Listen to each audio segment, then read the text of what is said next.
Live from Chicago, the birthplace of our sport. But this isn't the past. This isn't the future. This is our present. The 2024 JRDA Championships. This is... Alrighty, you guys, good morning. We are here in Chicago, Illinois for the championships for the JRDA. Right now it's Columbia versus Des Moines. We just saw their warm-ups heading over. Right now we got their players lining up on the track. For Des Moines, we have Miggy. We have 2010. Columbia's still trying to get their jammer out there at the moment, but yet again, we do have only 2 minutes until showtime. And it looks like we have number 6, Thug Buggerson, for Columbia.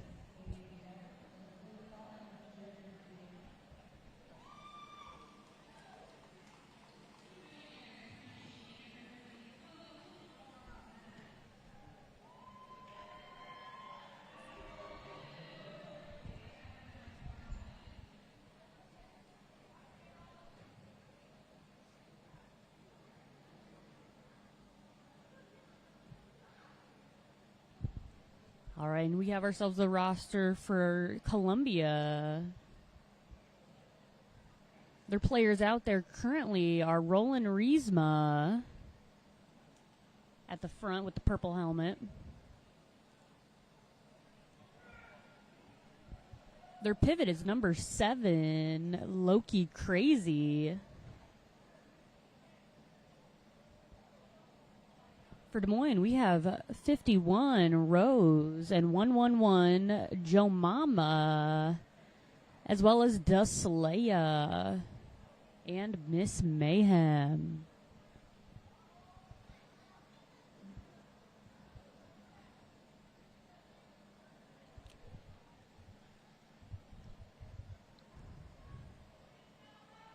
All right, it is now 9 a.m. All right, and that was the 5 seconds.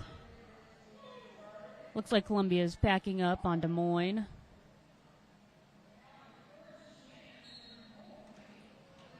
Looks like they're trying to go in for immediate seals, but didn't turn out so well. And Columbia gets lead jam. Miggy hot on his trail.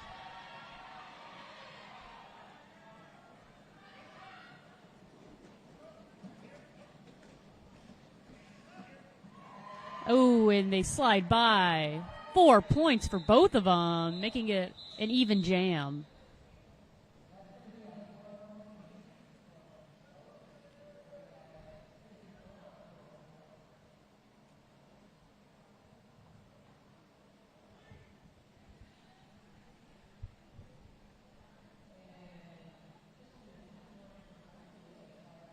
Looks like the pivots are having a toe off at the moment, at the pivot line. Whoever's hips can reach further, they have to get behind. Looks like Des Moines takes front.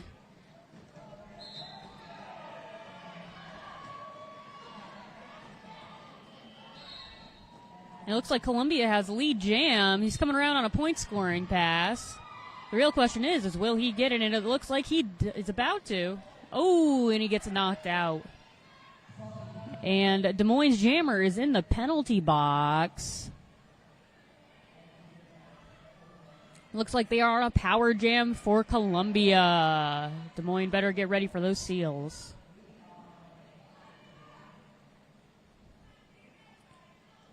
And it looks like they're going to just... Oh, and he jumps. And he's getting backed up. Looks like they form a wall up front, avoiding the seals.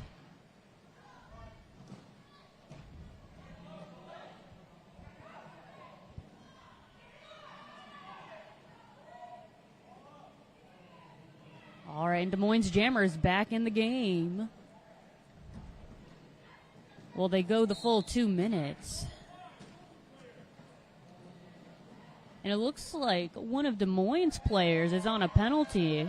leaving them down to 3. So if Columbia's jammer passes any of Des Moines' players, they get that player in the box. And he gets 4 and calls it off.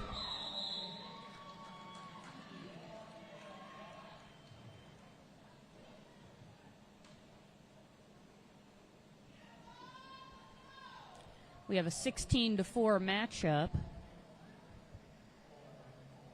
12-point difference. Will Des Moines make a comeback?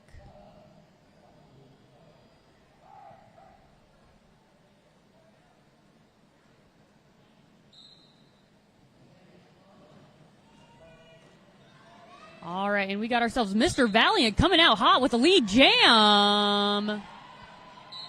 Mr. Thug Buggerson is also on the jam, but he's going in for a penalty. It looks like Des Moines is on a power jam. Mr. Valiant barely makes it through that with toe steps.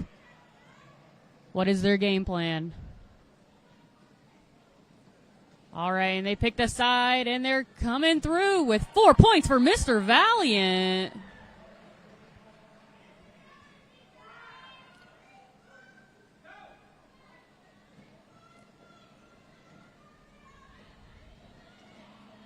And he makes it through once more with another 4 points. Catching up with a 12-point jam. They're evenly matched right now with points. 16 and 16.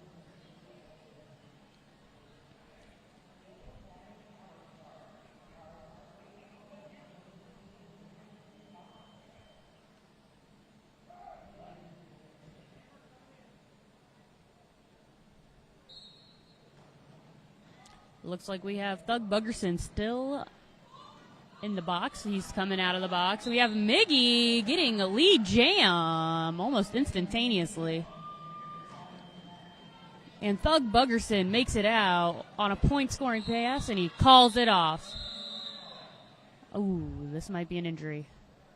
Nope, he is good. Toughing it out.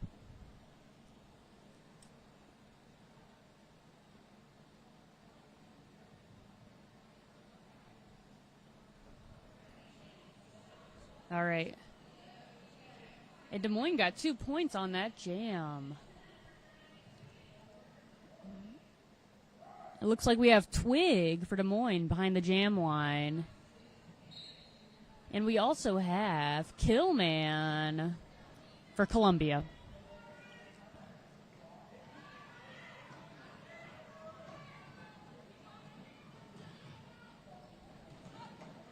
All right, and Twig makes it out with lead jam.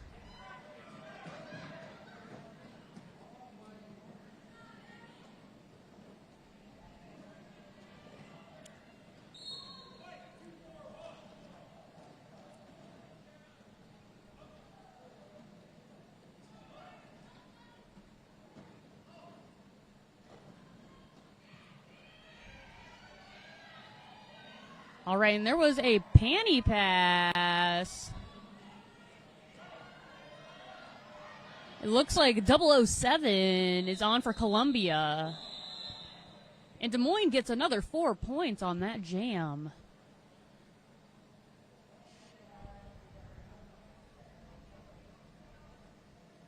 Oh, and it looks like Columbia's jammer is in the box.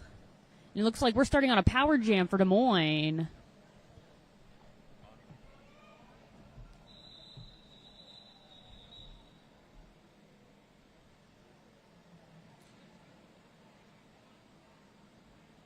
And they are making a jammer switch.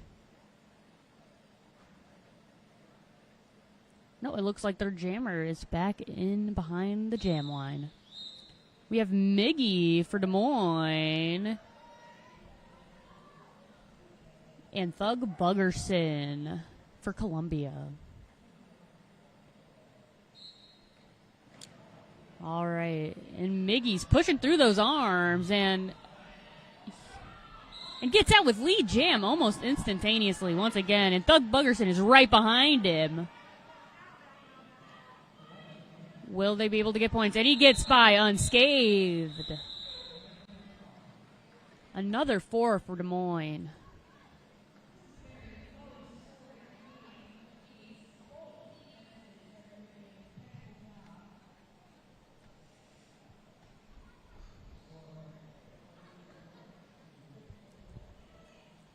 Again, the pivots are having a toe off.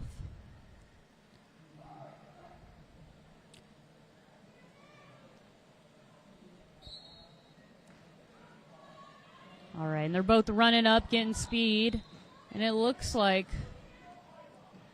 5-0-0-0 is going to the box. So Killman is on a penalty, whereas Mr. Valiant's killing that penalty for points. Getting by unscathed. Des Moines' defense is really showing its stuff. Again, Mr. Valiant picks a side, coming through.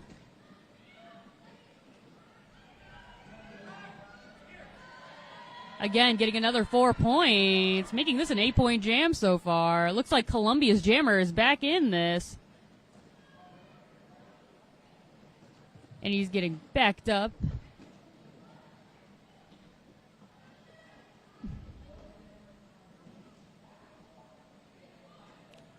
And it looks like Mr. Valiant makes it by a hair.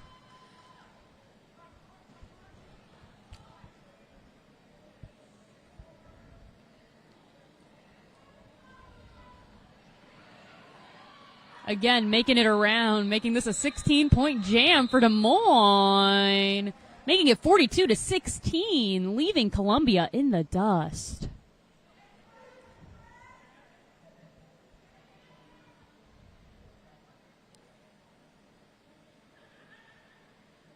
Looked like Mark had a few talking to that jammer.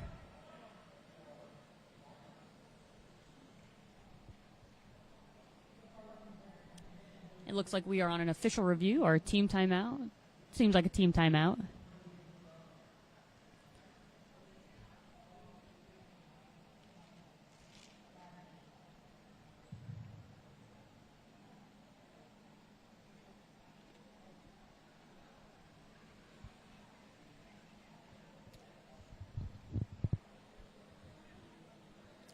Let's look at how many penalties we got so far. Because I did see quite a few out there.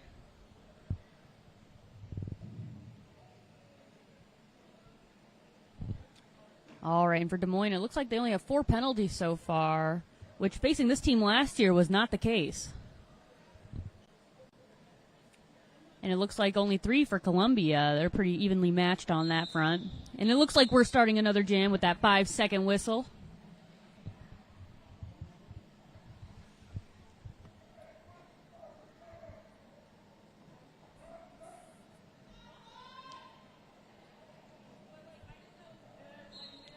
All right, we got ourselves Thug Buggerson and Twig. All right, and Thug Buggerson makes it out almost instantly. It looks like Twig is getting backed up.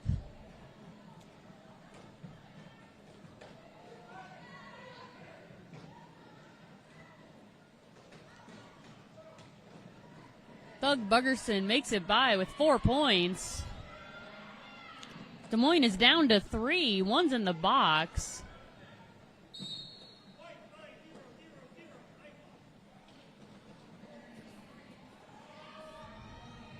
Oh, and it looks like 5-0-0-0 is heading to the box. They're both down to 3, but another one's coming out for Des Moines, right behind the jammer for Columbia. Twig is also on the way, catching up. And he jumps over a foot.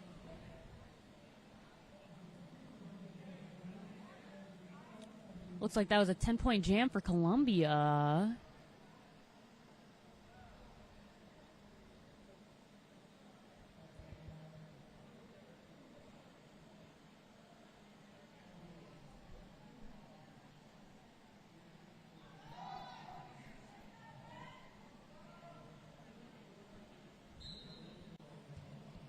Looks like we have ourselves Thug Buggerson again, and Miggy Let's see if Miggy makes it out again. This kid is only 15 years old, by the way.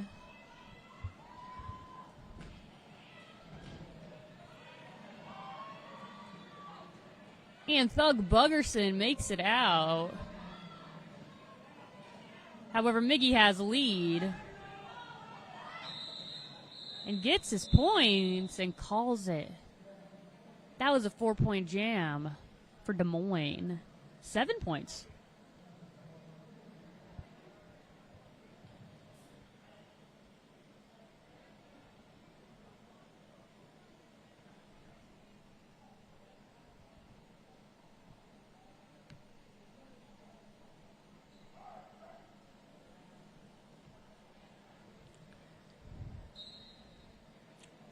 All right, we have Killman and Mr. Valiant.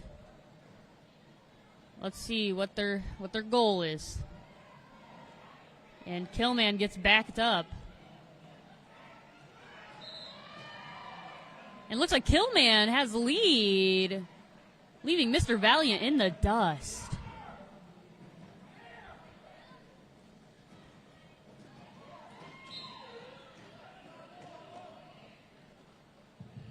Getting 4 points for Killman. And it looks like Rose is on a penalty for a low block.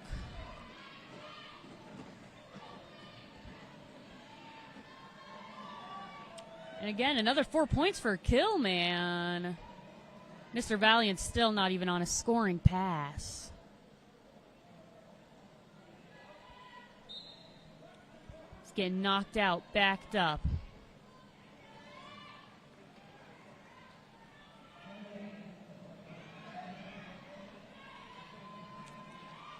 All right, looks like Killman is coming around for 4 more. What will Des Moines do? Another 4 points, leaving it at a 16-point jam. Another 4. We get them at 6, and then they just need 2 more passes, and then they're caught up.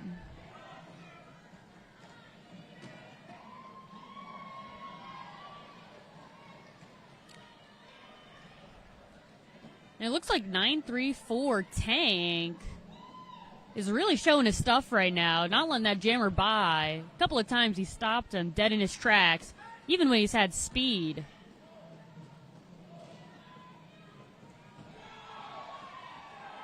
Tank is Mr. Valiant's worst enemy. That was a 24-point jam for Columbia, catching up instantly to Des Moines.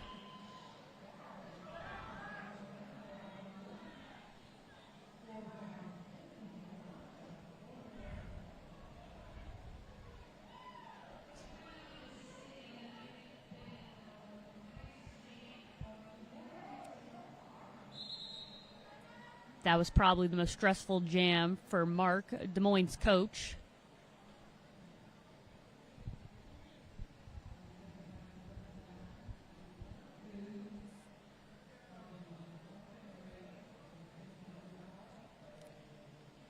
Looks like these teams are getting a talking to. I think one side being praised, the other side being learning. You guys at home can take a guess which.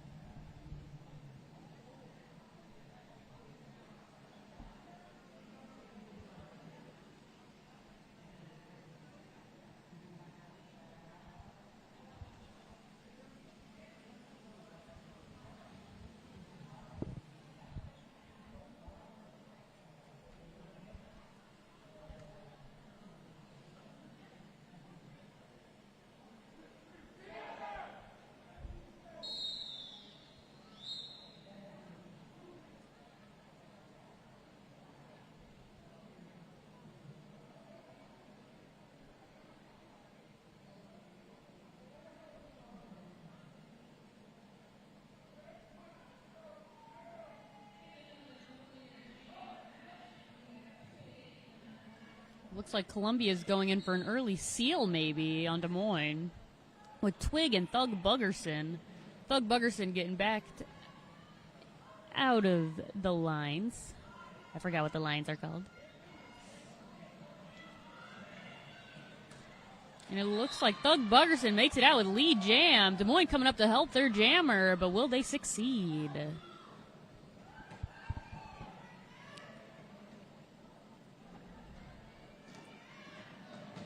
He jumps the apex. Ooh. Tripping some of the players.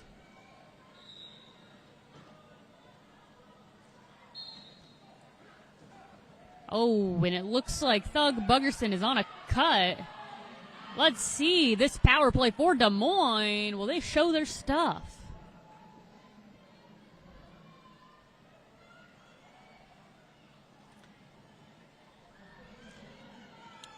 Ooh, looks like Columbia is tripping over their own players. I think we're all criminal of that.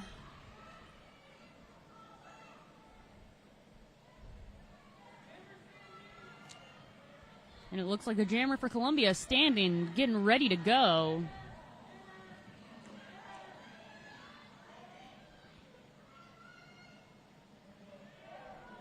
Looks like Miss Mayhem went all the way back behind Columbia to back their jammer up to give but Des Moines' jammer more time.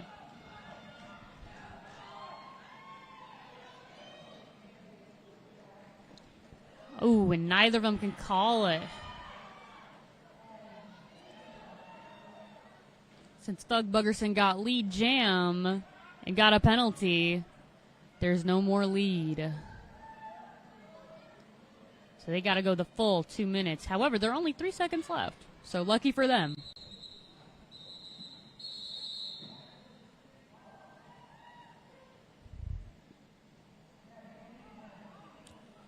All right, and that was an 11-point jam for Des Moines. However, it is a 3-point difference with Columbia getting 7 points that jam.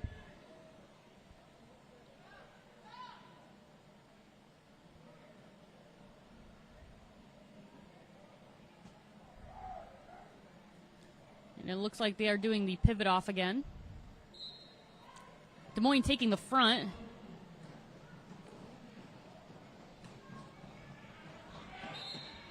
And Miggy hot on the trail of Mr. 5000 Killman.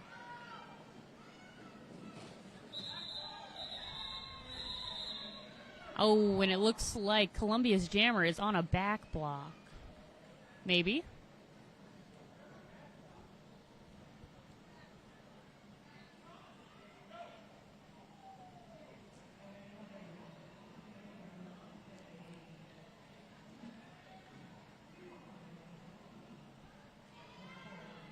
And it looks like we have Thug Buggerson and Mr. Valiant behind that jam line right now.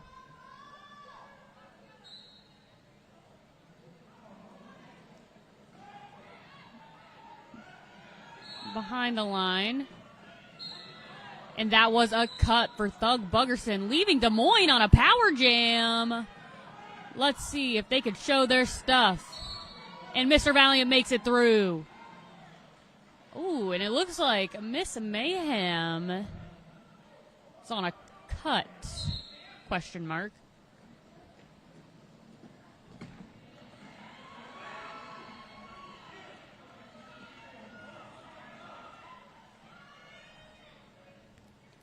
All right, Mr. Valiant's coming around.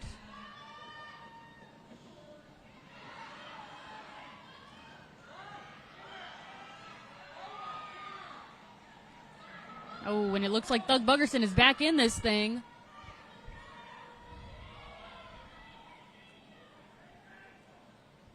He is still on his scoring pass. Not scoring, but getting to his scoring. And now he's on a scoring pass. And it looks like Mr. Valiant has the lead. Will he call it off? And it looks like Mark is trying to get him to call it off.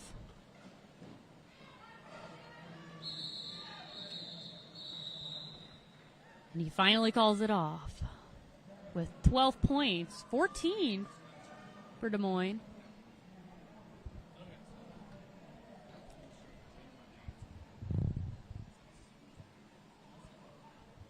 Columbia getting 1 point that jam.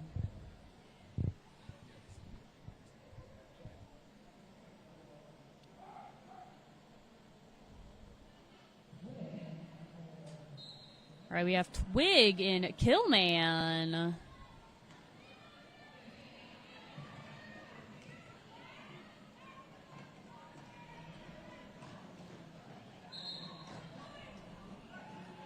Twig and Killman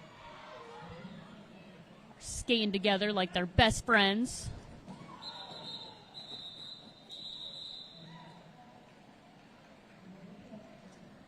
Columbia got 4 points, whereas Des Moines got the 1.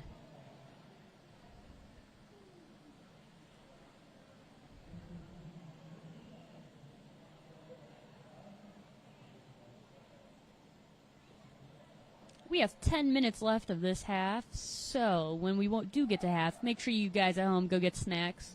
This will become an interesting game, especially since last year Des Moines faced them. They fouled out almost all of their players, but it's looking like they're doing a lot better this year. And Miggy makes it out.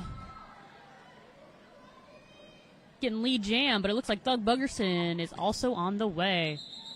And he does a little hop right over that foot.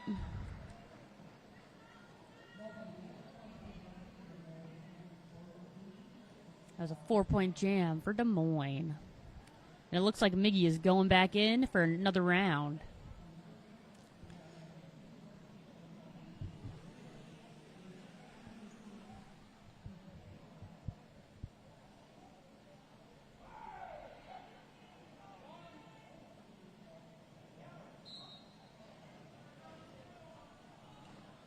All right, both teams have a player in the box. But good thing they got their jammers coming out. Looks like Killman is also in the box for a cut, it seems. Got 2010 Miggy coming around for points on a power jam. Looks like they're down to 2 for Columbia. Back up to 3.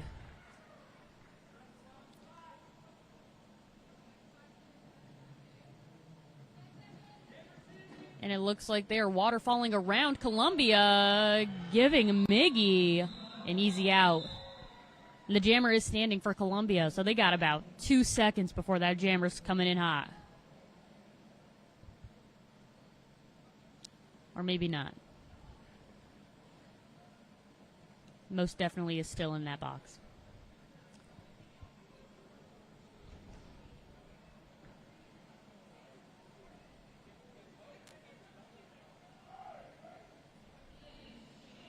And it's looking like Columbia's backing up on Des Moines again, maybe trying to seal them.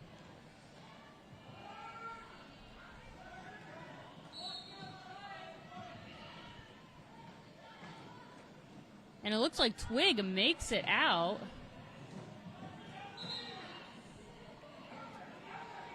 And Mr. Killman has the lead.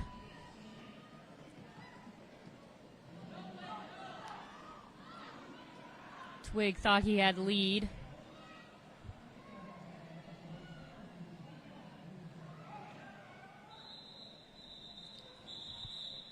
It was a 4-4 jam.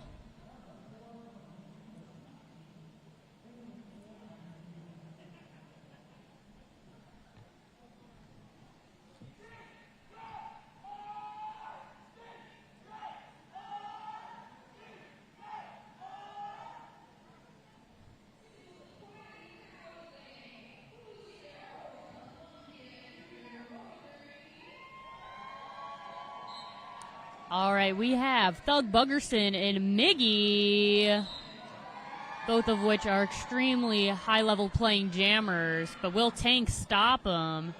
Tank was able to stop Des Moines' other jammer, Mr. Valiant. Will Miggy be the same case, though? And Miggy's coming around the mountain. Here he comes.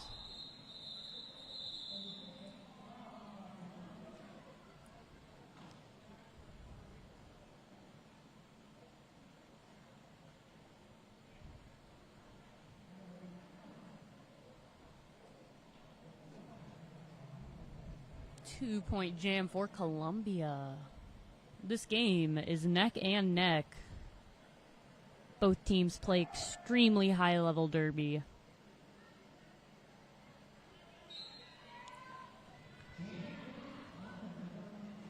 We have Killman and Mr. Valiant. Killman getting knocked out of bounds. Getting backed up by number 51, Athena. Number 51, Rose.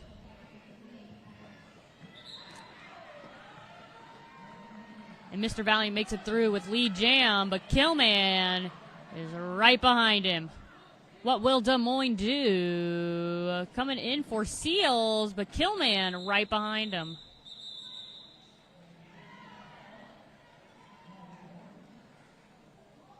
Two for Columbia. They're slowly climbing that ladder all the way to 92. Slowly but surely.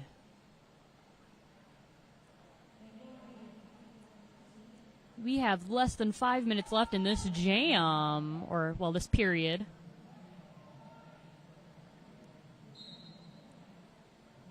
All right, we have Miggy and Thug Buggerson. Miggy really seems to be their star jammer on Des Moines, along with Mr. Valiant right behind.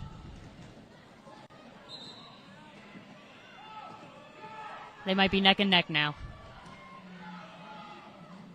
Miggy's getting backed up, but Thug Buggerson got let out with lead jam.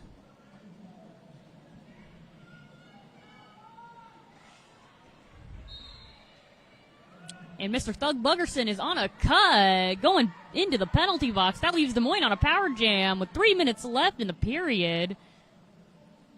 However, only a minute left in this jam.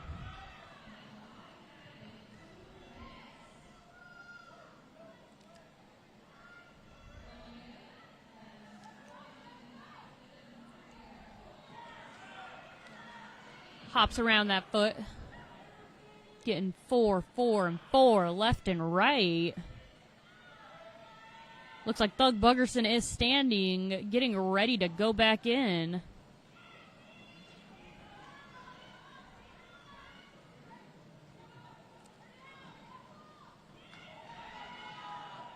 And Thug Buggerson makes it out, but he is not yet on a scoring pass. Oh, I hope that ref's okay.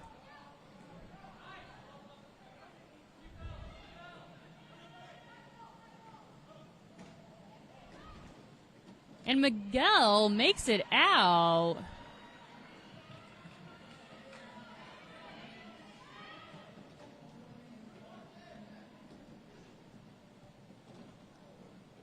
Thug Buggerson getting stopped left and right by Des Moines players. Their defense is really showing up right now. Looks like 1987 Honey is in the box.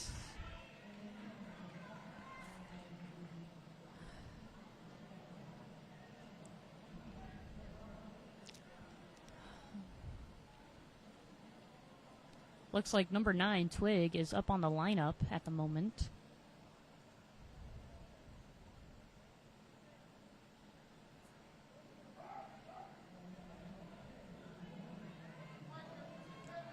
All right. It looks like this may or may not be the final jam before halftime. Let's see if Columbia can catch up, and it looks like they're about to. Killman coming out with lead jam. Twig getting out on his scoring pass as well. Killman coming up for points.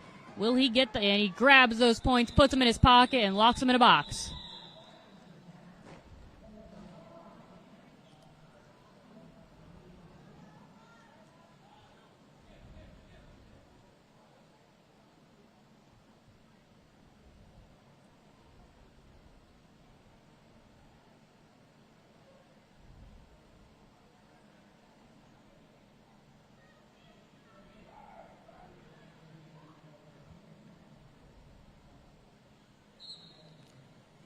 All right, we have Killman and Mr. Valiant.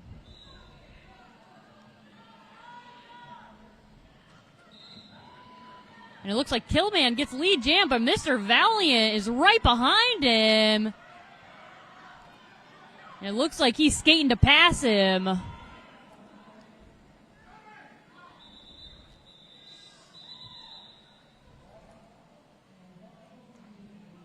Seemed like a 2-point jam for Columbia.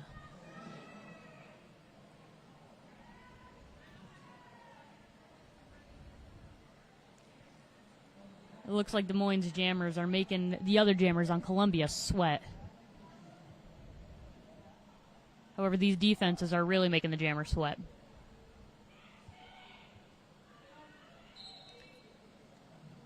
It looks like we have Chublakia. We have not seen this jammer yet in this game. We may be seeing more of her. And it looks like Honey backs her up.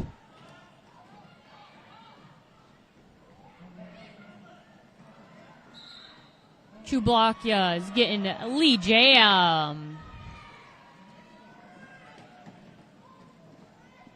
Twig is getting stopped left and right, but maybe he'll make it out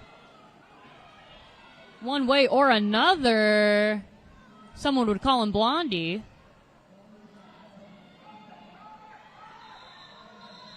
Chublakia's calling it off with a 4-point jam. All right, we are now on halftime, everybody. So you got 15 minutes. Go get your snacks. Go to the bathroom in your own home.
Welcome back, everybody. Teams have switched benches, as in all roller derby games. We're going to take a look at the points per jam statistics.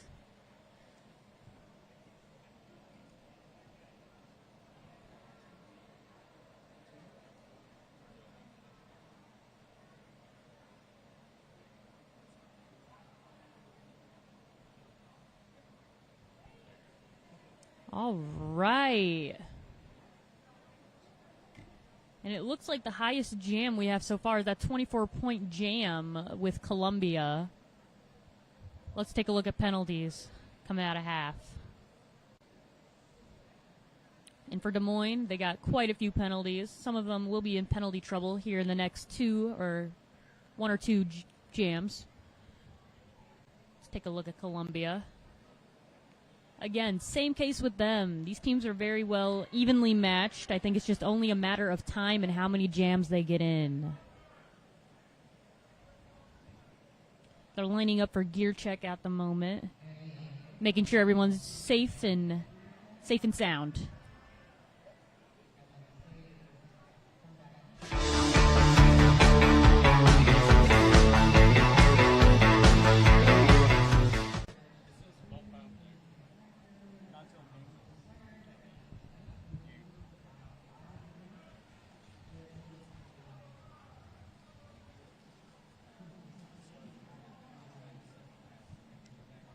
But yet again, welcome to the second half, everybody. I hope things are comfy.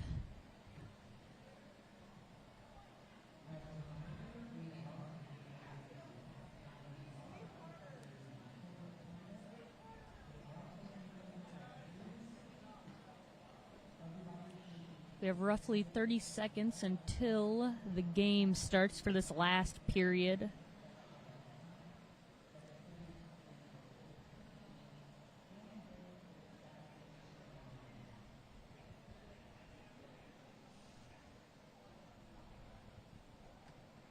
Columbia's players are lining up at the pivot line at the moment. Now, the difference between the pivot line and the jam line is pivots can have a pivot off at that first line at the very front that we see. So all the other players have to get behind whoever's pivot's hips are the farthest. However, pivots are allowed to be in front of the other pivot's hip, since they're both doing that pivot off. However, the jam line is right behind that, where the jammers line up behind. It's called a jam line because that's where the jammers line up behind.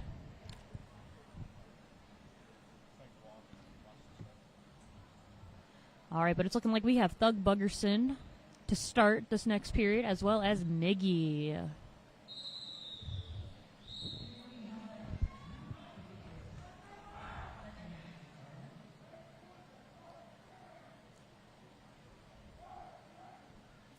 All right, and that 5 seconds have been... And they are starting. And Miggy makes it out. Getting that lead jam. Thug Buggerson ain't going to let that fly. He's on the way. And it looks like 1987 has a cut to start this next jam.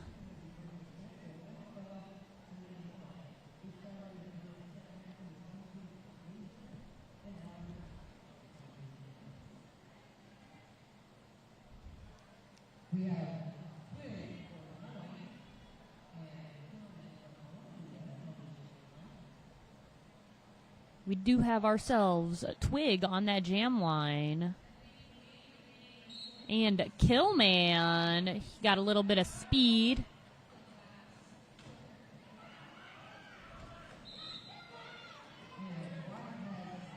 And Killman gets a lead.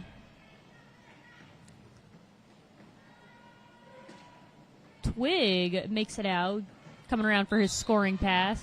But Killman gets those 4 points and calls it off.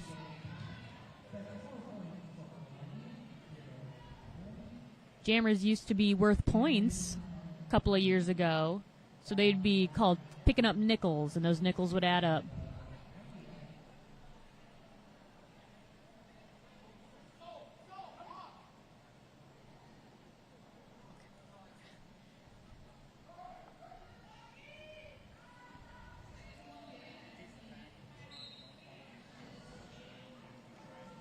All right, we have Miggy and Thug Buggerson. Thug Buggerson should really be in track at this point. Really hurdling those players, but Miggy is right behind him on the way. Coming around the mountain, here he comes. Thug Buggerson is ready to get those points.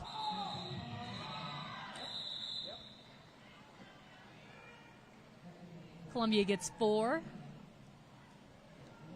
And it doesn't look like Des Moines getting any points. That jam.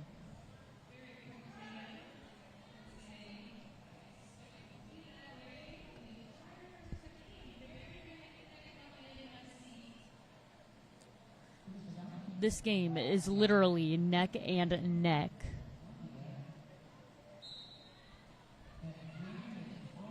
This game is an eventful morning right now. On the edge of my seat. But it looks like Killman has the lead. What will Mr. Valiant do? Mr. Valiant gets out on a scoring pass. Killman calls it off, getting those 4 points and calling it.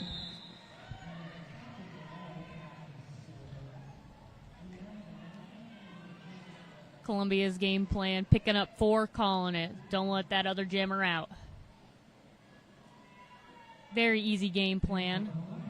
However, it's a matter of how the defense can hold those jammers.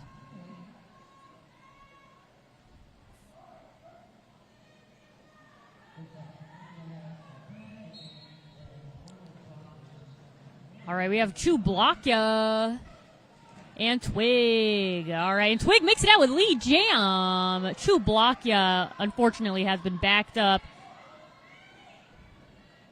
It looks like Chublakya is going in for a cat pass. Twig getting backed up, coming back around. And he's back in it. He gets his 4 points. And it looks like Twig is calling it. I think these two teams have the same game plan in mind. Who will execute it better, though?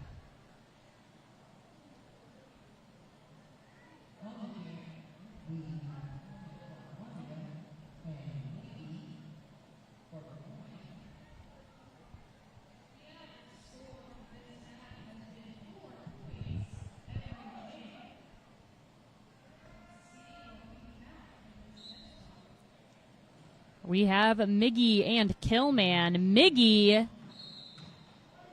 is ready to go, and so is Killman. It looks like Killman is on a cut. He's trying to exit the track. Players are just everywhere. And it looks like Miggy is on a power jam. What they gonna do? And he busts through the arms.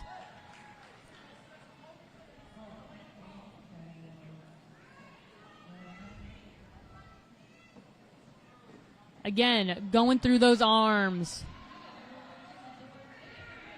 Columbia's letting him through the middle, making this fairly easy for Miggy to get through. Again, that was 12 points, everyone at home, from just one 30-second time frame. Ooh, and it looks like Killman took the cap off and is trying to get around. get some momentum. And then Miggy calls it off with a 16-point jam for Des Moines, making it 132 to 103. I'm a liar. It's going to be 148 if they didn't add it on.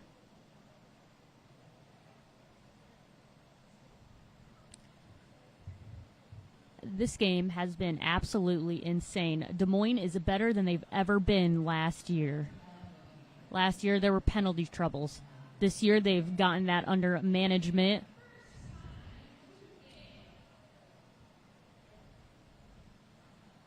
Both of these teams have their seniors, and these seniors want to win.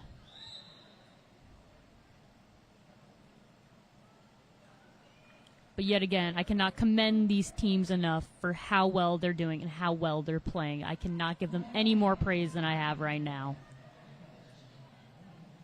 These teams have amazing players, an amazing spirit, and an amazing drive to keep going. But Mr. Valiant and Loki Crazy is someone we haven't seen yet.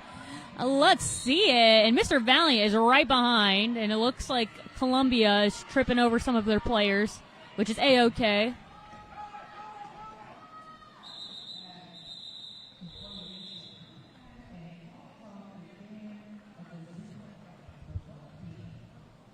All right, I think it's 0-0 for these teams. I'm getting word that it is. But it looks like Mark is not very happy about it.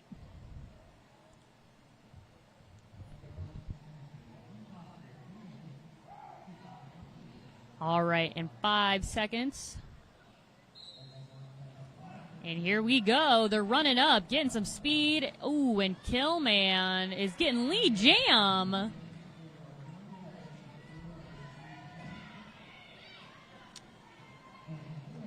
Twig makes it out. Killman gets 4. Looks like we're having a jammer off. Oh. And calls it off. 4 points is going to Columbia. Des Moines, however, got 0.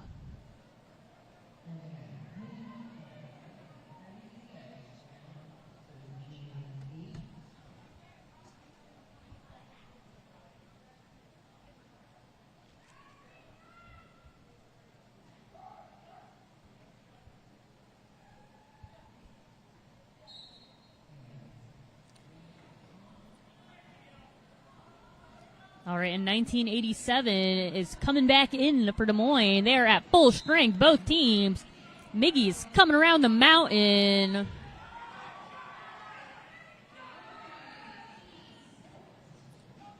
Coming on point scoring pass.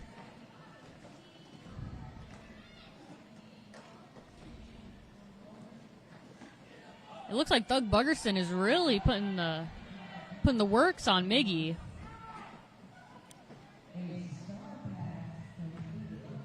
And it's looking like a star pass is happening.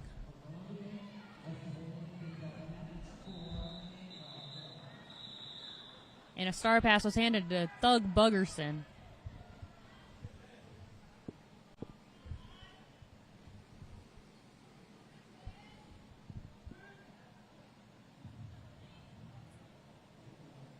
All right, and we have Twig and Killman behind the jam line. Killman is lining up.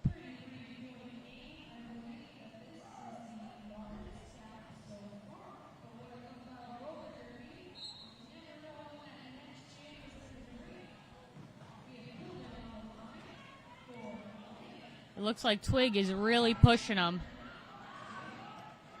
Creating an out-of-play scenario, giving 3 points, making Tank go and bridge, no longer having to deal with him. If that's not ingenious, I don't know what is.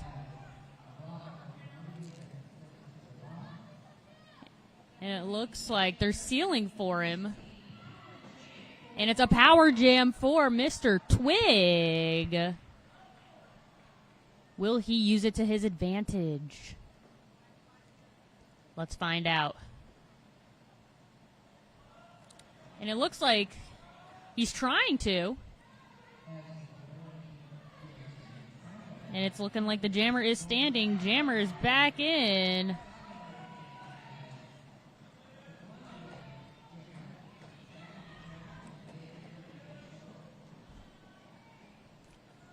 All right, and Killman's coming around as well as Twig. An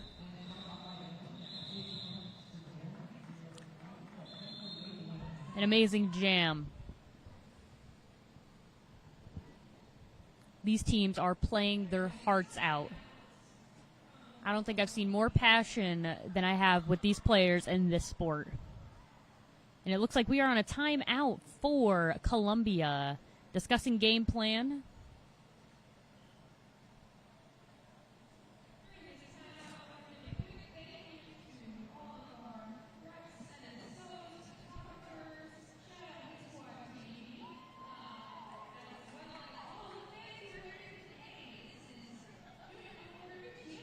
I do want to give a big thank you to you fans at home watching along. Hope this is interesting for you guys as it is for me. And I'm very appreciative for every single one of you watching at home. Make sure you share it with your friends, family, maybe not even close friends. Oh, that seems hazardous.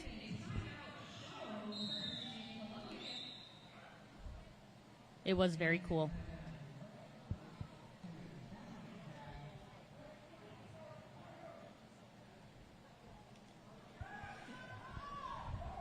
All right, and it looks like Columbia's backing up on him again. Maybe trying to get an early seal on him, but it looks like Mr. Valiant's making sure that doesn't happen. And it looks like Thug Buggerson is out with lead jam.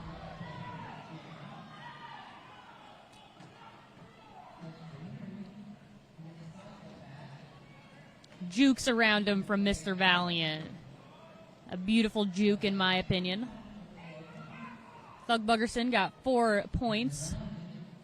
They didn't know he was there. And Mr. Valiant is running. Just like the bass, it keeps on running.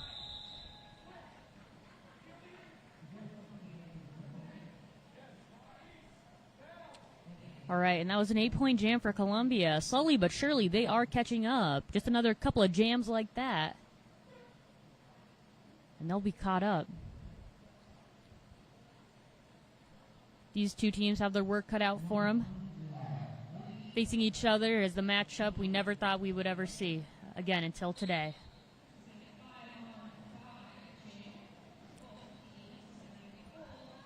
Full strength for both teams. Let's see what they'll do with that power. And it looks like both jammers are getting knocked out and backed up. That could be because they're tired and are getting a little sloppy with their footwork. I mean, I would be. I don't have the stamina like these guys do.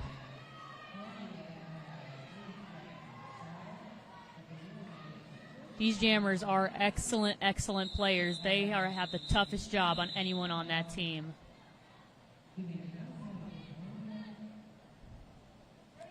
And that was a 1-point jam for Des Moines, making it an even 150. I like that number.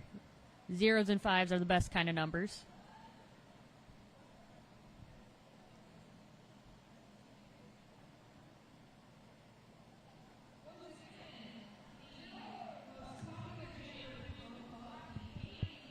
Thug Buggerson and Twig.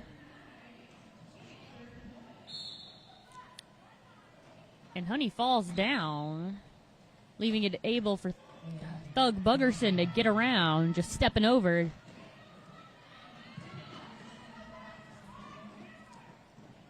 Twig's coming around. That was a beautiful apex jump, clean, simple, from Thug Buggerson. That was a 4-point jam for Columbia.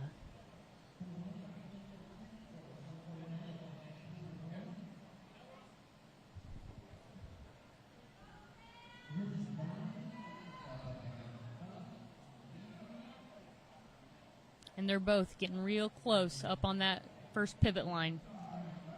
The pivot is making sure.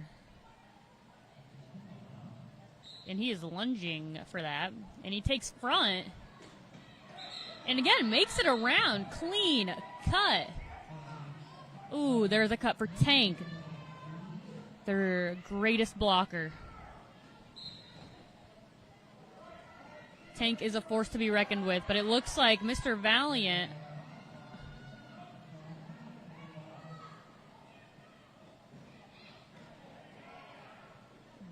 Mr. Valiant does not have lead, but he is on the way. Doug Buggerson gets knocked out and calls off the jam. That was a 3-point jam for Columbia.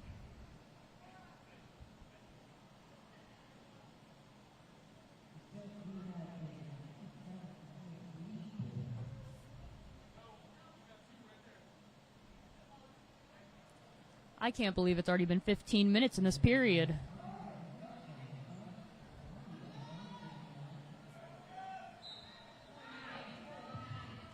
All right, and we are at full strength for Des Moines. We have Thug Buggerson and Miggy. Miggy's coming through, going linear. It was a 0-0 jam.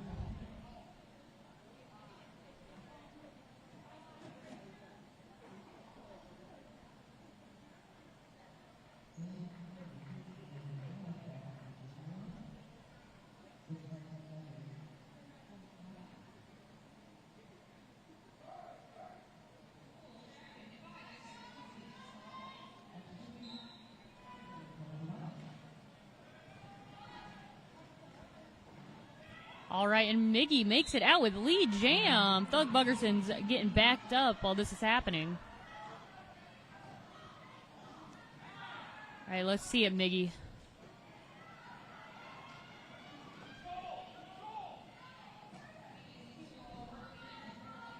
And it looks like Tank is going to be their catch if Miggy gets out.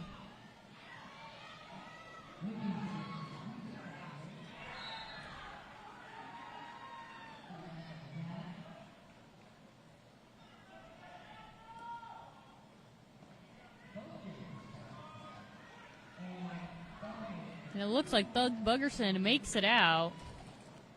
And Miggy calls it off. A 0-0 jam so far.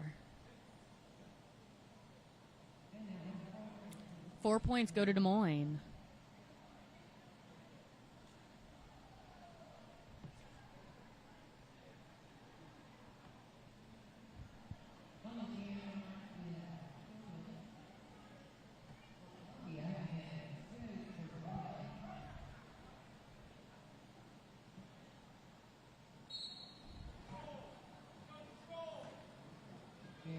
All right, and it looks like Columbia's at full strength, whereas Des Moines is one in the box.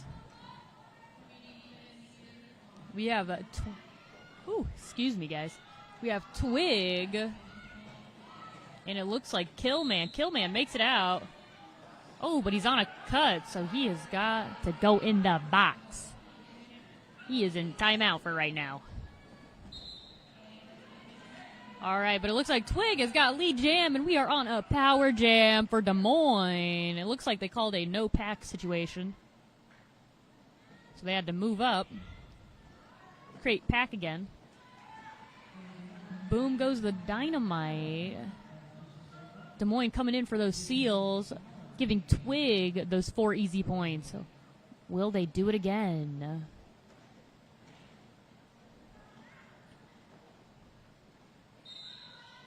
Oh, and it looks like that was a cut.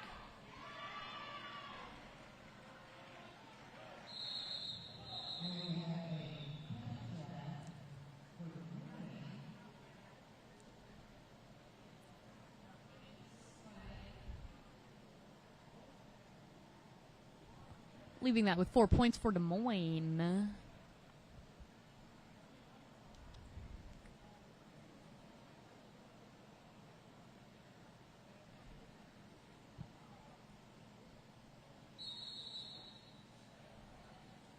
Looks like we are on a timeout, an official timeout for that matter. So once again, you guys at home, give it up for the players.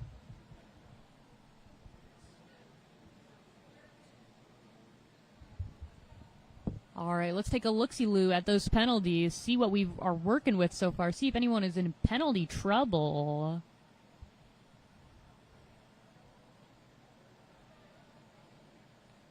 Oh, and it looks like Honey and Joe Mama are in great danger with that.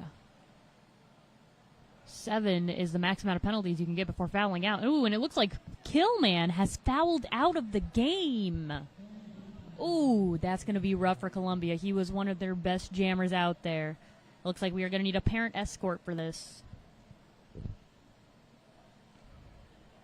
We are now on an official review to review that gameplay that just happened.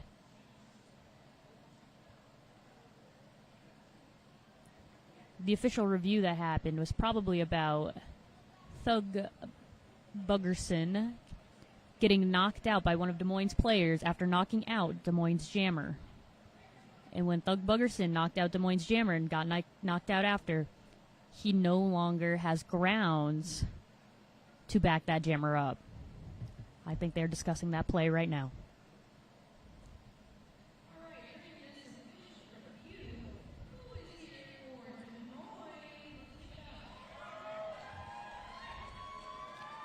Once again, I'm going to give a shout out to the refs. I know it's not being broadcasted inside the house, but I know it's being broadcasted at home. So you guys at home, give your thank yous to the refs as you can see them right now.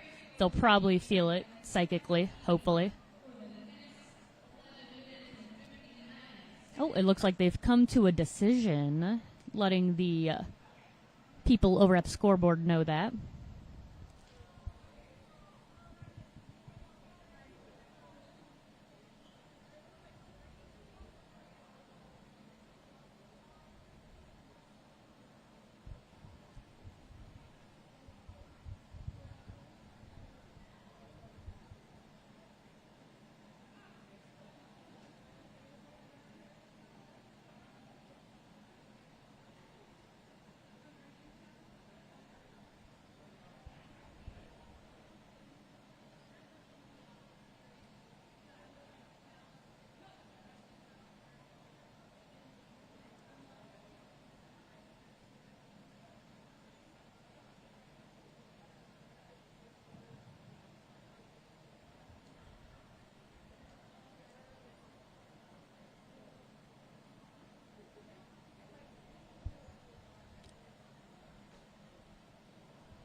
All right, and it looks like we're coming back to gameplay. That official review is over.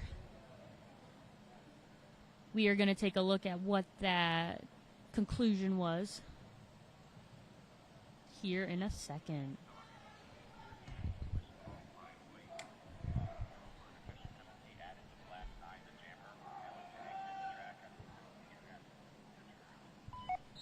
So the penalty for number 9 has been overturned since he had a cut. When a player knocked that player out, so when Thug Buggerson knocked Twig out, and Twig got a cut for going back in without going behind that player, that has been overturned. But right now we have Thug Buggerson and Twig is in the box right now, but that has been overturned yet again.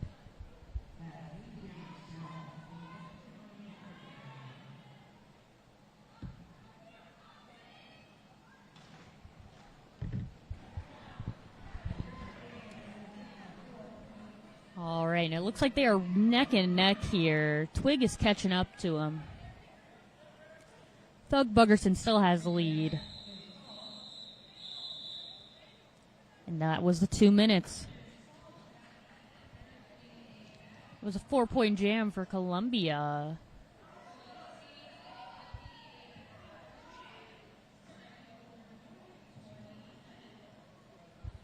And it looks like Miggy is on that power play. It looks like Thug Buggerson is in the box. We're starting with the power play, so they have 30 seconds to get as many points as they can. Looks like they have Tank out there, and that might put the brakes on them. All right. It looks like they're trying to create an out-of-play scenario.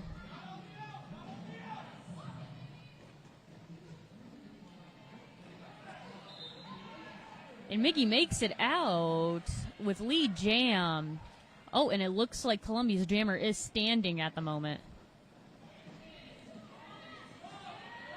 Beautiful seals from Des Moines. I love it when the plans come together on these teams, because then you can just see how hard these players truly worked for this goal. Every team and every player has worked to get to where they are right now. But seeing it happen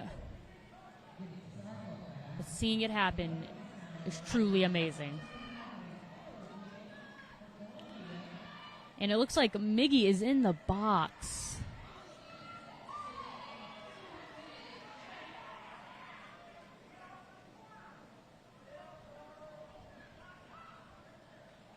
And it looks like we're on a power jam for Columbia.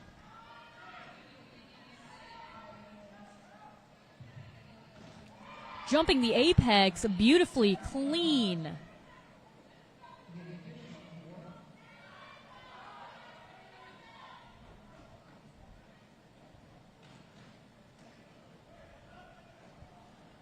Doug Buggerson makes it out with 4 points on top of that, making it a 12-point jam for Columbia.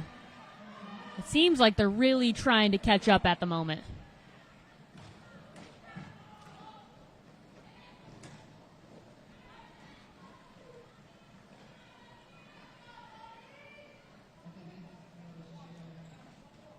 Five seconds left. What will they do?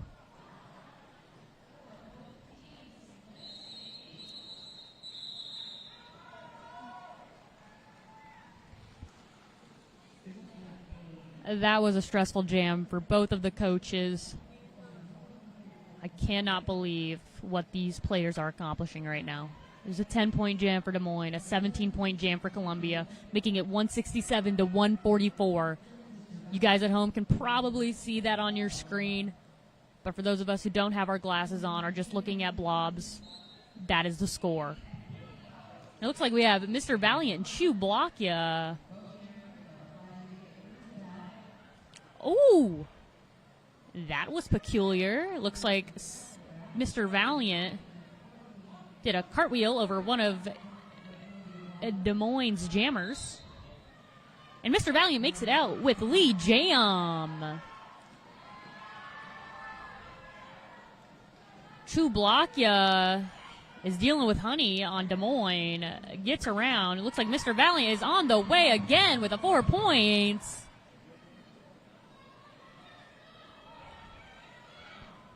What will they do?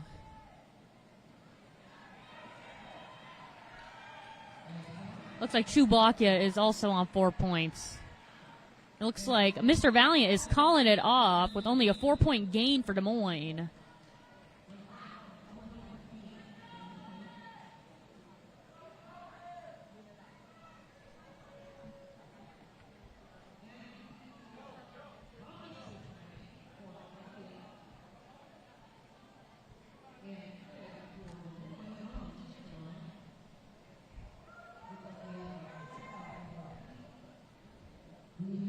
All right, and it looks like we have a new jammer coming around. Thomas the Train. Oh, this might put the brakes on Des Moines and their points. And Thomas the Train gets lead jam with Twig.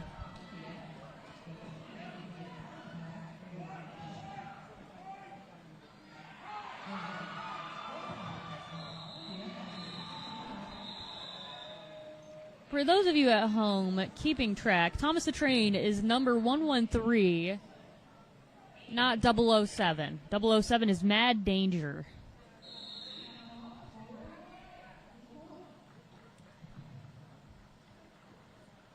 And it looks like we're having a team timeout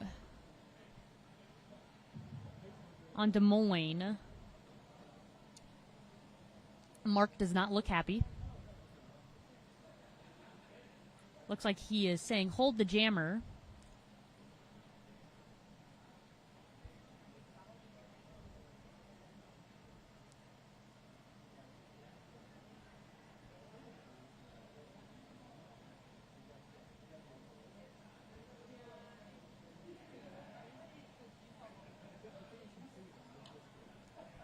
Once again, these teams are amazing players.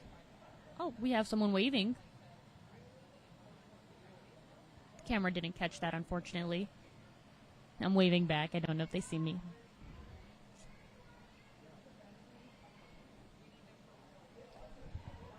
It's always a very fun time when players can find the camera and wave to their friends and family back home. It's very sweet as well.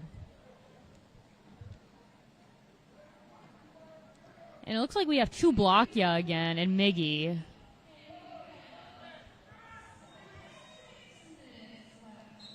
And it looks like the pivot for Des Moines was holding that front line, and Chublakya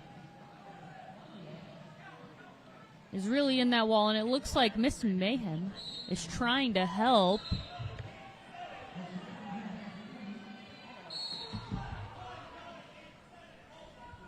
All right, and it looks like 1987 on Des Moines has gotten a multiplayer. We'll take a look at the penalties after this jam, or on an official timeout, or a team timeout, whenever we get one next. But we have 5 minutes left in this period. And it looks like Miggy is coming around the mountain for another couple of points.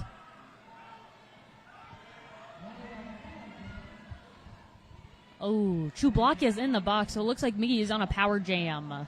Everyone at home, make sure you're cheering for these jammers. They have the toughest job out there.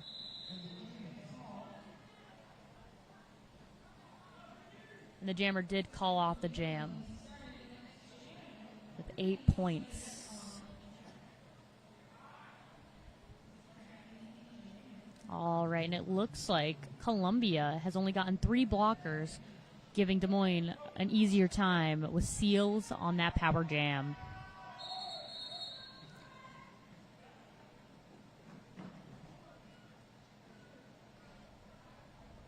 Chublakya is going back to the bench, and it looks like we have Thug Buggerson.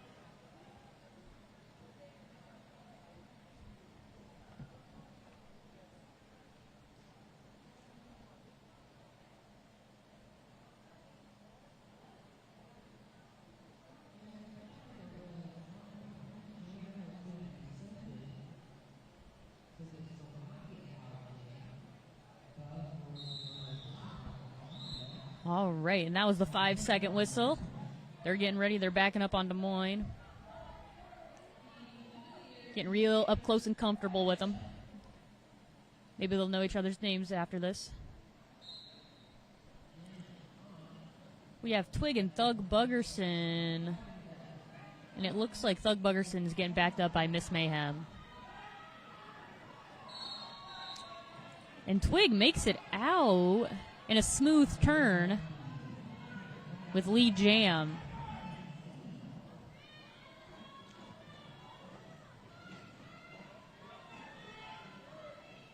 Looks like Tank is putting the brakes on this jammer, though.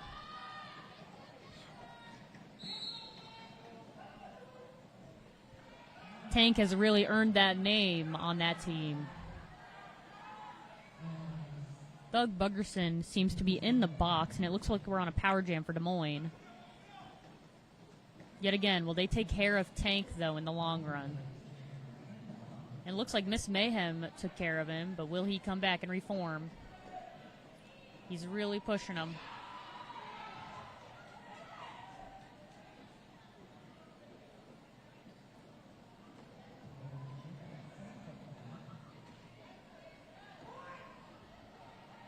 And it looks like the jammer for Columbia is back in this.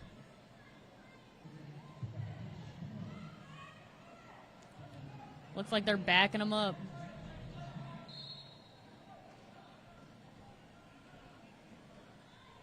And it looks like Twig makes it out with another 4 points, but it looks like a cat pass happened, and he calls it off. Probably a good thing, too. That jammer was looking tired.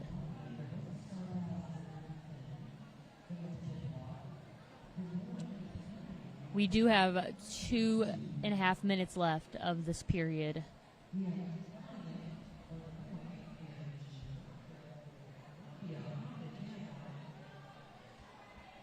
Right behind that jam lane, we do have Mr. Valiant and Chublakya.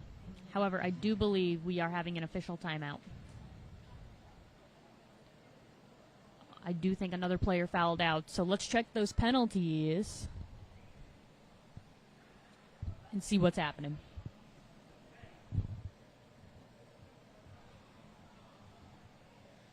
Oh, and it looks like Honey, 1987, fouled out.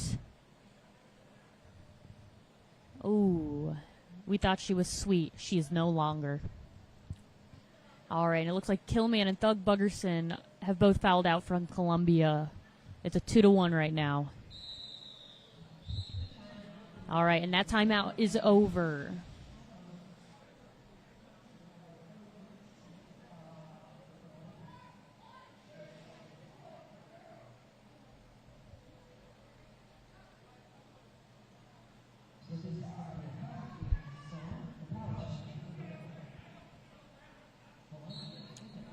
All right, and we are back into the jam with Mr. Valiant and Chublakia in the box, serving a penalty for Thug Buggerson, I believe.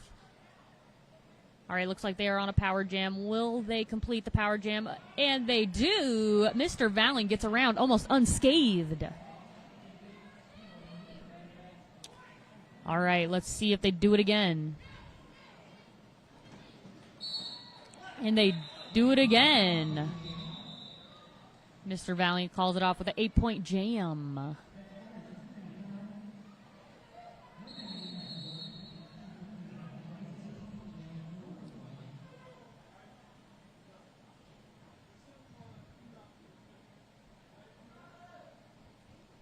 We do have a minute and roughly 49-ish seconds left of this period. We are taking a team timeout for Columbia.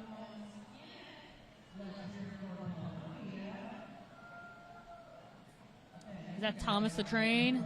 That is Thomas the Train. For those of you at home, the crowd is doing a ton of toot-toot noises because he's a train.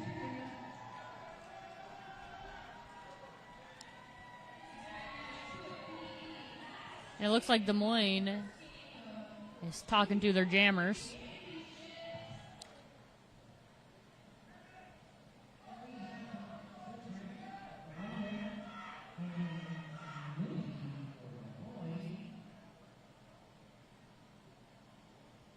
All right, and the pivot for Des Moines is towing the line.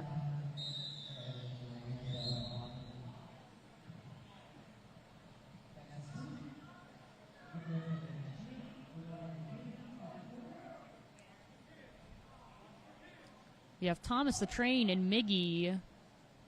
Let's see these two show their stuff.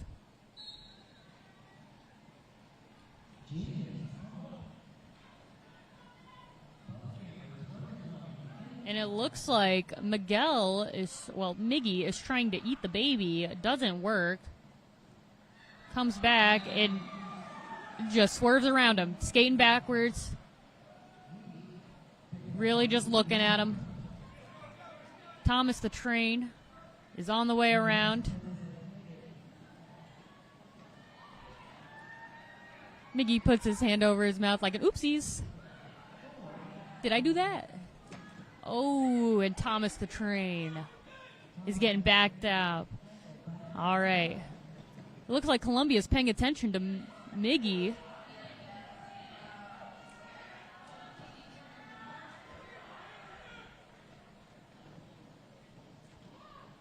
Jumps the apex, clean, easy jump. These feats are hard to do for these kids. Miguel's just taking it easy. Just skating around. Miggy understands these blockers are tired, so he is using that to his advantage to just take it easy.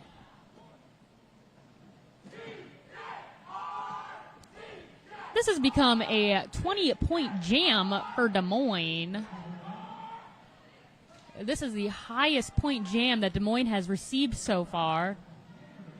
Miggy is running the clock, not calling it, knowing that there are only 3 seconds left in this period. Once he calls it off,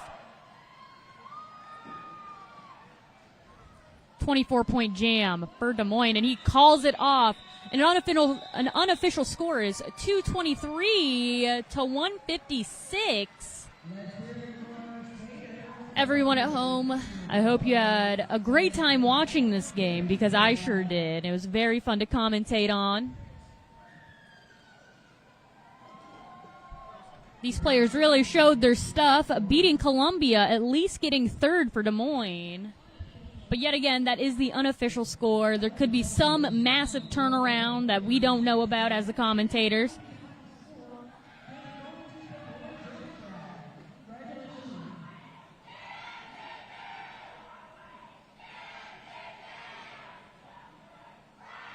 They are DMDB.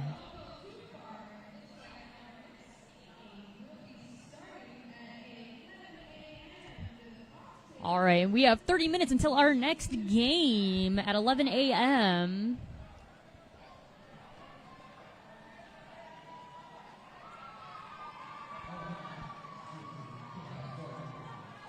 All right, and it looks like they're going on their victory lap. Everyone at home, kind of high-five yourself. That way you feel like you're in on it.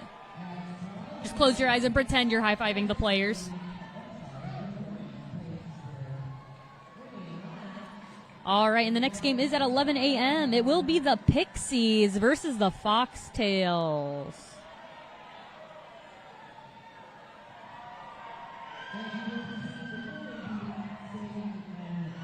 And the final score is 223 to 156. Everyone at home, make sure you give Des Moines a big round of applause, but whoever your favorite team was or whoever your home team may be, make sure you guys give them some love as well, because these teams played absolutely phenomenal. I cannot praise them more than what I have right now.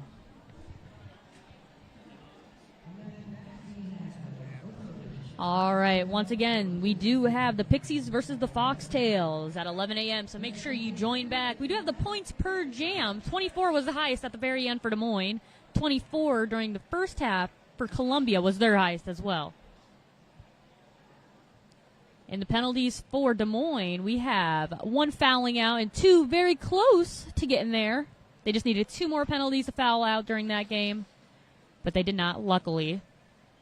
Moving on to Columbia, they had two people foul out, which is very unfortunate for their team. All right, but once again, everybody, I hope you tune back in at 11 a.m. for that next game. Of course, the CST. The next 30-ish minutes will be our next game.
And welcome to Game 2 of the Junior Roller Derby 2024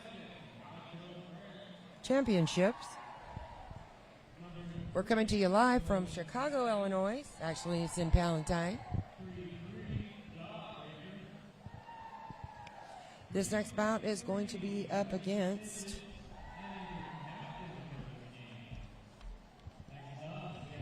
in the black jerseys, we have Pixie Roller Derby. And in the white jersey, we have Foxtail Junior Roller Derby. They are seed 3 and 6 coming into this event.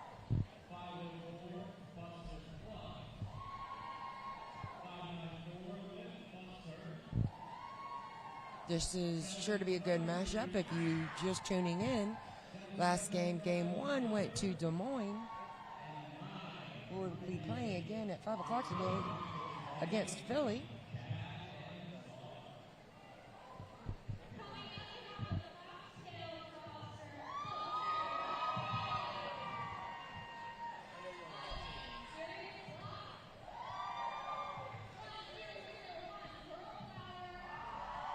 And just as a reminder, we are working under a code of conduct with JRDA, and this is a reminder that JRDA exists to help everyone involved, from the skaters, parents, and officials to league volunteers and spectators.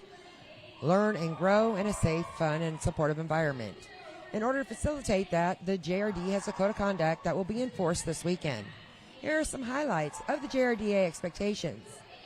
All participants on and off skates, and including the fans, are expected to uphold a welcoming, positive learning environment at all times.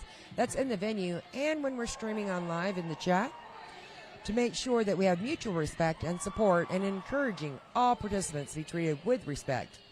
Conduct on and off the track will be sporting, family-friendly, and professional at all times.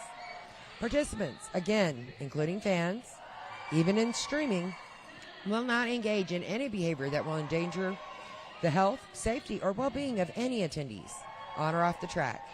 Insults directed at anyone or profanity of any kind is forbidden, and please use positive tones when encouraging the skaters and refrain from negativity towards or about any of the participants.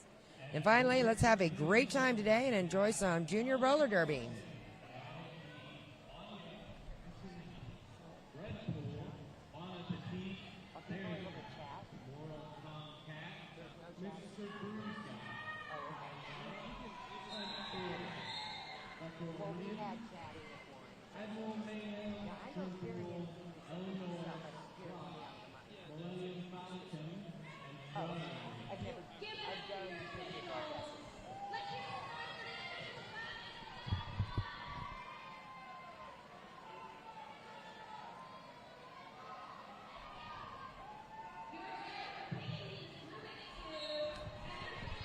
All right, and we have the first jam.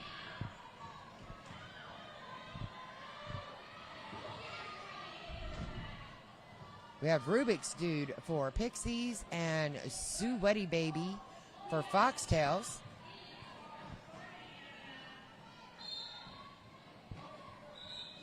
Both jammers working to get through the pack. Des Moines gets,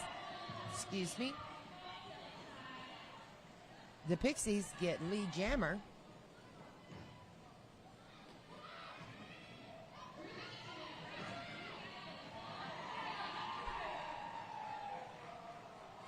And Sweaty Baby is trying her best to get through the pack. She's met the Pixie blockers. One of the Pixies is going to the penalty box.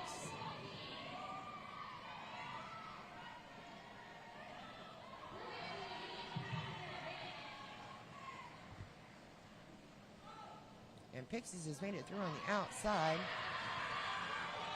And Foxtails made it in through the pack on the inside.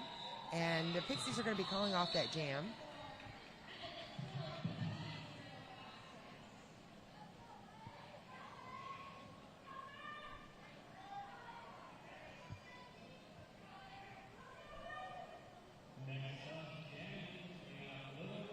Pixies do have one of their blockers in the penalty box, so the Foxtails are starting with a pack advantage.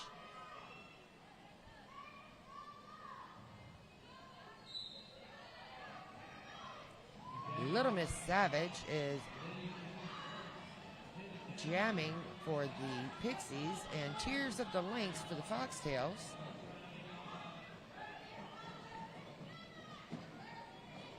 Foxtail blockers doing a good job of holding back the Pixie jammer. As the Foxtail jammer was attempting to go to the outside to get lead, but did not happen and got cycled back.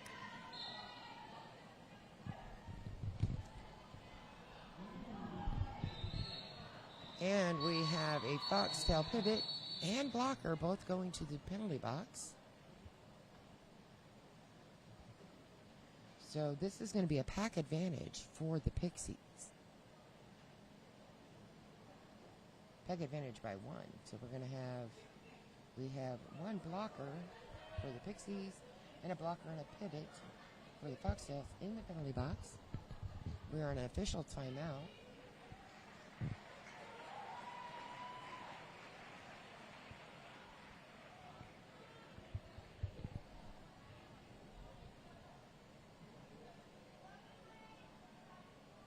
Looks like the Foxtail jammer is going to go get checked out by the medic.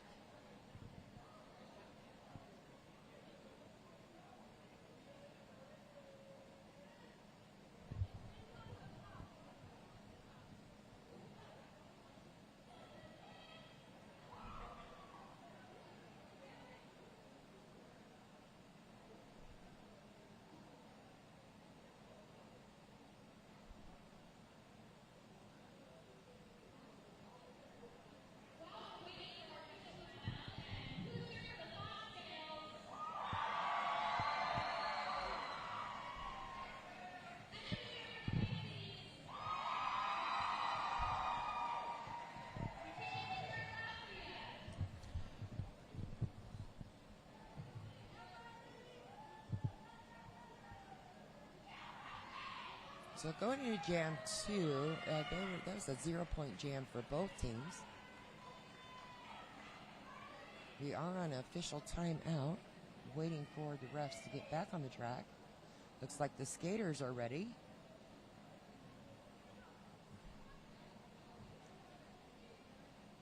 Make sure everybody's getting set back in their place.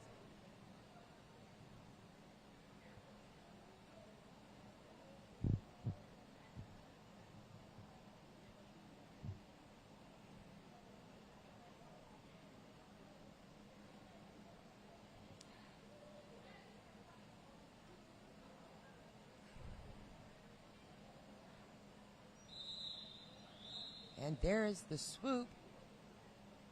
Jammers are on the line, waiting for the whistle. And Pixies have an advantage. There are 2 Foxtail blockers, and the Pixies got through. Triscuit is lead jammer. As the Pixies are swarming against the Foxtails jammer, working very effectively together. And easily the Pixie jammer goes to the outside to pick up another 4 points.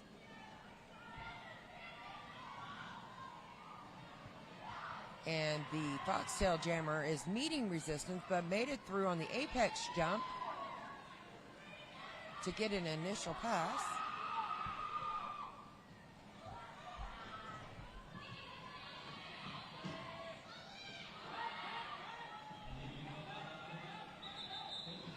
And the jam is called off by the Pixies.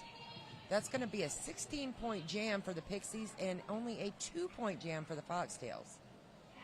For those of you that are new to Derby, when you have lead status, which means you're the first jammer that got through the pack, the privilege of doing that means that you get the opportunity to call the jam off whenever you would like before the full 2 minutes. It is a strategy that a lot of jammers and teams use to prevent the other team from being able to get points. So we have both jammers working their way. We got Foxtails being cycled back. The Pixies is jammer is working and pushed her way through and has gotten lead jammer status. While the Foxtails Penny Rebel is still working, getting held up in the pack. That's being held up by Glitter Bomb. And Lemony Stitches with the Pixies, the jammer, is getting held up in the pack as well by Rotten Candy. She is holding up to her wall. Foxtail's jammer getting cycled back, and the pivot is actually going to the box.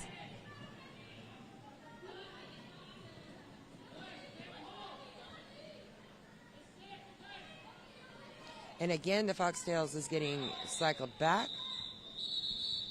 And the jam was called off. Looks like we have a little bit of an injury that needs to be checked out. Hopefully they're okay. They're standing, so that's a good thing.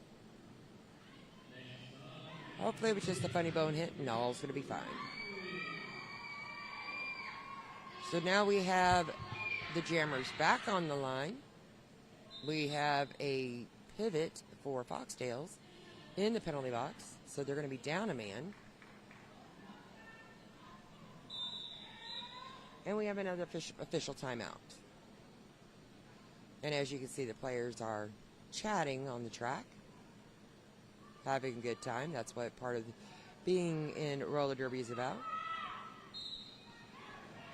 And the jam is on, and the Pixies come out fighting. Rubik's Dude is getting recycled. The Foxtail jammer Crash Mash is getting held up on the outside wall.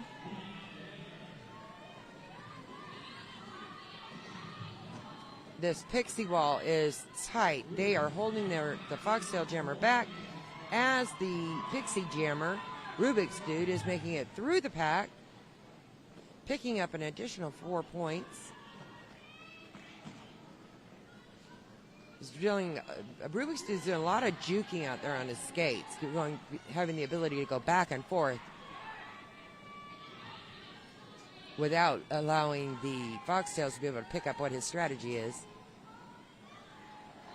Some great skating skills there showed by Rubik's Dude. He's made it through for another 4. This is a 12-point jam for the Pixies. The Foxtail jammer, Crash Mash, has got held up in the wall. The Pixies wall is doing a great job working together to hold back this jammer. And the Foxtail jammer has finally made it through the pack for their initial pass. And Rubik's Dude is getting cycled back, and he calls it off.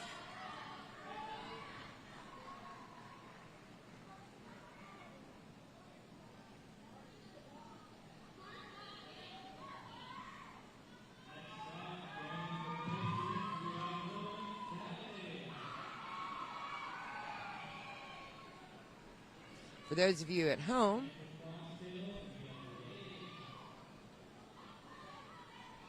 and we have the Foxtail jammer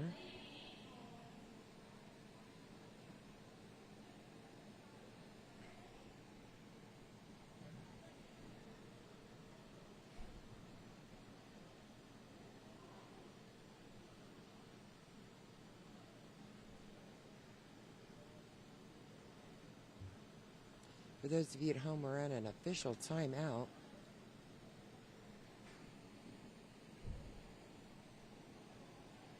The referee is speaking with the Foxtails coach. And it looks like the Foxtail blocker is going to the box. And we now have fielded Foxtails have fielded a jammer.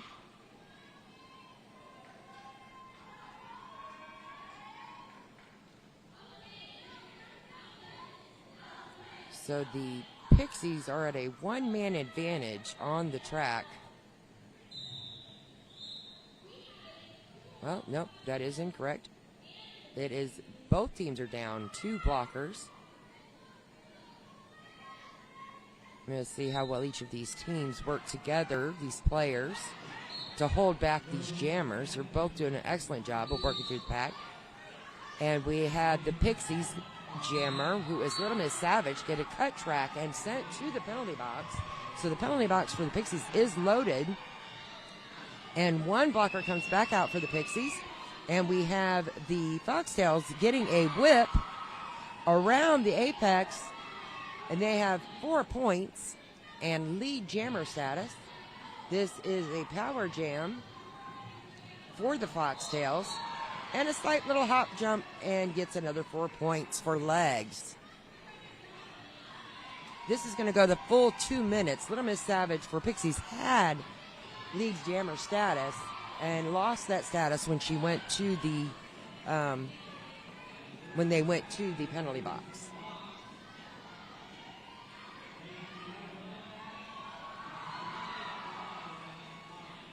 So both jammers are back on the track.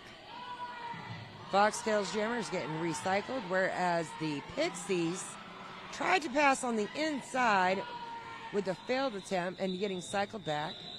And that went the full 2 minutes. So that was a 15-point jam for the Foxtails and a 2-point jam for Pixies. Score being 49-17 going to the Pixies. So right now we have a 32-point game, but we're only going into jam 7.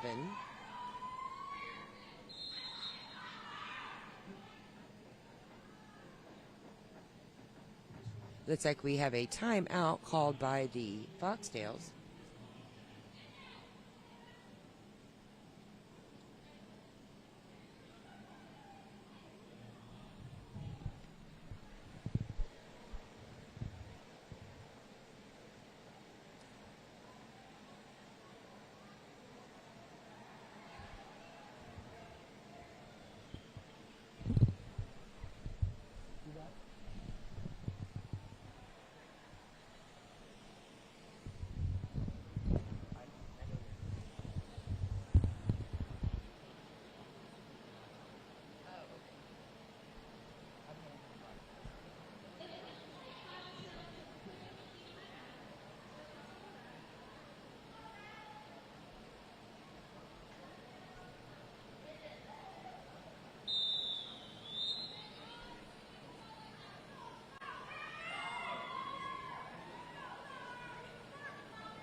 All right, the jam whistle has blown for jam 7.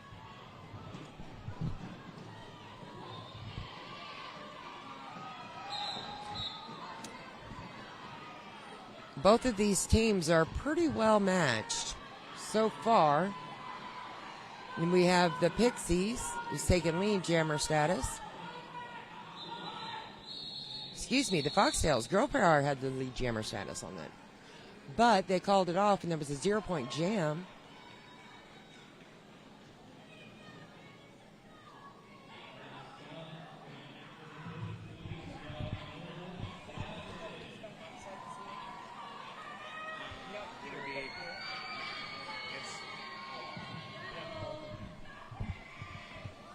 Next time out, we can go back to it.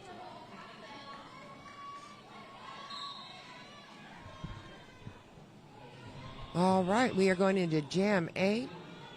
Looks like both jammers are getting stuck in the wall. And there we go, Pixies. Little Miss Savage has made her way through the pack. But she got a cut track in the process and getting sent to the penalty box. That means we are on a power jam for the Foxtails.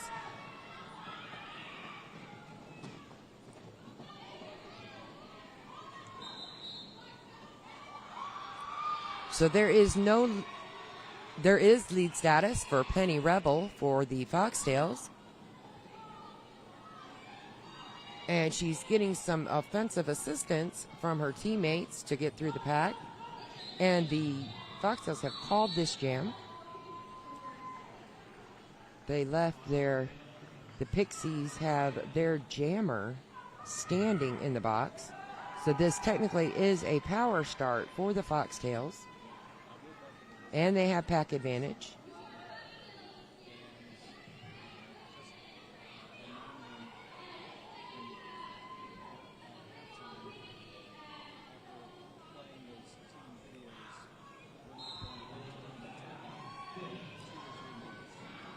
So this is Jam 9, and Foxtails Party Poison has gotten lead jammer status as Little Miss Savage comes directly out of the penalty box through the pack with ease to get the initial pass.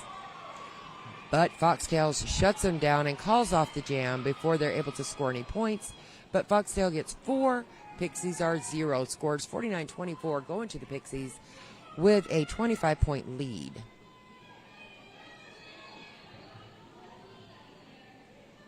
Starting this next Jam 10 with both jammers on the line for both teams.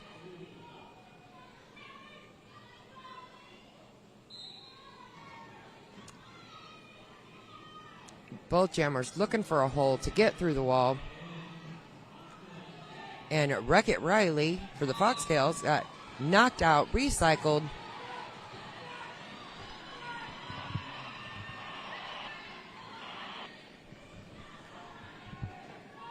Working her way through the pack, Wreck-It Riley is, and before they can get through, the Pixies have called it off. So that was a 2-point total jam for the Pixies.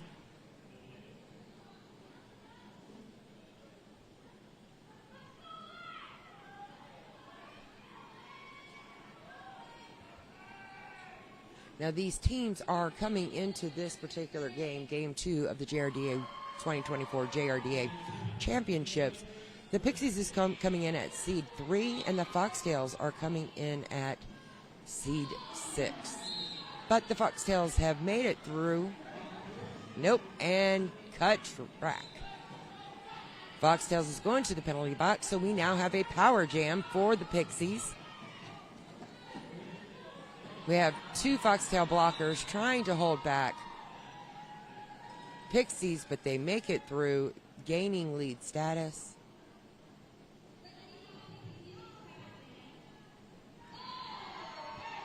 And he easily makes it through the wall for another 4 points. Takes the outside with a little hop on the apex. And that is a call for the jam. That's an 8-point jam for the Pixies.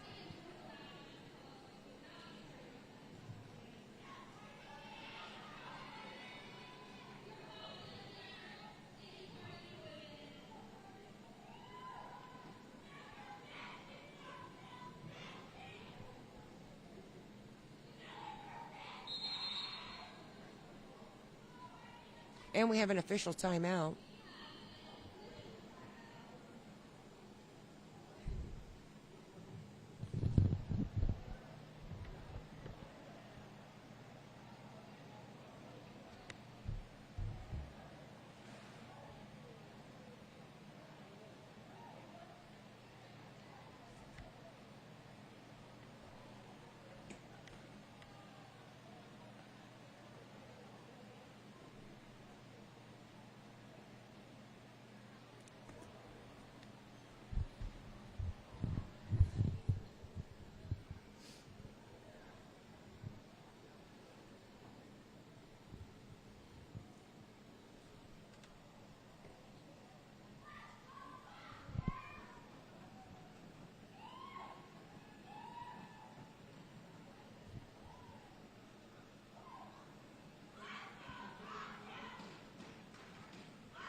All right, and we're looking at the penalty board for the Pixies.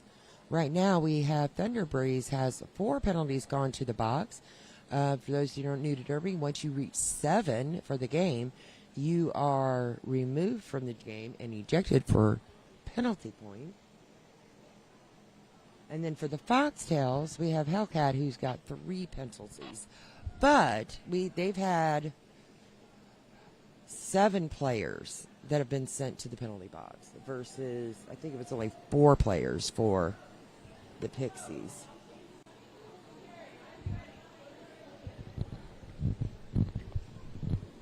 So penalties are something that you have to pay attention to because each skater, once they reach 7 in a game, they are ejected from the game, and that the rules are in place for safety.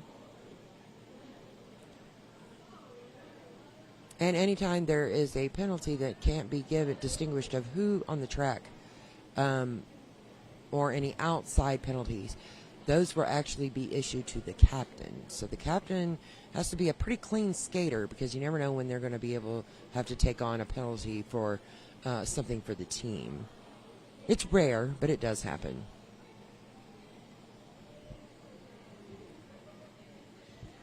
And you can see here the skaters, all smiles, having a great time, enjoying their times at the 2024 Champs here in Chicago, Illinois.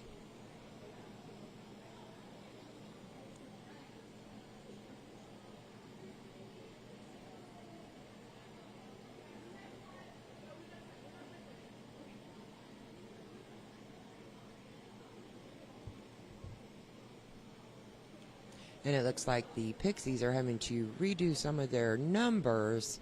Your number has to be clearly visible on both sides of your arm, either on a shirt, and generally an armband.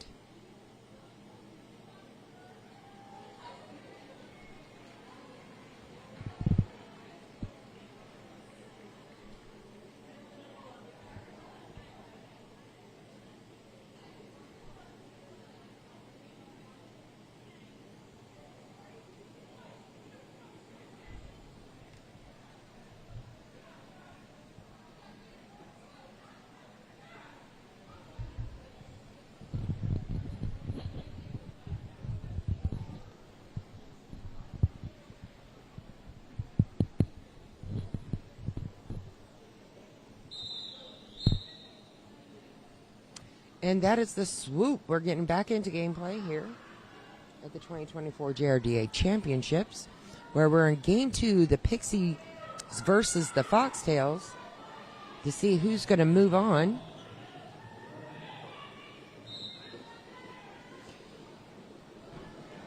So both jammers are off the line. Rubik's is being cycled back.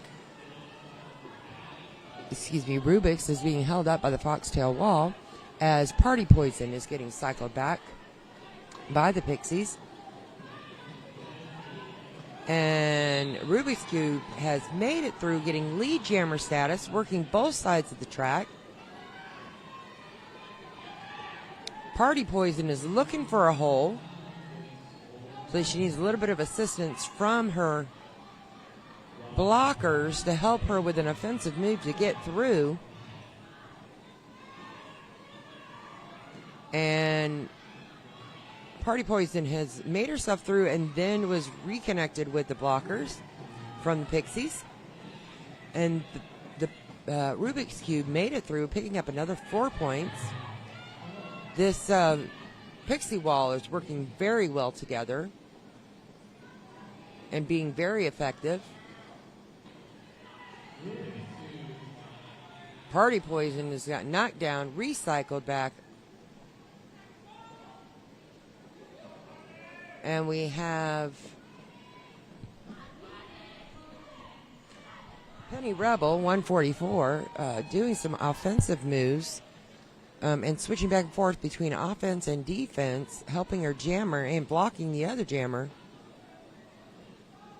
Party Poison is having a really difficult time of getting through this pack. She really needs some help with offense from her blockers to help her get through. And Party Poison looks a little tired, gets knocked out again on the apex. It went the full 2 minutes. That is a 24-point jam for the Pixies. I think that's the most so far. We're only in jam 12. That's 24 points for the Pixies and 0 for the Foxtails. So score being 83-24. That's a pretty big spread. That is a 59-point spread.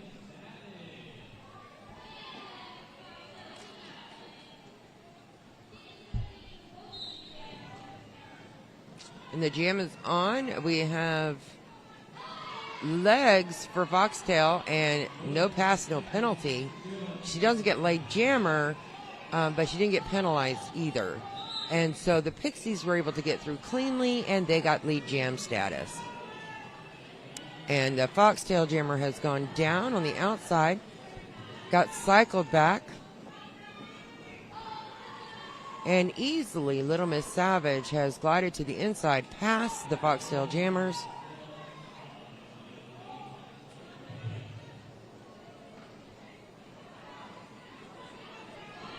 Both jammers are fighting, and Pixies has made it through again for another 4 points. Whereas the Foxtail jammer is still on their initial pass. The Pixies are not making it easy for the Foxtails.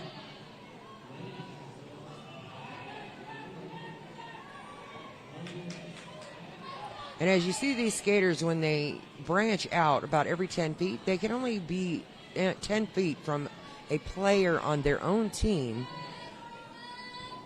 So that's when they spread out, like giving opportunities for either in the front or the back for the blockers to do some damage with the jammers, trying to hold them back. Number 7 just got an out for Pixies, which is Thunder Breeze. She just did a really good outside hit and was holding that line tight. The jam 13 has been called. Scoreboard is 99-28. We are at my math be mathing today. That would be a 71-point lead difference.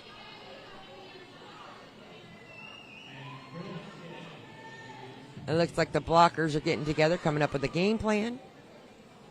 Both teams have jammers on the line, so we have a full track. Jam is on. The Pixie jammer, Triscuit, is really pushing on this wall. Takes a little bit of a tumble, gets back up, still working to get through.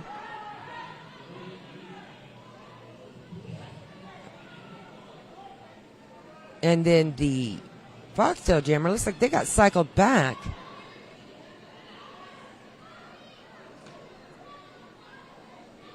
The Pixie jammer, Triscuit, looks like he's holding his nose or something. And he's looking over at his bench.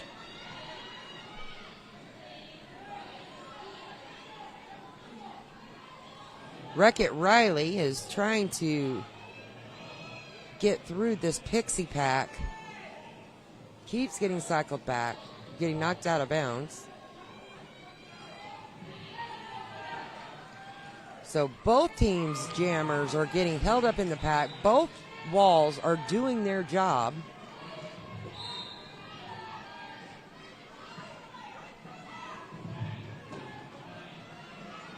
And we got the Foxtails pivot, got sent to the penalty box. So now the jammer only has to deal with 3 of the blockers. But the Wreck-It Riley kind of snuck that one through on the outside to get lead jammer status. And the Pixies, Triscuit is taking off his panty. Again, the Foxtail jammer goes to the outside, but they got a cut track. And Wreck-It Riley is getting sent to the penalty box. So this is going to go the full 2 minutes.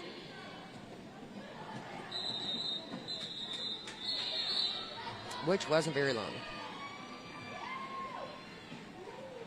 So the Pixies on the next jam 15, are going to start with an advantage because they're going to have a jam start. A power start, excuse me. And if you don't know what a power start is, that is when one of the jammers is in the penalty box. So the other jammer not only is going to get help, they're going to get help from their blockers when they're trying to get through.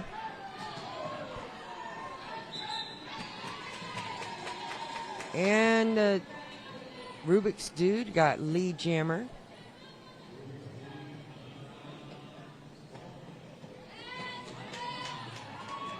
Made quick footwork of that to go on the inside to get 4 points. And the white jammer, Wreck-It Riley, is back out on the track. But it's getting held up in the wall.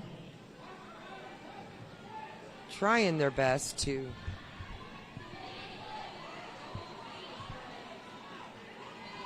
got through the wall for their initial.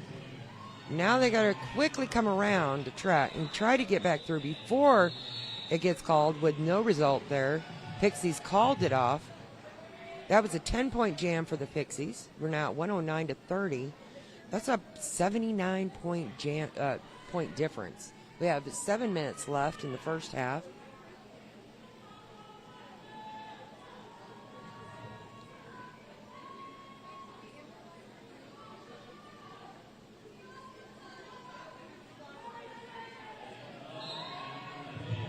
So Jam 16 is on. We have both jammers that are on the line. We have Little Miss Savage for Pixies and Girl Power for Foxtails. Both of them working hard. And the Pixies have lead jammer status as Foxtail Girl Power is getting cycled back.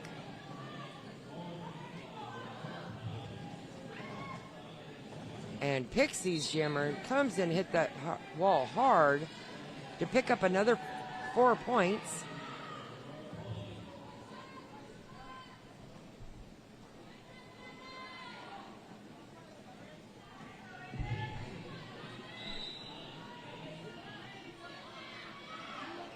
And we have a white blocker going to the penalty box. Not sure what that penalty was for. So it looks like we have a Pixie advantage here. They have all 4 of their blockers, and the Foxtails only have 2 because they have 2 in the penalty box. And not no more, because from second to second, things change so quickly. The pivot for the Pixies got a penalty and was sent to the penalty box.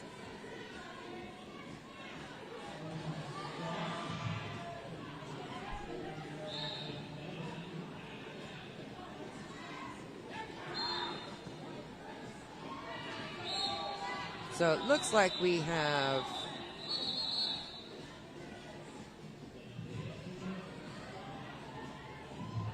a Foxtail advantage. Well, as soon as you say it, something changes. We have a white blocker and 2 black blockers in the penalty box.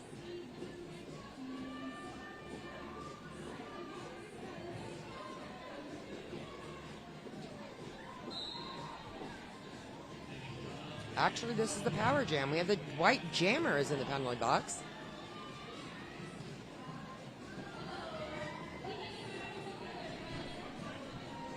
Glitter Bomb is jamming for the Pixies.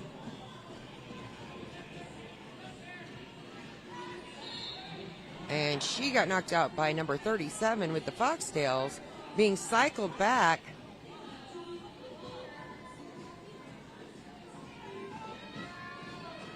And we have the jammer, blocker number 9 for the Pixies joining her pack to help aid in keeping Crash Mash from getting through. It's like we have something that's dropped on the track and was picked up quickly. Both jammers are fighting and struggling to get through these walls, but Pixies Glitter Bomb has made it through.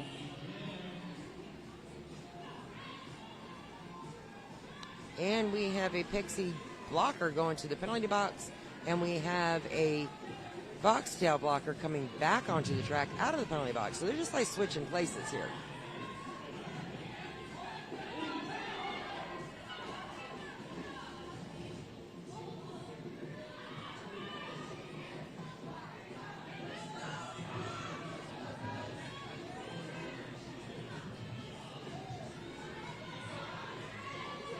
And so the Pixies are really trying. Their jammer, Glitter Bomb, is really trying. She just got knocked down. It's like they're losing energy.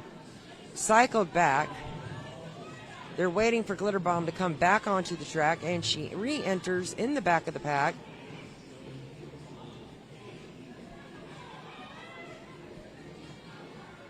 And we had a white star pass.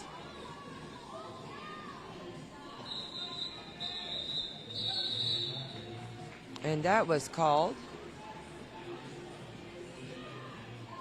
GM 17 had a 4-point for the Pixies, which was 129 to 30. Foxtails got 0. It's been a little bit since they've gotten any points on the board. But we do have 2 minutes and 23 seconds left in this half of the game.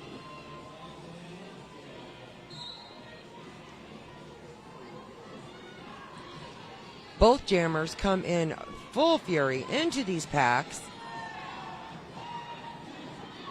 Looks like Rubik's Dude is working his way back and forth from the inside to the outside on the track. But Betty Ray snuck on the outside for the Foxtails and took lead status.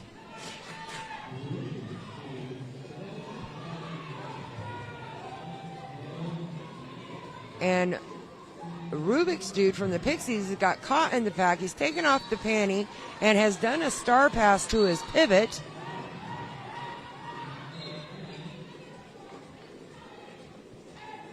And it looks like that was not an official star pass. Rubik's Dude had to go back and pick up the panty, and he is continuing to be the jammer. I'm not sure exactly what happened right there. It looked like he might have gotten a penalty during the star pass. We'll see here. Yes. When the Pixies were Rubik's Dude was trying to do a star pass, it was an incomplete star pass. He got a penalty in the process of doing it. So the pivot had to drop the panty, and the original jammer pick it up and go to the penalty box. And now we have an official timeout.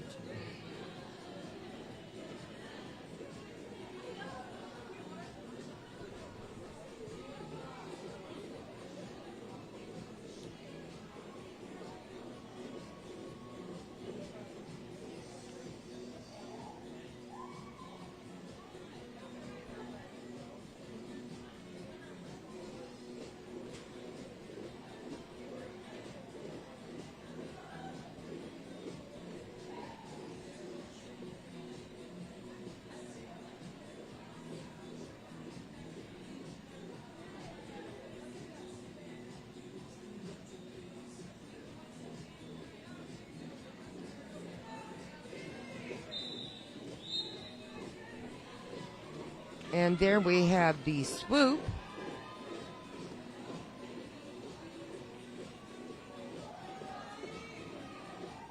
This is going to be a power start. Yep, a power start in favor of the Foxtails. Legs is working and made it through to get lead jammer status. And one of the blockers got separated and mixed up with the Foxtail wall.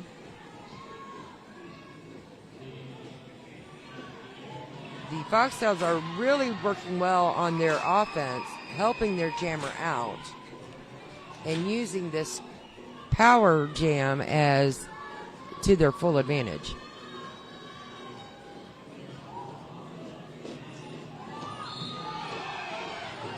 And the Foxtail jammer got knocked out of bounds. And that jam is called. And it looks like that we are in intermission for 15 minutes. We're going to see you guys back here in about 14 minutes so that we can continue on the second half of Game 2 for the Junior Roller Derby Association's 2024 Championships.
Hello and welcome back to the second half of Game 2 for the 2024 JRDA Championships here in Chicago, Illinois. We are seeing the Pixie Roller Derby versus Foxtails Junior Roller Derby. These two are going against each other to see the winner of this game is going to go up against FOCO. And then we have the points per jam. You can see where the Pixies have had some very successful jams, getting 16 and 24-point jams. That's a lot of points to be in a particular when you have 2 minutes or less to gain these points advantages. And then we also have the penalty board for the Pixies. Right now, we have a couple of skaters that have 4 penalties, as in Thunder Breeze and Brutal Beauty has 3. Where this comes into play is once a skater gets 7 penalties in a game, they are ejected, and then their team is down a player. And we have the Foxtails here. We have, it looks like a Hellcat number 177 has been taken out of the game. Not sure, we'll maybe find out about that later. It was not an ejection, but they no longer are on the track. We'll find out a little bit about that. So the actual halftime is over. Both teams have gone through a safety check for their gear, and they are waiting on the officials to get the game started. We're waiting for the swoop.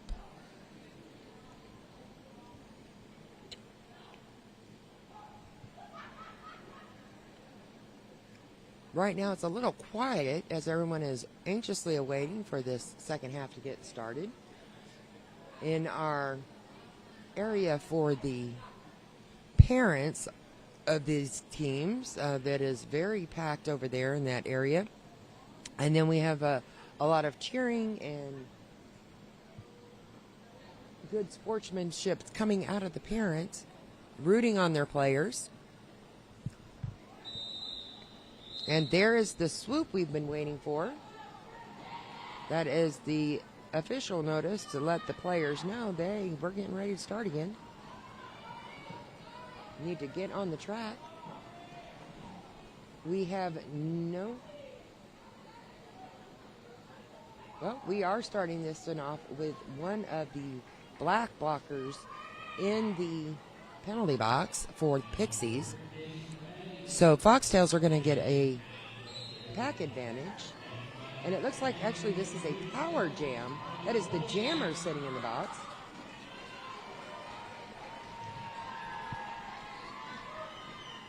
So the white jammer, who is Party Poison, made it all the way around and got met back up with the wall of the Pixies. But Rubik's Cube dude is working really well. He fought through to get through the pack. And so it is being called off by the Foxtails, which is a great strategy. What they're doing there by calling it off is so that the other team is unable to get any points. They have to pass the jammer has to pass their hips, past the blockers, to be able to get points. The main benefit of being a lead jammer is having the opportunity to call that off before that jammer can get through.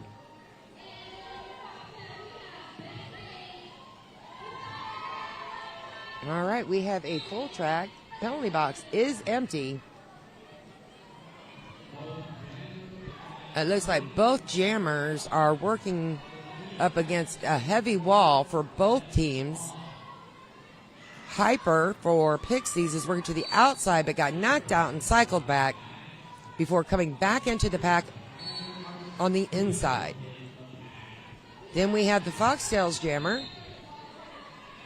who looks a little tired, trying to get through the pack.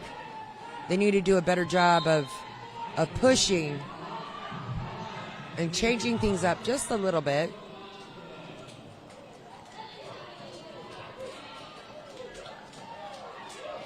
Betty Rage is getting a little bit of assistance and made it through the pack, but got knocked over. And she came back in. There was no penalty on that one, as the Foxtails calls that jam off.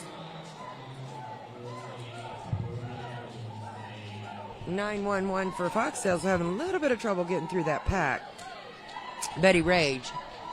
That was a 0-point jam. And it looks like we have the Foxtails coach talking to his players, encouraging them, looks like, telling them what the next game, and he's presetting his bench.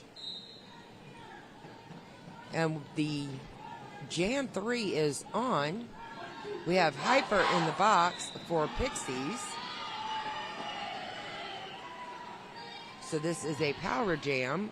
Wreck-It Riley has made it through the pack and has gained lead status.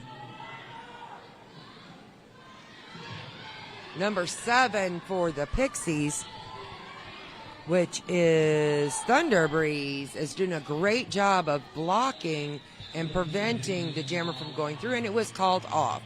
That is a 4-point jam going to the Foxtails.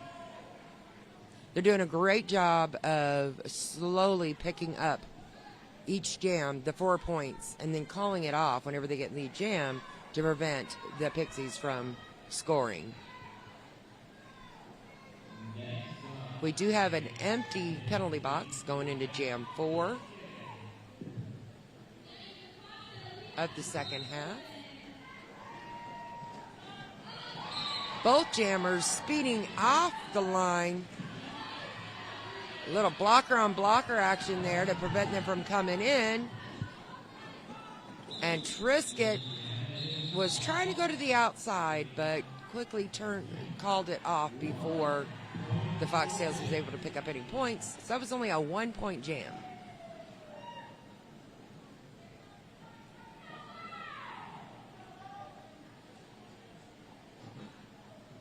So the Foxtails are going to be, their strategy is to start with their pivot at the front of the pivot line. Oh, nope, they're all moving back towards the jam line.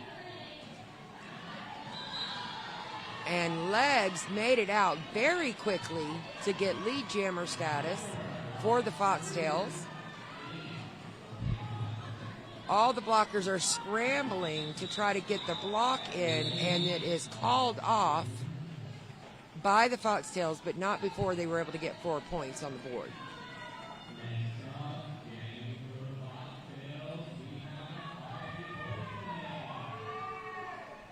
And it looks like we have the Foxtails talking some strategy.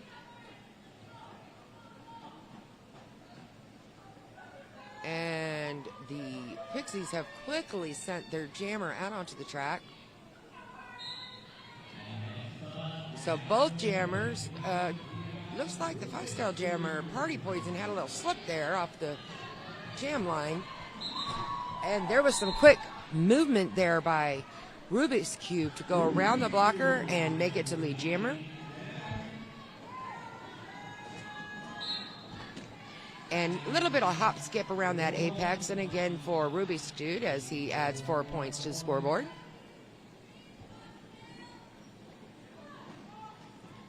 It looks like the Foxtails needs to work on getting their offense together to be able to help their jammer, but at the same time, they're having to work the defense. It's a little shaky on the defense when the black jammer is getting through. That corner is a little tough. We're having a lot of spills over there in on that first turn. A little fancy footwork there, back skating to get through the pack.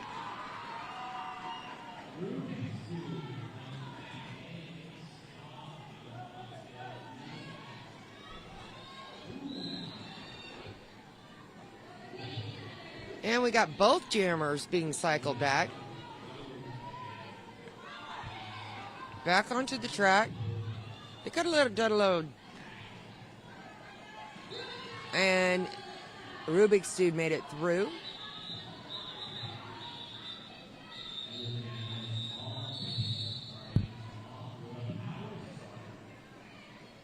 And it looks like the Foxtails jammer went to the penalty box right there at the end.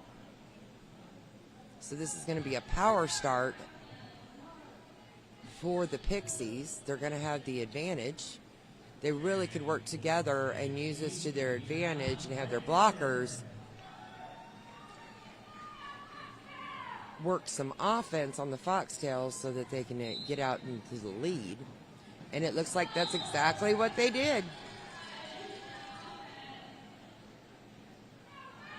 Piper made it straight through on the inside to get lead jammer status. Already back into the pack, does a quick little hop and gets another 4 points.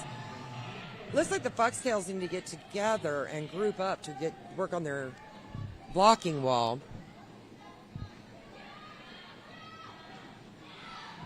As again, Hyper does some fancy footwork and just squeezes right through those Foxtail blockers. And I think that the Pixies were unexpectedly seeing that jammer, and the Pixies called it off before the Foxtails could get back around the track to gain any points. But the Pixies do come out of this with a 10-point jam. And we have a 106-point game. That's 106 points difference. 156 for Pixies to 50 for the Foxtails. And you could tell who the Foxtails coaches are. They are dressed in their Foxtail onesies, adding a little bit of flair and charisma to the track. Again, we have, it looks like we have a new jammer for the Pixies. Haven't seen them out today yet. This is Fustercluck jamming. They are working and pushing on those blockers to get that. They're out of pack. They have to let them go. And Fustercluck has lead jammer. They really had to keep pushing to get that.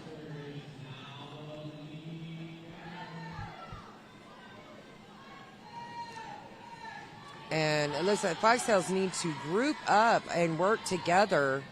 And Pixies are going to call that jam off after they receive 4 points. Score 160-50 to the Pixies.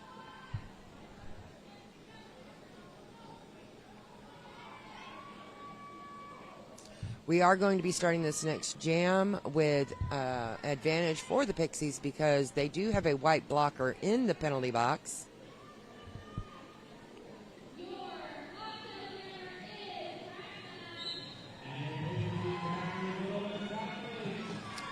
And quickly, Little Miss Savage comes off the jam line. Gets hit out. They got lead jammer. No, they didn't get lead jammer. But they did get knocked out. Had to recycle back. Now they officially have lead jammer status. And the white jammer, Crash Mash, is still trying to work through the pack.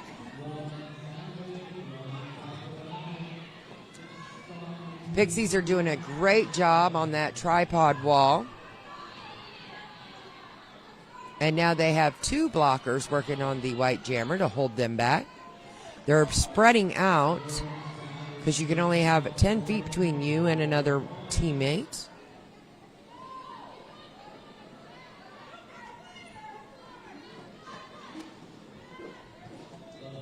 And Little Miss Savage is working her way through the top of the pack. There's 2 jammers 2 blockers holding her from the Foxtail, and they ended up with a penalty, and so they have lost lead. They got a high block sent to the penalty box, and we have a little bit of a spill as the Crash Mash, the white jammer, got knocked out. They had a couple of blockers fall on top, but they're all back up. It looks like the white jammer is losing her endurance. She's been working very hard to get through this pack. It's got to be tiring. Little Miss Savage is back on the track and goes through. They've lost lead jammer status, but she's quickly able to add on another 4 points for her team, 168-50.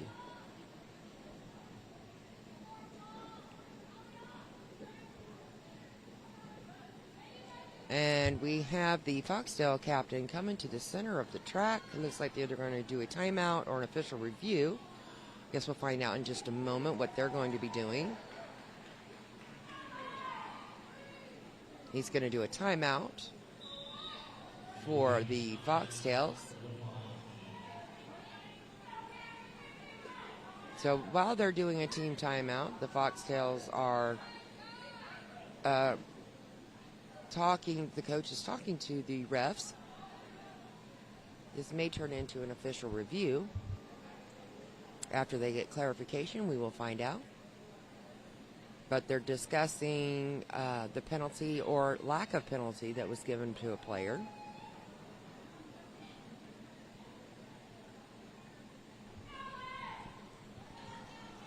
So the Foxtail coach is going back over to the bench, and it looks like the officials. And then we have the Pixies bench bringing up the spirit of the crowd and cheering on their teammates. As we have both teams on the track.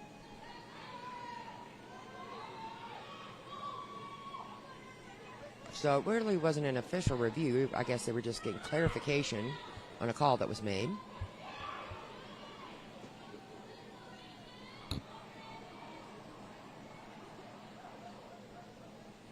So we have the swoop. The next whistle is going to start the jam.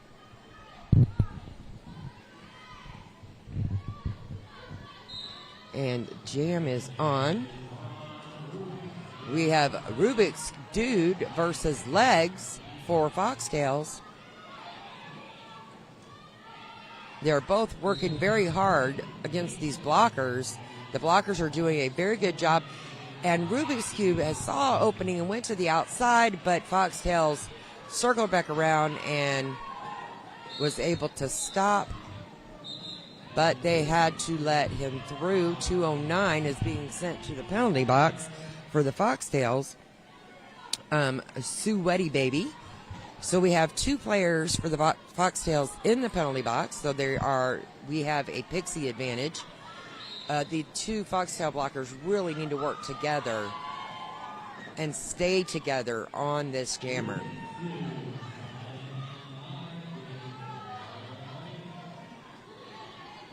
So we have one white blocker back on the track. So we have a tripod, and they work together with the pivot to hold that black jammer. And we have a blocker that came out of nowhere on the left-hand side.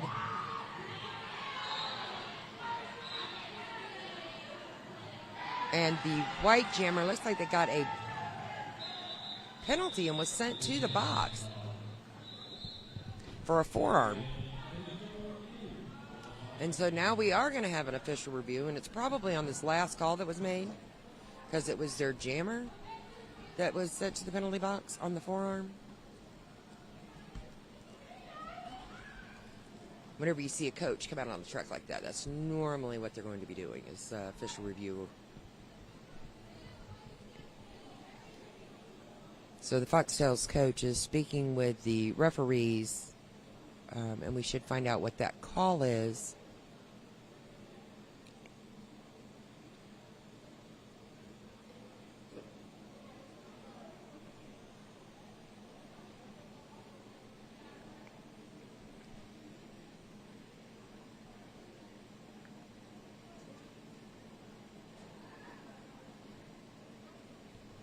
So you do get two official reviews.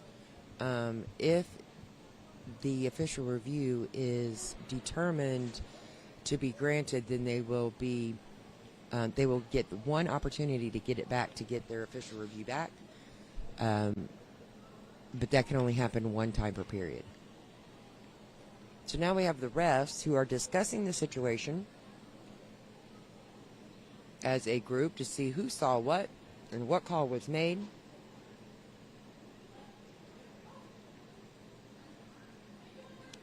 And we have to show our appreciation to all these refs and NSOs. Without them, these kids wouldn't be able to play derby.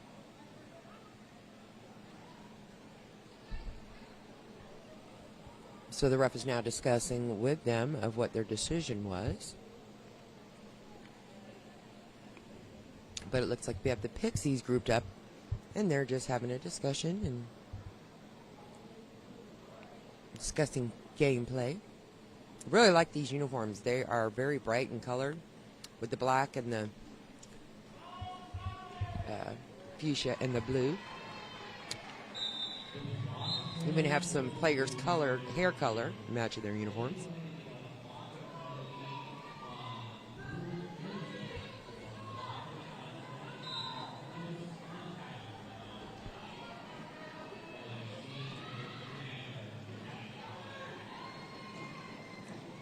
All right, so it sounded like they were blocking out of bounds, which is not allowed. It is a penalty, but that was not granted. We do have Little Miss Savage as lead jammer for the Pixies, and the Legs is still in a penalty box, so they are in a power jam. But Legs just came out and is back on the track. Came into the blockers, kind of doing some fancy footwork. She got pushed out and being cycled back. But the Pixie Jammer is making their way around. They've already got 8 points for this jam.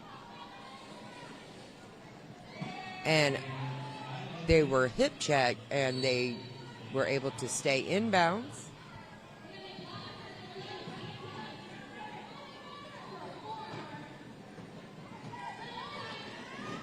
And so we have the blockers speeding up their pace on the skate.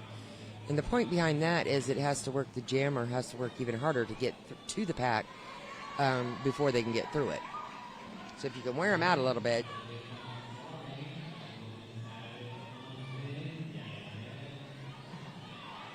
And we have a little bit of blocking on the jammer from the foxtail pivot. Legs made it through for 4 points on that jam. And it gets called off, and that was a 16-4 jam. It's a 142-point lead. But these junior skaters are putting it all out on the track, working their hardest together as a team to get points up on the scoreboard. We are going to be starting this next jam with a foxtail advantage. The black pivot is in the box.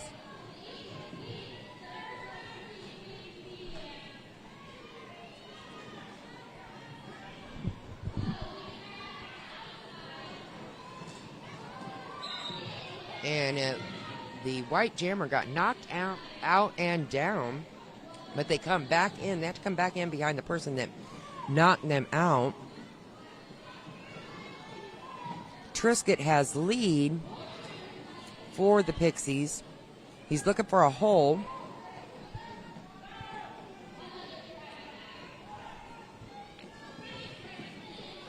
And it looks like they made it through. The Pixies are doing a great job of holding the white jammer back. Tenacious B. And that was a little hop there from Triscuit for the Pixies to pick up another 4 points. The white wall needs to kind of help out their jammer a little bit, playing some offense. But they're working hard on the defense to prevent Triscuit from getting through. And they did very well right there, the white wall did, of holding back and separating some of the blockers from each other. Tenacious B has just gotten a penalty and sent to the penalty box.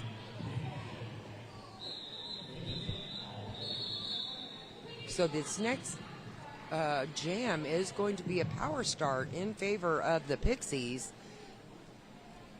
Foxtail's jammer is in the box, Tenacious B.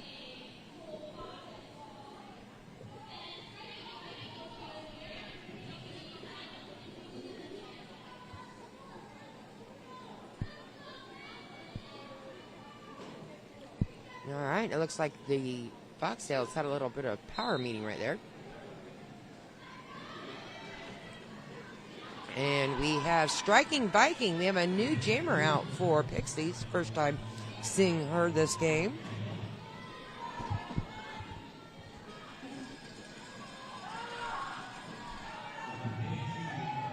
And the white tripod is doing a good job of holding back the black jammer.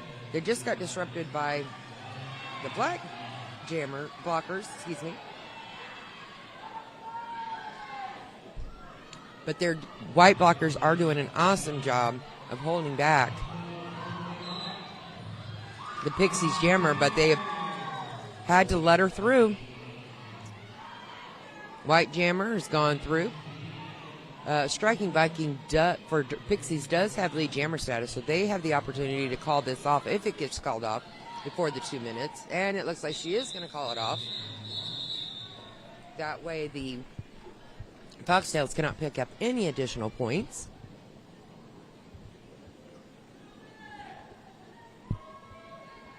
And looks like we have an empty. And we have an official timeout. The official timeout, the officials are discussing something that has happened on the track that is going to affect the gameplay. And we see how the two teams have separated the players on the track. Looks like they're discussing some strategy with their teammates. And they're out there joking around, having a good time. That's nice to see as well.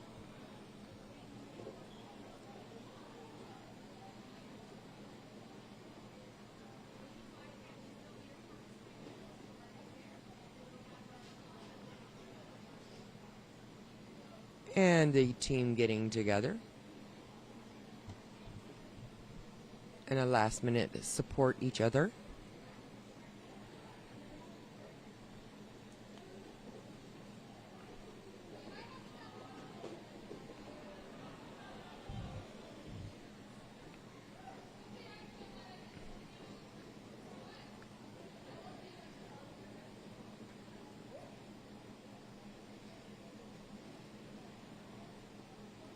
And the refs, you have to give them some great appreciation for all that they're doing.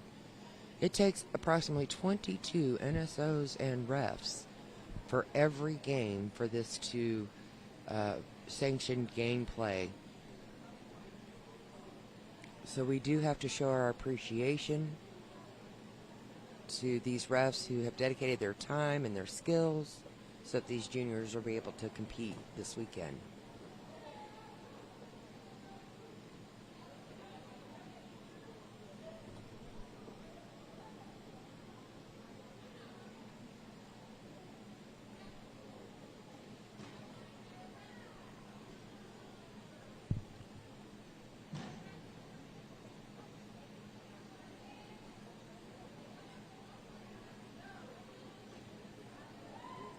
This must be a pretty complex discussion.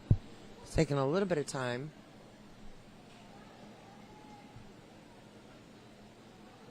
And we're getting a good look at the Pixie bench as the teammates are discussing. It looks like gameplay, having their smiles, having a good time, having great sportsmanship.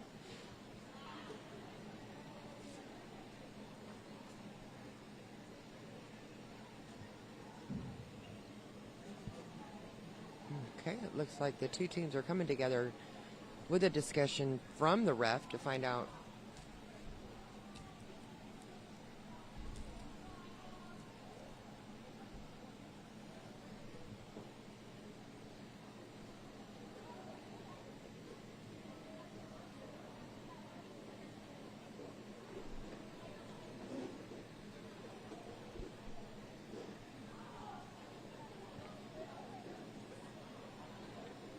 All right, so this was an official timeout. Apparently they had a problem. Now the coaches are going to their prospective players to talk about what just happened, and hopefully we'll find out what just happened.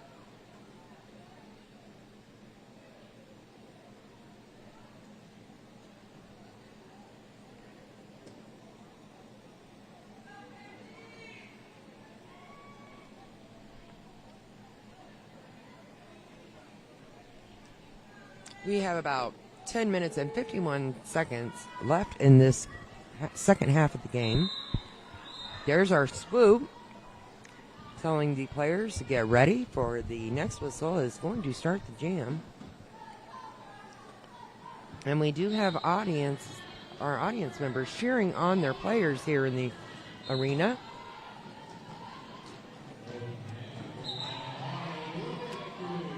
And we have Rubik's Cube, who made it out for lead jammer status for the Pixies. And Crash Mash has gotten swallowed up by the blockers. But she found a hole and has gone to the outside to get her initial. And Rubik's Dude made it through the pack and called it off, giving a 4 points for the Pixies, a 0 for Foxtails. Both teams are fielding a full team onto the track.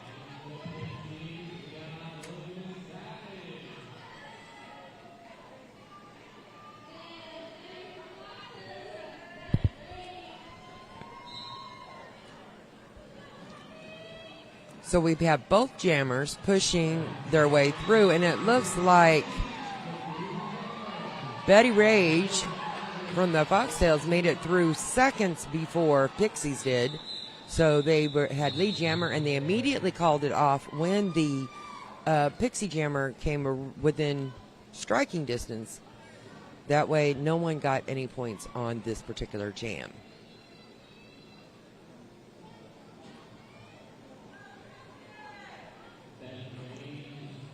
Looks like there is no advantage to either side. They are fielding all 4 blockers and jammer for each team.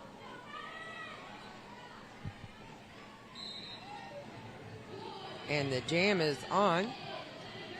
And the Foxtail jammer kind of held back there a little bit, I think, to see what the Pixie jammer was going to do. She keeps pushing, and she got pushed out. She almost had it through. The black jammer is getting cycled back as well. They are working hard. And the black jammer gets cycled back. That was almost a cut track, but he caught himself and went back.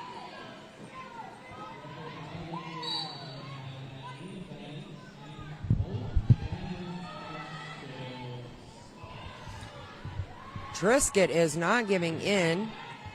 They keep pushing and trying to make it around this white wall. Got a little bit of a spill there. Everybody's back up, and we have another spill. This track is a little sticky, I think. At some points it's sticky, and at some points it's slick. And it is a sport court, so if you're not used to skating on sport court, it takes a little bit getting used to. And that was called off. So we have a 4-point jam for the Pixies, and we have another official timeout.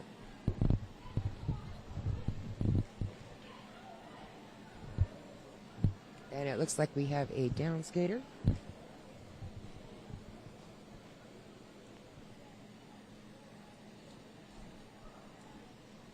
As our medics are checking on the skater. Here, it's going to be really quiet here in the arena.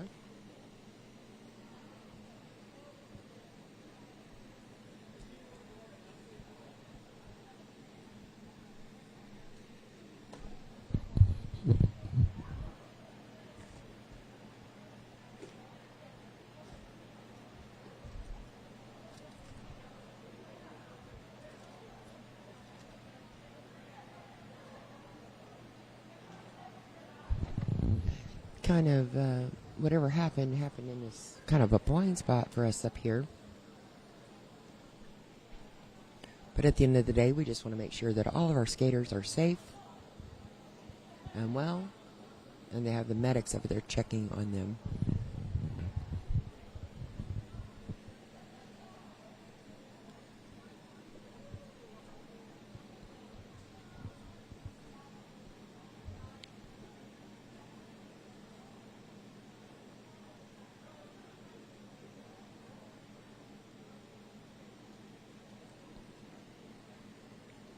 And even those skaters that are on deck for the next game are showing their respect.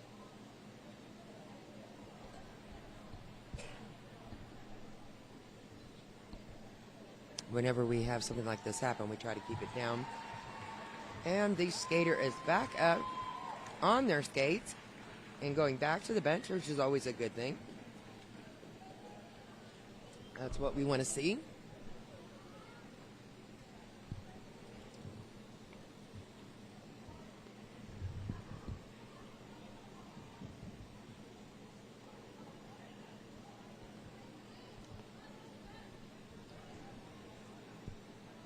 So it looks like they have a real quick team chat for this last little bit of the official timeout. Once the officials are ready and the medic has both eyes on the track, the next jam will get started. Now generally, if it was called off for an injury, they would restart the same jam.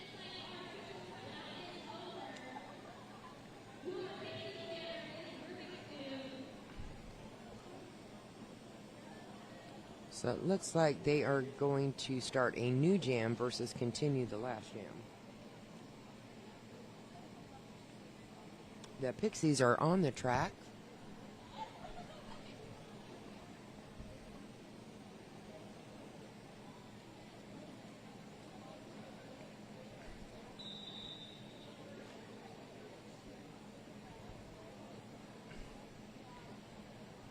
And we've gone from an official timeout to a team timeout being called by the Foxtails.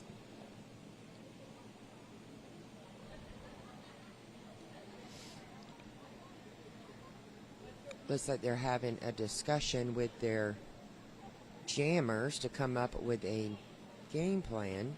We now have the pivot and the jammer back on the track for the Foxtails.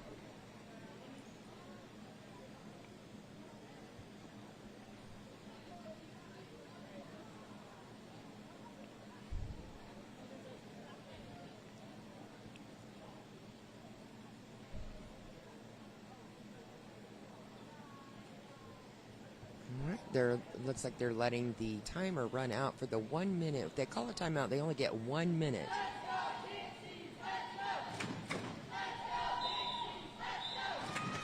And we have some cheering going on in-house from the skaters, cheering on the other teams.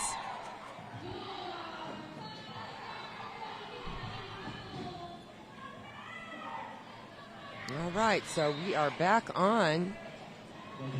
The whistle was blown, and both jammers are fighting to get through the pack. And it looks like Rubik's Dude made it through with a little hop through. And Penny Rebel is getting held up by the wall, and she slipped around and made it through her initial pass. And the white blocker was really working hard to hold back Rubik's Dude. He got 4 points on that jam before calling it off. We have one white blocker in the penalty box, so they're going to have a Pixies advantage.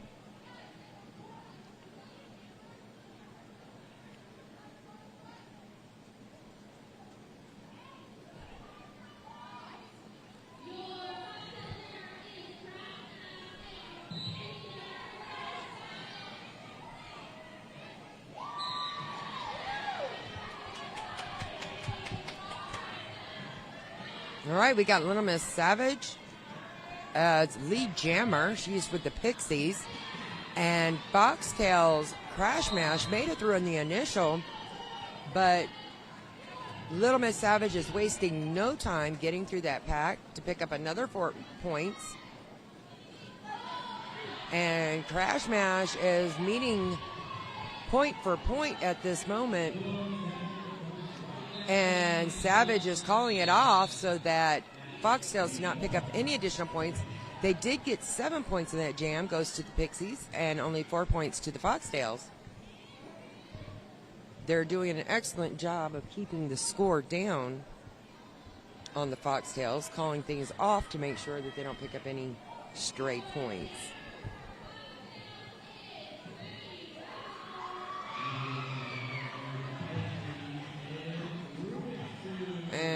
looks like we have a Pixie in the box, so the Foxtails have an advantage.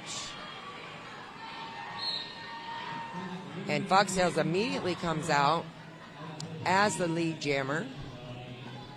Working on the outside to the inside. Penny Rebel has done a great job getting through, picking up 4 points. And Rubik's Dude has made it through on their initial. And that jam was called off. 0 point. Here's the switch. 0 points for Pixies, 4 for the Foxtails.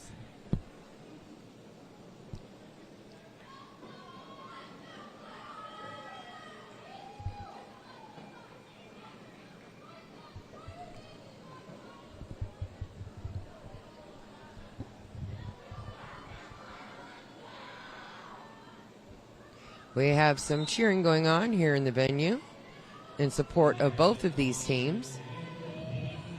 We have a full track. Both teams have, excuse me, that's incorrect. We have white blockers standing in the penalty box. That means they're going to be let go within 10 seconds to rejoin their team. Girl Power made it through the pack, but Little Miss Savage has lead jammer status, and she calls it, getting 4 points before the Foxtails can pick up any additional points.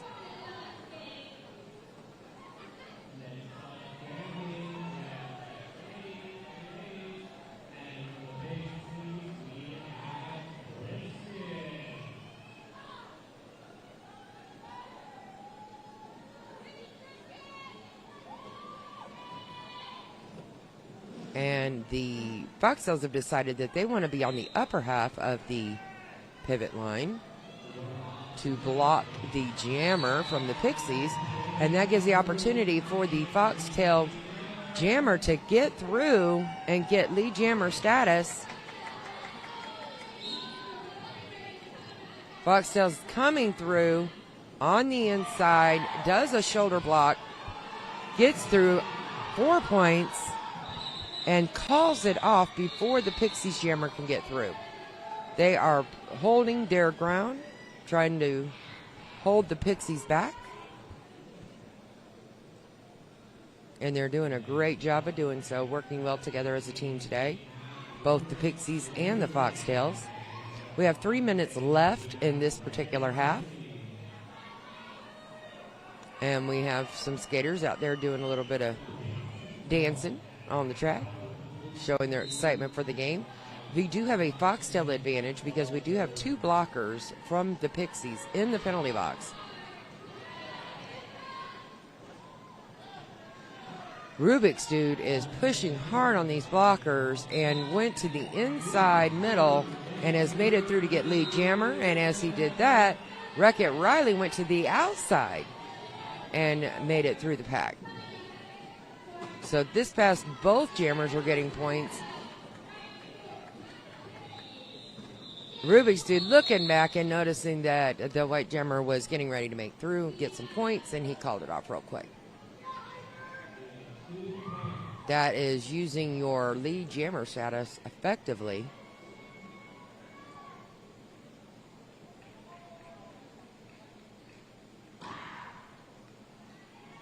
We do have a Pixie advantage. The Foxtails have a blocker in the box. Crash Mash is pushing to get through this Pixie wall as Little Miss Savage goes to the inside. Fancy Foot works straight through. Crash Mash is still fighting to get through. Finally does make it through for her initial pass. And Little Miss Savage calls off the jam. They get 4 points on that jam.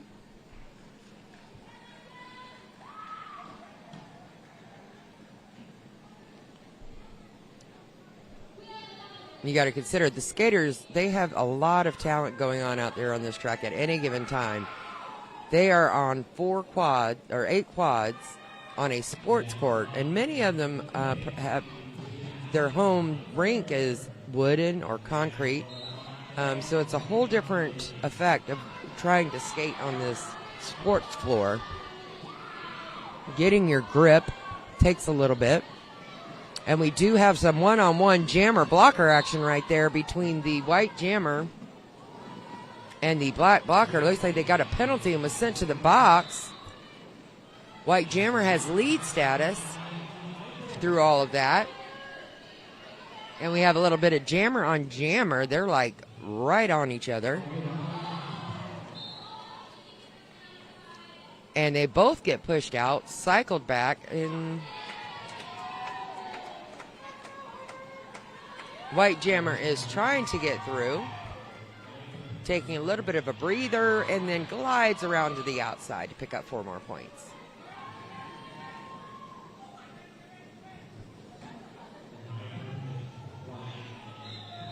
And Pixies are calling it off. The score being 249 to 72. 252 to 72. This is the unofficial score. Both teams did an excellent job of leaving it on their track and putting all the effort remaining.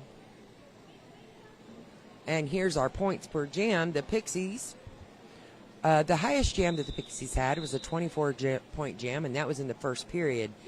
The second was they had a couple of 16-point jams in the second half. But for the Foxtails, they did a 15-point jam in the first half and never got over 4 points in any particular jam, and they only got points on about half the jams going through. But the official score is 252 to 72, going to the Pixie Roller Derby. Congratulations, great job to both teams, and look forward to seeing them again play later today and tomorrow. And this is the conclusion of the Game 2 for the 2024 JRDA Championships here in Chicago, Illinois. We will be back in approximately 15 minutes for the Game 3, which is going to be the female division, which is Santa Cruz Derby Groms against the Nashville Junior Roller Derby. Thank you, everybody, for joining in. This is Chaos Coordinator, and we'll see you back here shortly.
Hi, guys. I'm Hippie here, and I'm excited to be here announcing this game we have Nashville Roller Derby and the Santa Cruz Derby Groms for the female. Thank you. For the female seating today. This is the first female division game of the day.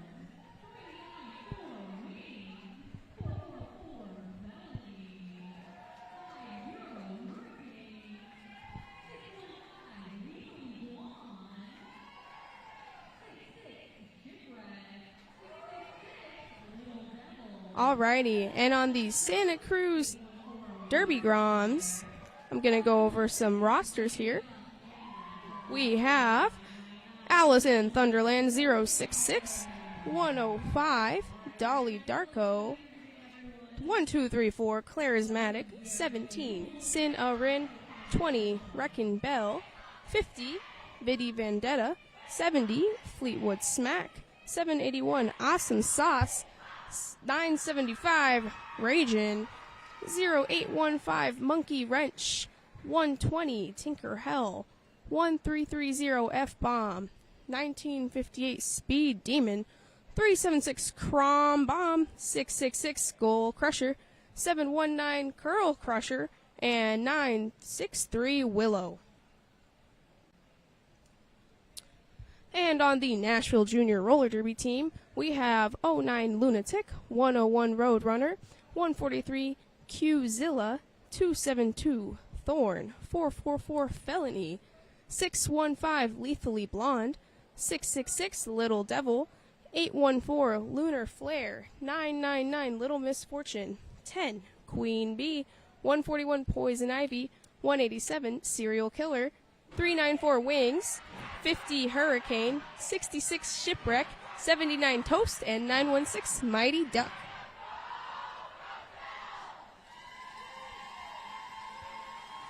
All right, and Time Till Derby, 126. Sorry about getting the hang of this, but here comes some roller derby.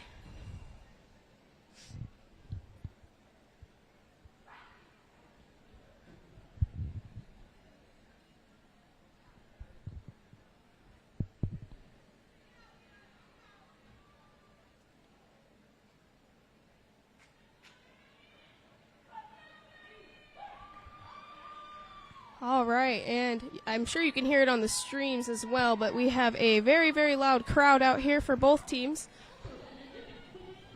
Forgive me, as I'm not as familiar with Nashville Junior Roller Derby. I believe they are a newer team since when I was a junior and played Santa Cruz. So I will be looking for names out there as well.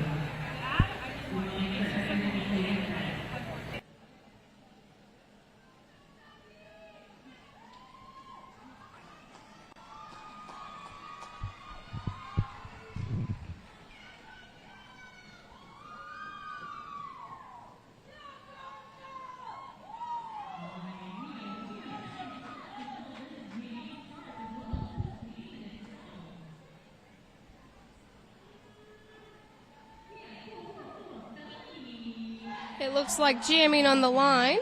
That is going to be 444 Felony for the Nashville Junior Roller Derby. And for Santa Cruz, I can't exactly see the numbers from where I'm sitting, but we'll get to that shortly.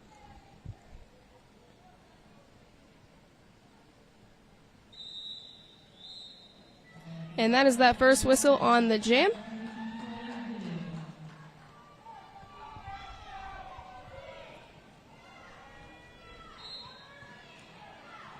And it looks like that Santa Cruz jammer, who I believe is 066, Alice in Thunderland, is our lead jammer at the beginning there. Santa Cruz wall holding strong in the top formation, putting 4 points on the board.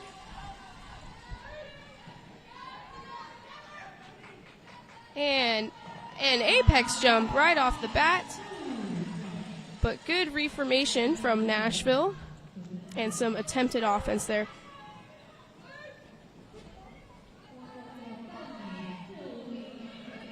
still lead. Pushing through, putting 8 points on the board for Santa Cruz Derby Groms. And another apex. Wow, we need an apex counter on this game as well. And that looks like it will be a 16-point jam to 0. But that is the only first jam so far. But that's what I love about roller derby, right? You never know what you're going to get.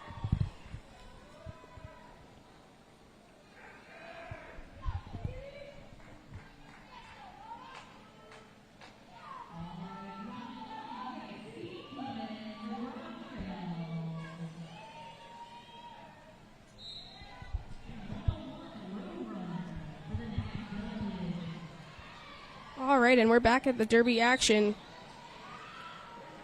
Speed Demon getting a penalty. Lead is still available. But there is great defense going on by Santa Cruz's Walls and some offense there from Nashville, number 666.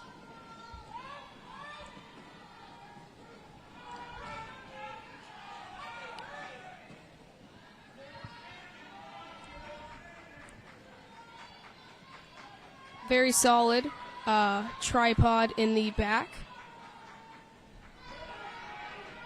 And it looks like that is the conclusion of the power jam that Nashville had. So Nashville is setting up defense at the top and looks like going back to play offense.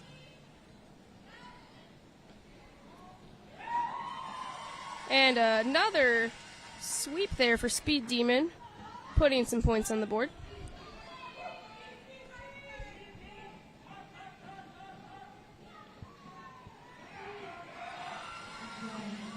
Really, really good work there with those tripods. And a duck on the side. Nashville is speeding up the pack slightly. I think strategically going to try and get their jammer out instead of focusing on defense at the moment. Speed Demon is putting up 16 points so far this jam with 9 seconds left. But that Nashville tripod in the front holding up well. And right before that whistle, looks like another 4 points for the Santa Cruz Derby Groms.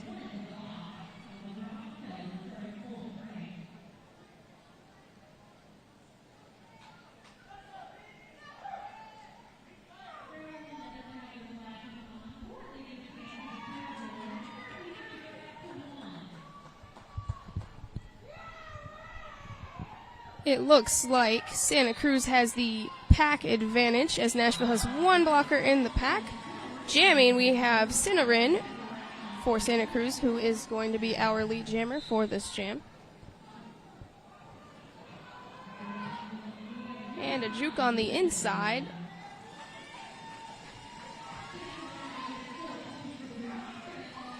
Really breaking those walls up. The Nashville jammer was having some luck there with that.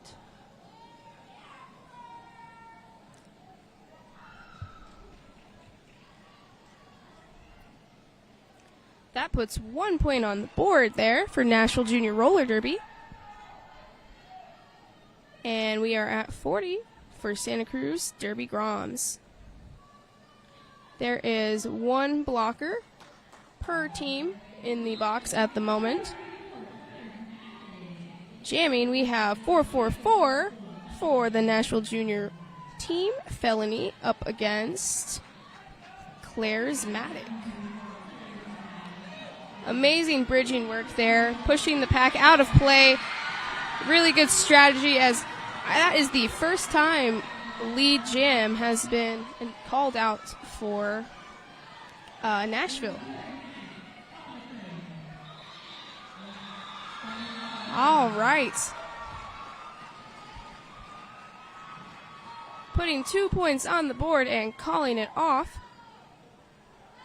That might be the name of the game in strategy for Nashville Junior Roller Derby up against Santa Cruz.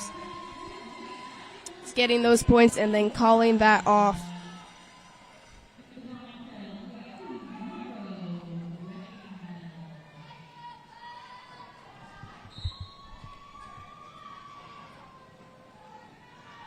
All right, that whistle means the game is on and rolling. Great drawback by 33 on Nashville. Nope. 916 is jamming. Forgive me for the long distance view.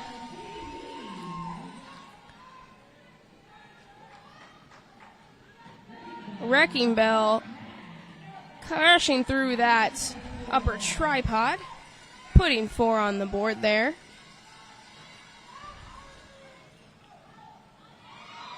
And a hop, skip, and a jump will end the jam there.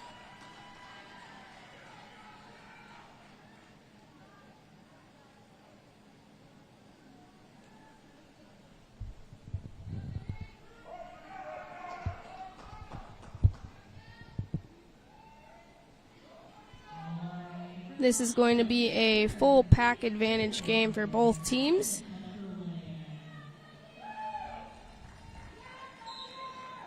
And looking at those starts, Santa Cruz has a really effective sweep back into the pack as Nashville is playing successful offense there on the inside, taken by Lunatic as Allison Thunderland puts 4 points on the board.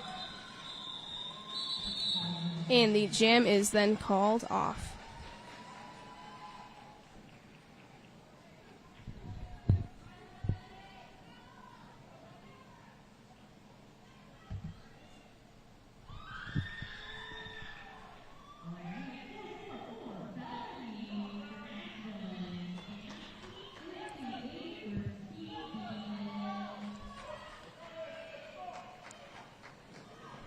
Both teams lining back with dynamic starts.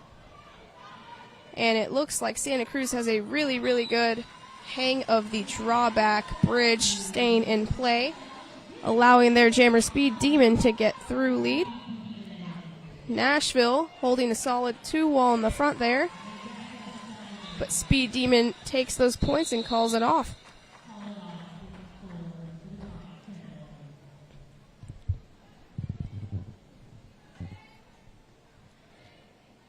Both teams are doing an excellent job on defense and offense and switching between the two. Very dynamic. But I think the difference is so far who is getting lead, making the real point spread the most important thing. So it's interesting to see these starts and how they are changing and moving quickly within the last couple seconds. And we had a little bit of a truck and trailer offensive there. And a hit there for Sinarin getting lead jam as Nashville reforms in the front.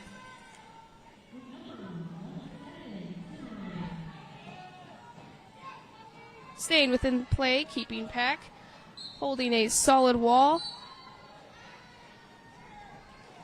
It looks like there was a penalty given to the pivot and a blocker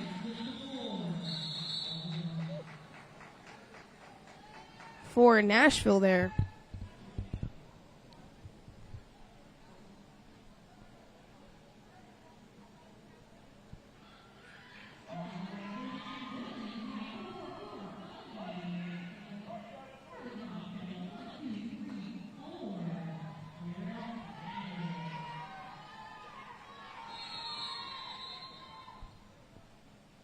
An official timeout has been called.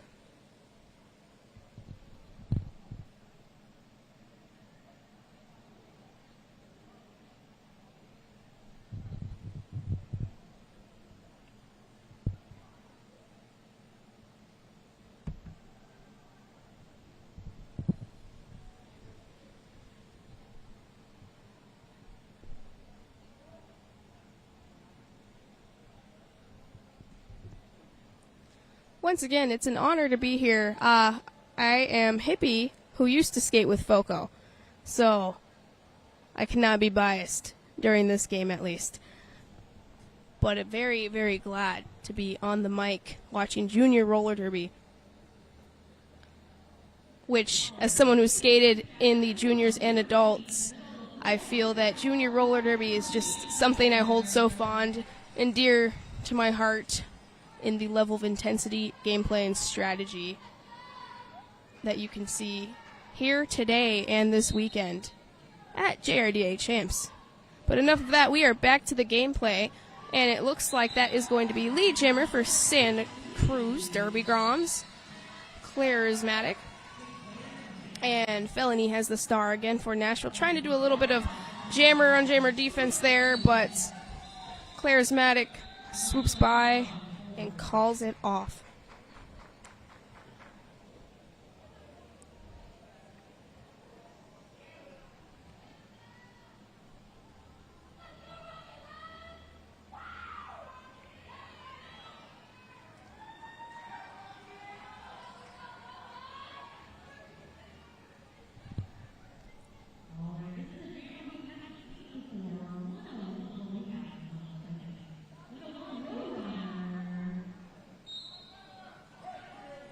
All right, a little bit of a jammer on jammer action there at the beginning, and some very, very well done defensive blocking there.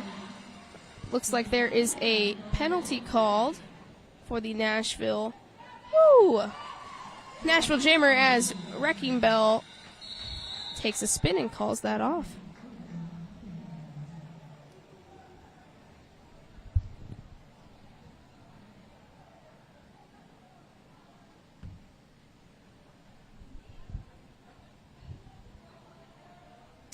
And it looks like this is, as a jammer, this is my favorite thing when my team is on the track.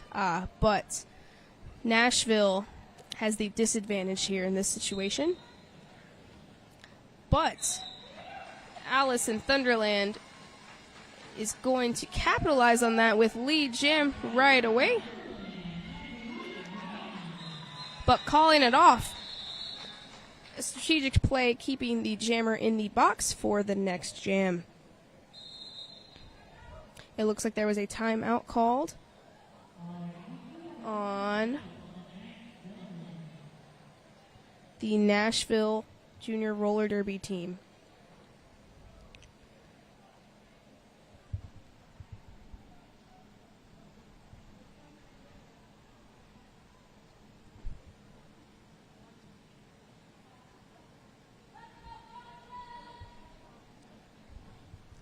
And here we have the points per jam. The Santa Cruz Derby Groms are doing a very effective job at getting the points and calling it off, not allowing Nashville Junior Roller Derby to score or capitalize on their fast pack releases. This is a effective strategy, but it is keeping the scores very low.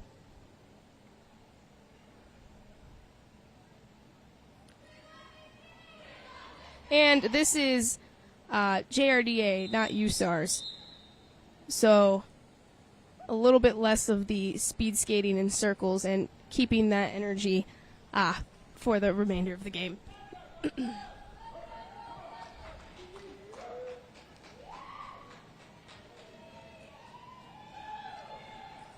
Starting with a power jam. I believe that is Speed Demon on the line for the Santa Cruz Derby Groms.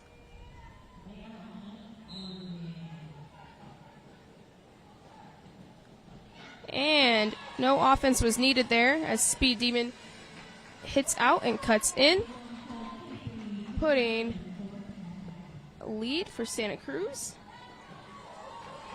as they are back on track. We have the Nashville jammer released from the box, but a quick call off there. Once again, not allowing Nashville to score.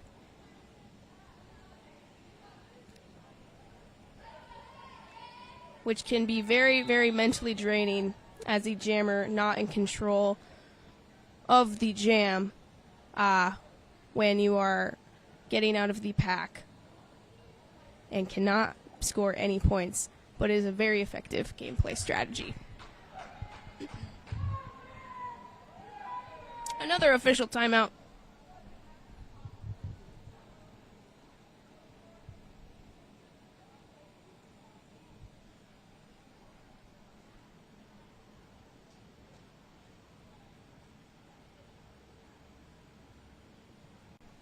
And here we have the penalty board.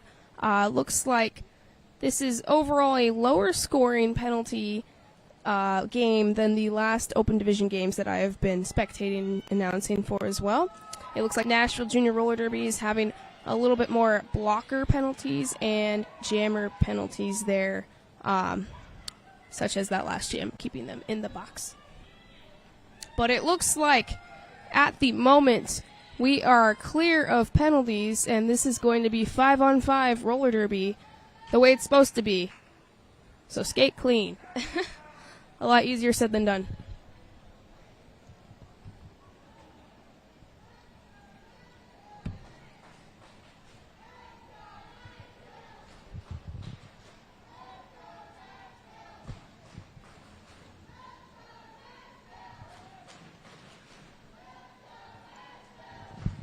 The Nashville crowd getting a cheer on. Again, I am not very familiar or have kept up to date with all of the rankings, but I do think that Nashville's putting up an amazing job defensively and offensively, keeping Santa Cruz at bay by forcing them to call off at, 4 points, which is a win in its own. Looks like Cinnarin is the lead jammer for Santa Cruz here, staying in bounds, but hit back by the Nashville pivot and back around.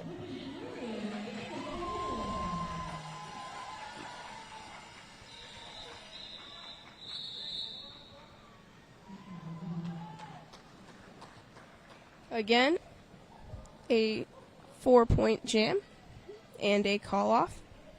As a jammer, I personally believe this is to keep your endurance for the long run. No reason to run the long jams and exhaust yourself when there is still 16 minutes of this half and then a whole nother half to go. And then a whole nother day of Junior Roller Derby you guys can catch up on tomorrow as well. Looks like we have Charismatic as our lead jammer, but not far behind. We have Lunatic from Nashville Junior Roller Derby. The pack is moving fast and manages to squeeze by. I believe that was 3 points there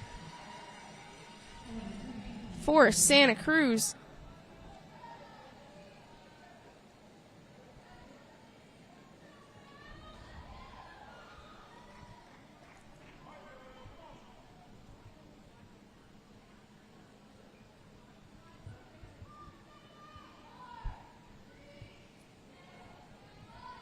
I've also seen a lot of these dynamic starts, which as a jammer takes a lot of your momentum when a 3-person to 4-person wall is stealing your initial inertia from you, which makes it very, very effective.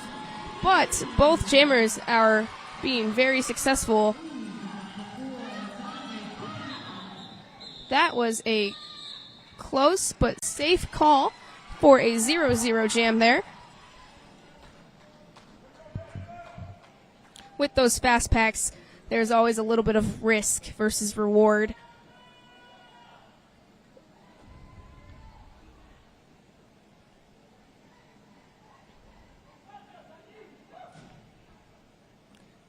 But both teams are playing a very clean game.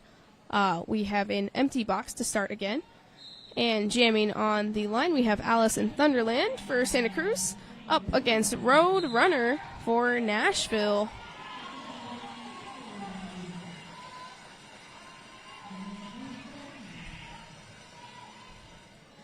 And an amazing apex jump there by Alice in the Thunderland, calling it off once more.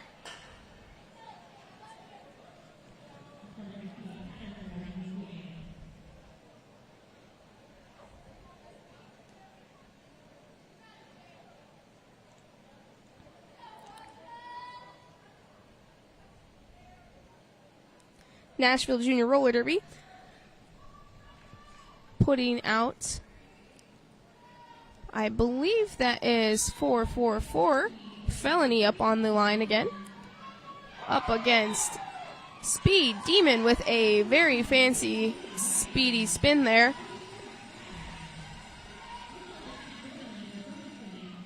Now, Nashville, looking at their strategic play, has been doing an excellent job with defense and then switching to an offensive move to get their jammer out quickly in attempt to call off the jam, which Santa Cruz has been doing a very, very consistent job of 4 points and call it. Retaining that lead seems to be the name of the game.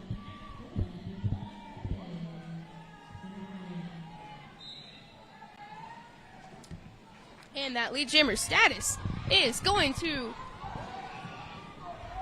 be very, very well fought for, with Cinnamon taking that one, as Nashville is doing a great job of keeping up the pace. That was a very fast-moving pack, but both teams stayed in play, all while maintaining containment of the jammers. And a drag back for the Santa Cruz jammer, Cinnamon. But an even longer drag back for Mighty Duck on Nashville Junior Roller Derby. Mighty Duck hit out by 376, the pivot for Santa Cruz. Bridged back, they're sending one to keep play. Nashville containing this Santa Cruz jammer and receiving a penalty on the pivot there, meaning that there cannot be a star pass as the Nashville jammer has the star out of their helmet. Another 4-point jam.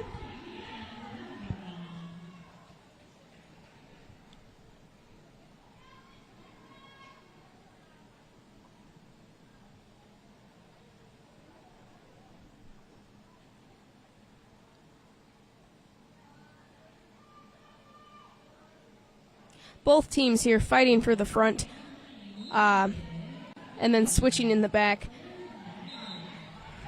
Santa Cruz seeming to be the most successful with lead off of the line. I will say that has been the most key part, because I'm seeing great things on both sides. And the jammers are really being worked out there by these dynamic blocking players. And another 4 points on the board for Santa Cruz.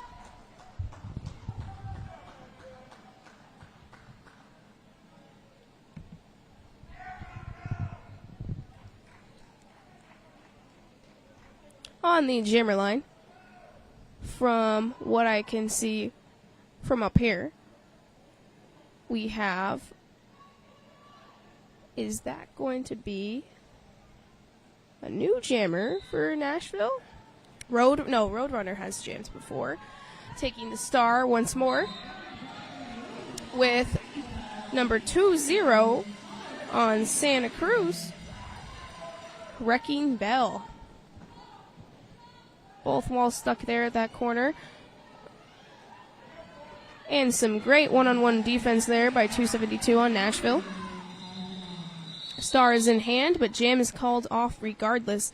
And now, my favorite thing to do as a jammer is run it on the pivot as well. But Santa Cruz did not even allow for a star pass there, because they are keeping this very consistent.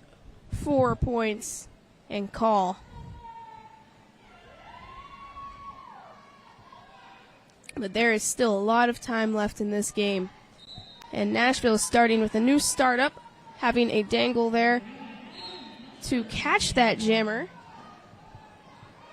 Doing a great job keeping defense at the top. Lead jammer going to Allison of Thunderland. Nashville Jammer Mighty Duck taking the star off, but a call and score on the board for Santa Cruz.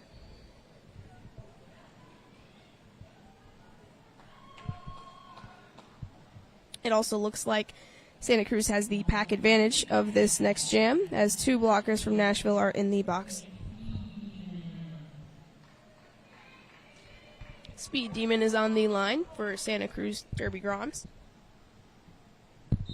Up against Felony, number 444. It seems to be a very consistent matchup as well. At least very successful. Woo! And a hit out there by Felony, dragged back. Speed Demon attempting to call off the jam, but that is a penalty.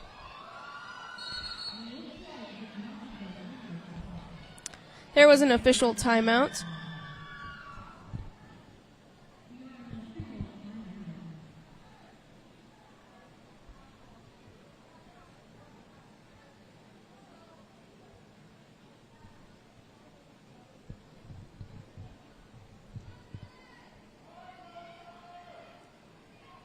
All right.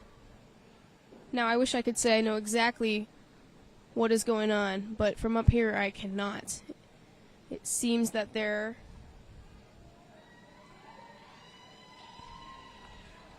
going to try and have Nashville start with a power jam.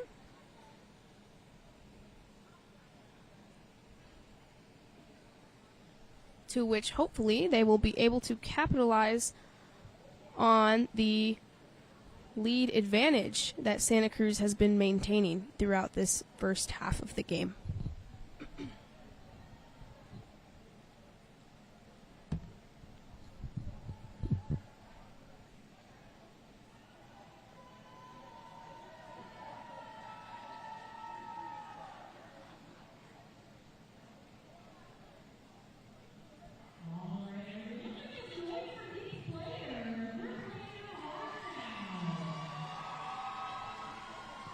All right. Getting ready for play out there. Both teams have full blockers out there, but this is going to be a power start for Nashville Junior Roller Derby. Roadrunner is on the line and looking to get some points and capitalize on this. We have Santa Cruz on full defense, reforming towards the front there. And staying off those lines is going to be key for avoiding the drawback that Santa Cruz is very, very good at this game so far.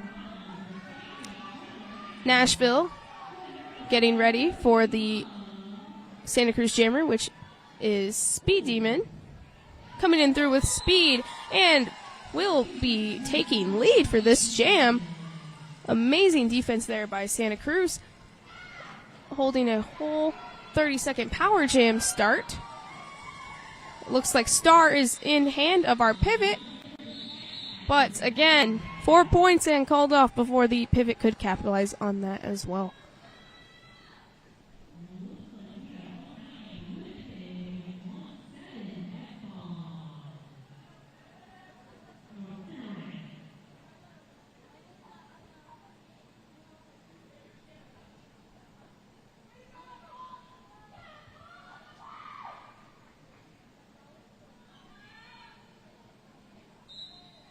All right, Santa Cruz taking the backpack wall, but sending one up for offense, which was very successful as Nashville comes back to play some quick-o. And Nashville Jammer, Lunatic, staying in bounds with a call-off there for Santa Cruz, putting only 3 on the board.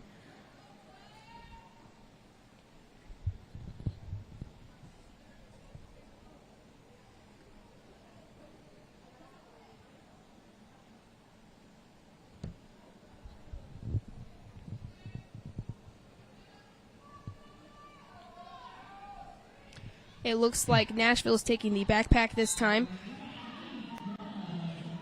with a offensive push there. Looks like Charismatic took advantage of that.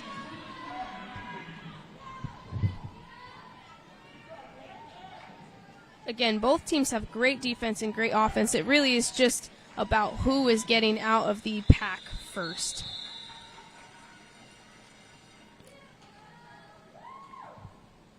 And as a jammer myself, there are so many variables that go on within that 5-second time period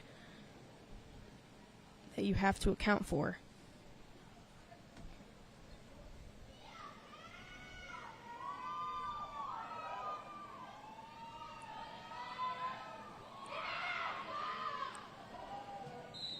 All right, Santa Cruz taking the backpack with one offense in the front, and Nashville is holding on to that jammer, maintaining pack, but the Nashville jammer is getting dragged back there by Santa Cruz.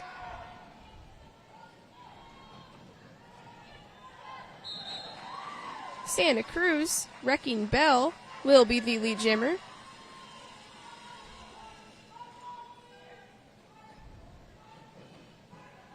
Both teams playing a very, very clean game and fast-paced. Wow. And it looks like that will be a called-off jam.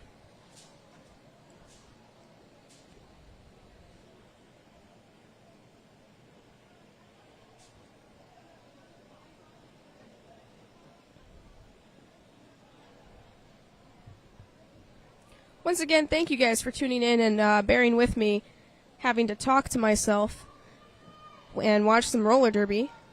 But I forget, since I am not in-house, I can talk about strategy, which is some of my favorite things to do, besides skate, of course.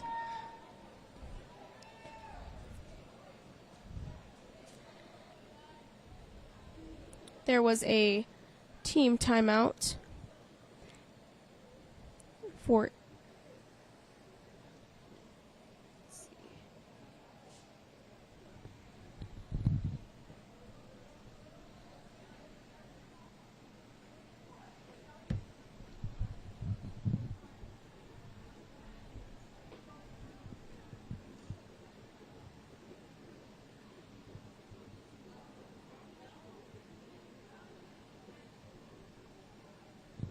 It does look like there is a Nashville pivot in the box, meaning that Santa Cruz will have the pack advantage.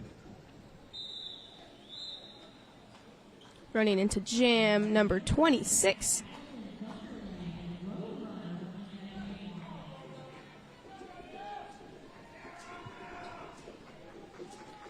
Roadrunner is back on the line for Nashville, up against, I believe that is Alice in Thunderland. Very, very competitive pair. There we go. We have Roadrunner with lead jam. I believe this is one of Nashville's first lead jams. Are they going to run it or call it? And they decided to call that so that Santa Cruz could not capitalize on any points that game. So that was a 0-0 jam. And the crowd is going wild over here in house. You could probably hear a little bit of it on the stream.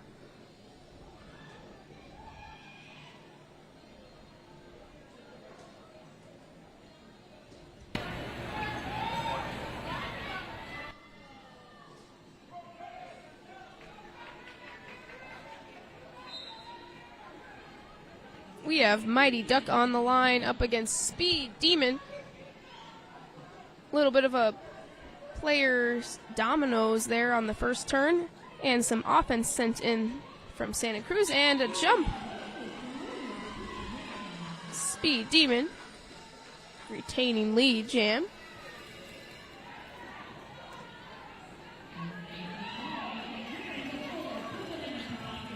Both teams very, very dynamic and track aware. I will say the bridging without all the penalties is there on both sides, making it a lot difficult for both of the jammers. And another pile up there, but a called off jam. That will be the highest jam of the game so far, with 12 points there for Santa Cruz.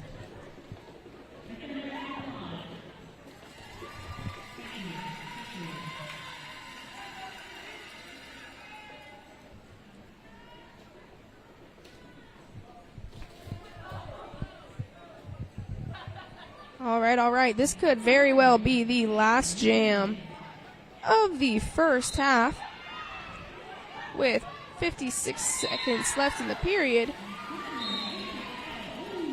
But that will be a cut track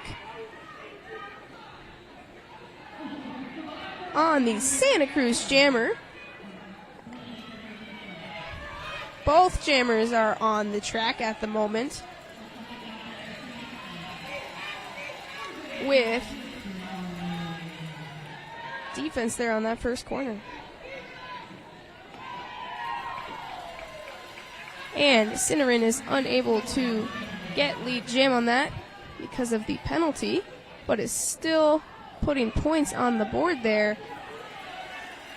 Nashville sending one back for some offense, but the star is taken off the helmet. Nashville's keeping 2 in front for defense and 2 back, with a little bit of that was a successful star pass there for our new jammer, as Cinnamon puts some more points on the board.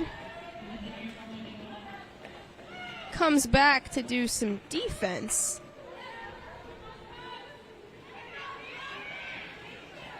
And a draw back. Now this is just about running the clock, because this is not allowing the Nashville jammer to go back. This looks like an eat the baby attempt is going to happen, and very successful for Cinnamon.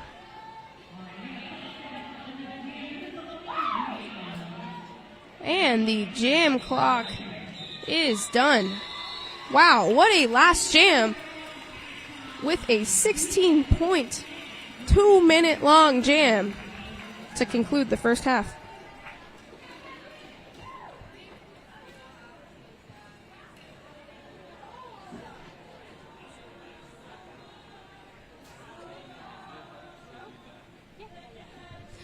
Alrighty, and that was the first half. I'm Hippie, and we will be right back to the action in 14 and a half minutes, but don't go too far, because there is roller derby all day.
This junior derby program is amazing. What it does for kids and what I've seen happen here is truly a gift to a child, I would say. The Santa Cruz Derby Groms began as a summer camp in 2009. Since then, we've grown to a year-round program with over 150 skaters. The Grom Shells, our female charter, have been to playoffs and championships every year since 2015. They won the JRDA championships in 2018. The majority of our players ages 7 to 18 reside on our home teams. Within building that community, we see our skaters grow in positive body image, in learning to communicate with others, and in learning to take up space. I love that it empowers young women to be strong, confident leaders. I just really like having something that I can be passionate about. It's like constantly pushing me to be better and do better. I love the family that I've built with it and the connections that I've built with the people. It was truly amazing playing at a championship game. I almost cried actually because I was so excited to be a part of something that's bigger than me, this whole team. Competing against other junior teams is really scary, but I do enjoy the challenge, and I'm much happier as a competitive derby player because I want to have that challenge. What I love about my skaters is that they're so excited about roller derby. They learn something new at every practice. I just love how pure their love is of skating and learning how to be a part of a team. Fierce. They are absolutely fierce and fearless, and I am amazed what they bring to the track and to every single practice, the way they show up and they give everything and they get excited when they overcome obstacles. I watched their confidence grow. I've seen a few of the players show up just extremely timid and very intimidated by the practice and the team. And within a few practices, they're blossomed and they're smiling and laughing and joining in on the drills and really being part of the team. And it really builds a community and friendship at this age, and it goes on for a lifetime. More times than not, I hear the skaters saying that they met their best friends here. They met their people. They found themselves. They found their fashion. They found their style. There's a lot more than it's a community. It's a full-on community, and when you're in, you're in. A lot of them are lifers too, and it's amazing. So, I didn't have the privilege of playing junior roller derby, and I feel as though if I had been raised in a community like this, I would have turned out to be a better adult in terms of self-reliance, perseverance. I think it really prepares you for life.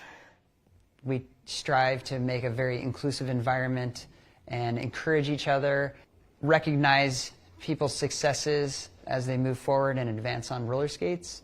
We've really found that helps build confidence both on the track and off.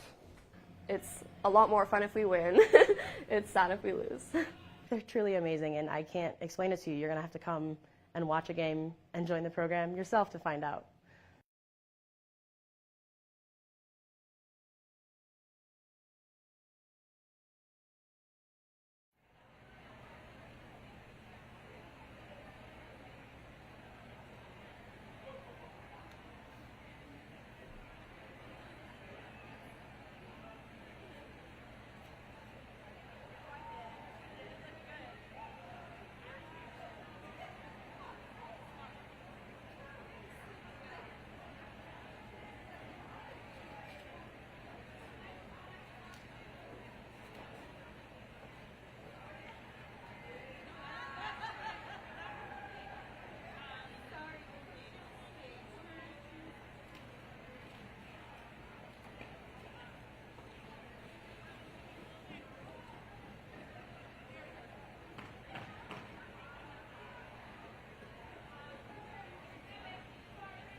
All right, and we are back to that roller derby action.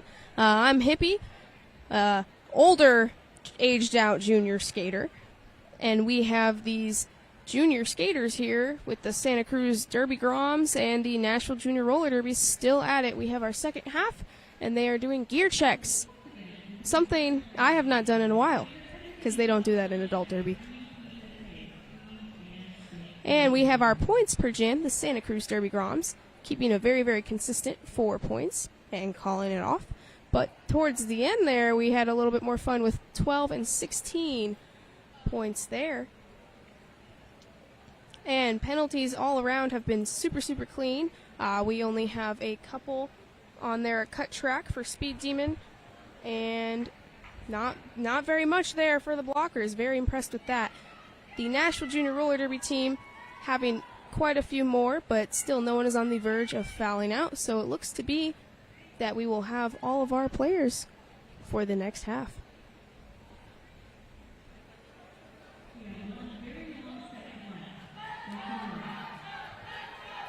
All right. One more second on the intermission. A very long second.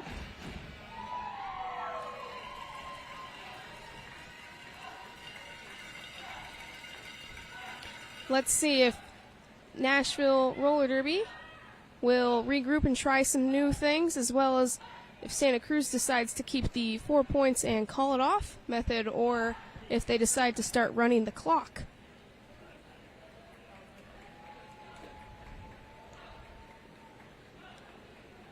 It is very impressive defensive-wise to keep the score at 3, because that is over half a game now, but anything can change in this second half.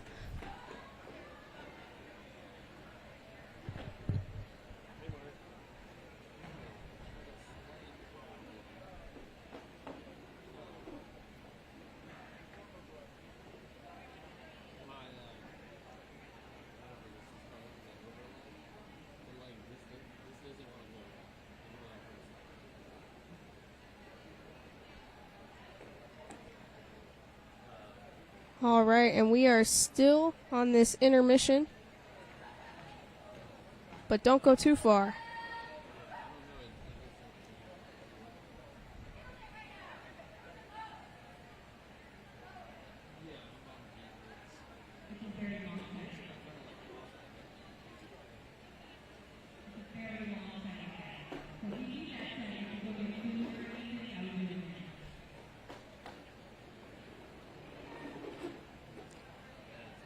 Looks like we're just trying to get everything sorted out.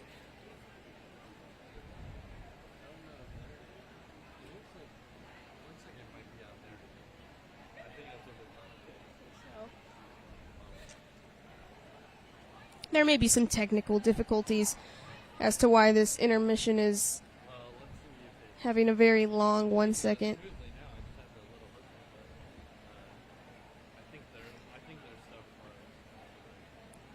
An extra long halftime. Talk about some more strategy.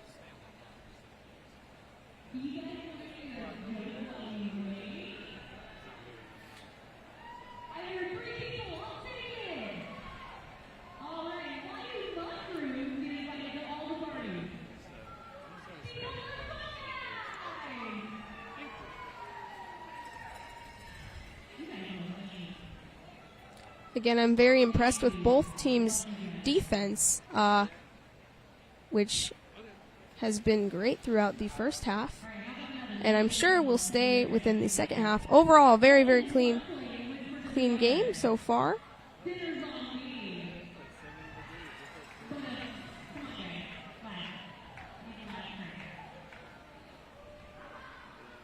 Looks like Nashville is talking some strategy.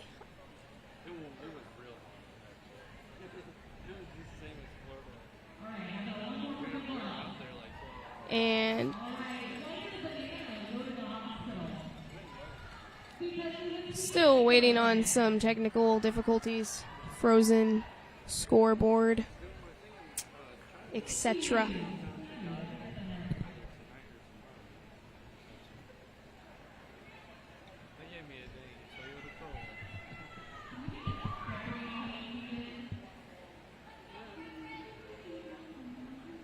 Again, thanks for tuning in. All of these athletes are doing amazing. It is a very, very hot day out here in Chicago. There's a bit of humidity as well, so definitely working hard. We've got some waving to the cameras at home, Santa Cruz.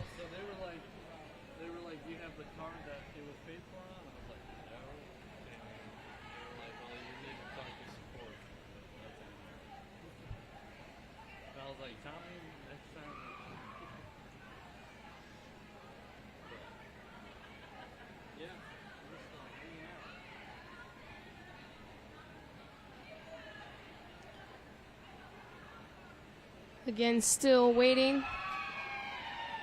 A little bit of fun, get out the first jam jitters. It looks like that is going to be 444 felony for Nashville on the line. And I believe that's Alice in Thunderland again. So another familiar matchup. And we've got some fun pivot work there from the coaches.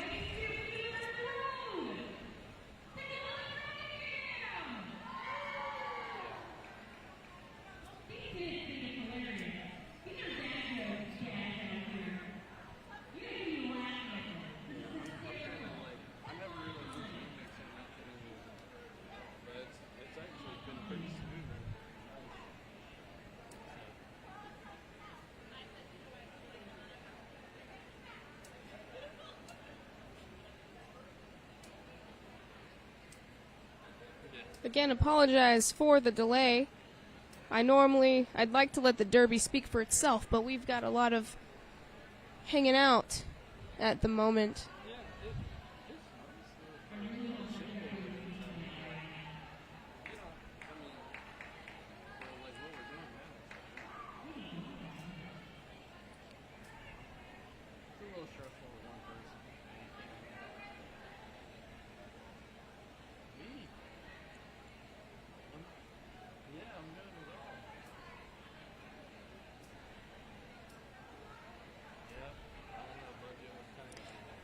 As a jammer myself, I hate the long breaks right before the jam start. I like to take my 5 seconds and go. Looks like we got that scoreboard unfrozen.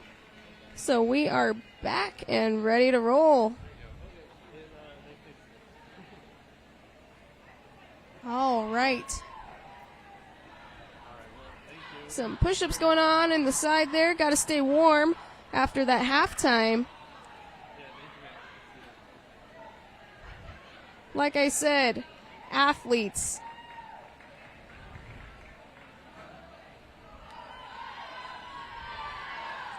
More push-ups, keeping those shoulder warms because, yes, it is a very physical sport.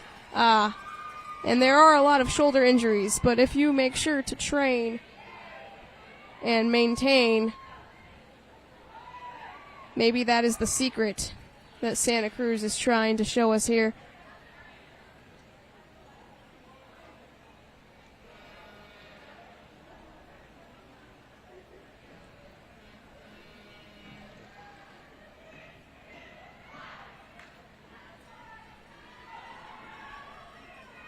And looks like there's a little bit of a gun show, arm wrestle going on with Santa Cruz. Staying warm, pre-jam, jammer activities.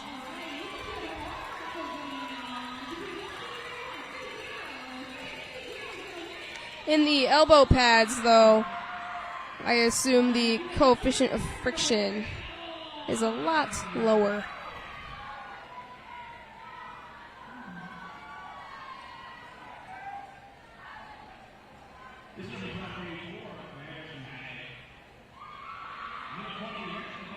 And we're going to duel it out with a rock, paper, scissors match for all of the cards.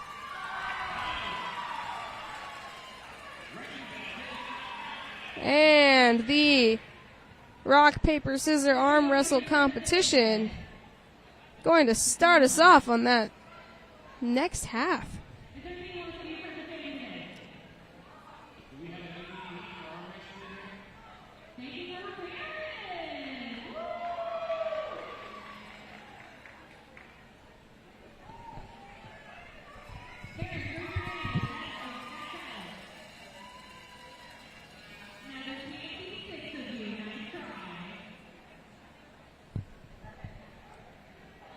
Right after the halftime, you have to stay warm.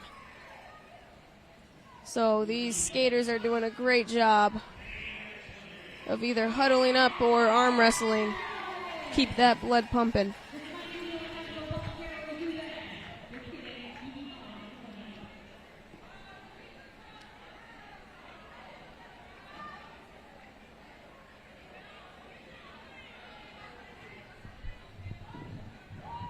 And we've got the wave going.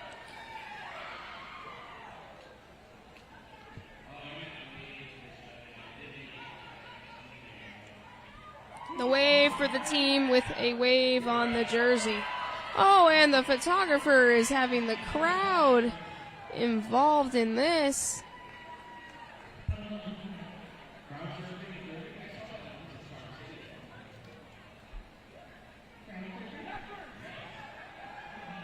All right, shout out.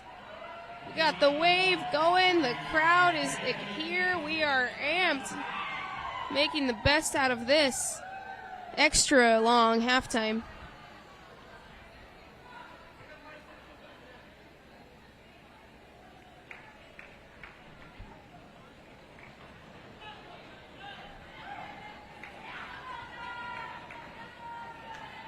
All right.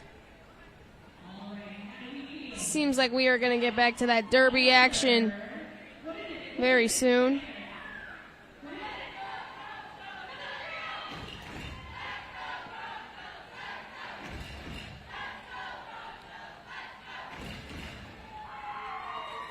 The audience is going crazy, keeping the energy high. As I believe this is the first female division game of the day today of the JRDA championship.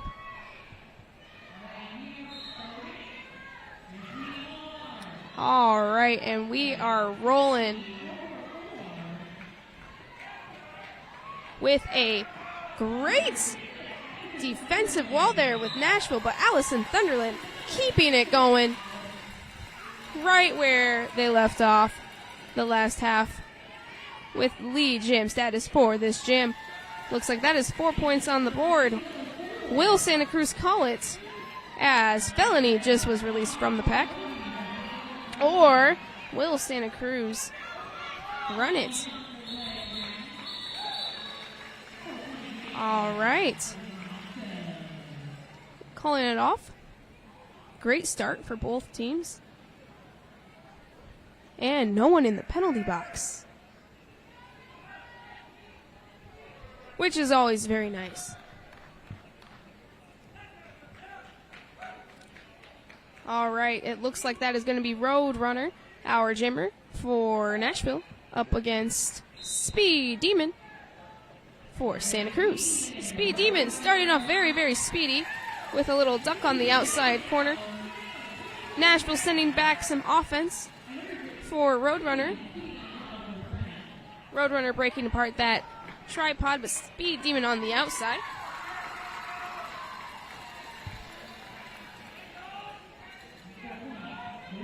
And the stars off the helmet.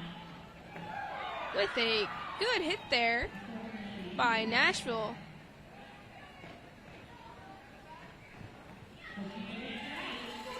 And through the arms. No multiplayers there. Putting more points on the board for Santa Cruz. There was a successful star pass there for Nashville. Our new jammer will be number 66. Shipwreck. Wow. And keeping it right where we left off with 16 points on the board for Santa Cruz.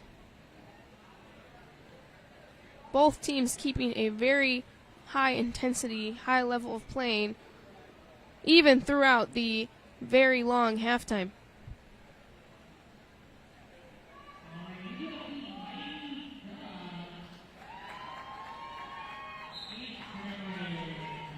Santa Cruz starting in the back wall as Cinnamon takes the inside line, getting lead jam. And Cinnamon doing another little jump towards the inside, putting 4 points on the board. The Nashville Mighty Duck is being very mighty and ducking through that pack, getting out of initial. Cinnamon pushing through that 2-wall and calling it off before Mighty Duck can't put anything on the board.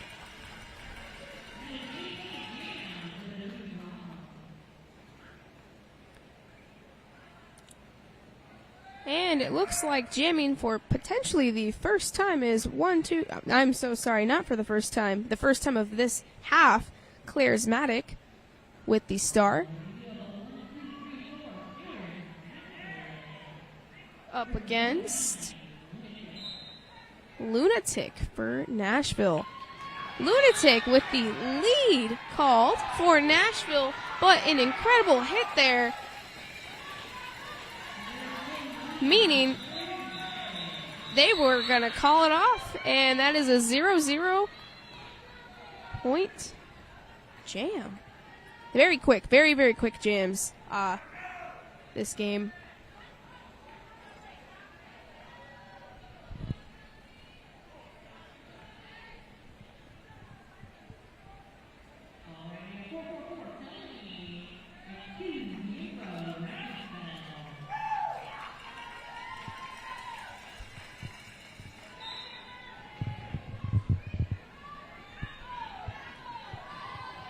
All right, and we have Wrecking Bell with the fancy backwards spin around for lead jammer. Santa Cruz maintaining lead for this game, or jam,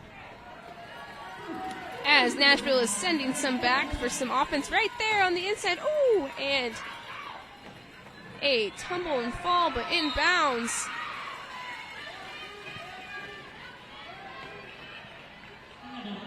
With some great reformation. These walls on both sides are reforming extremely well. And I have not seen very much individual play. This is a team sport, and we've been seeing a lot of that team sport mentality out on the track today. It does look like Santa Cruz has 2 blockers in the box, meaning that Nashville has the pack advantage for jam number 5.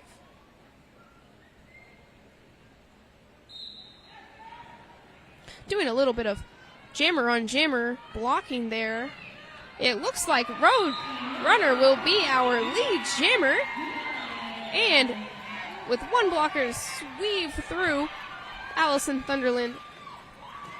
And we've got points on the board with a spin and a call off there for Nashville. I believe that is the highest scoring jam Nashville has had this entire game. So shout outs for getting out of the number 3.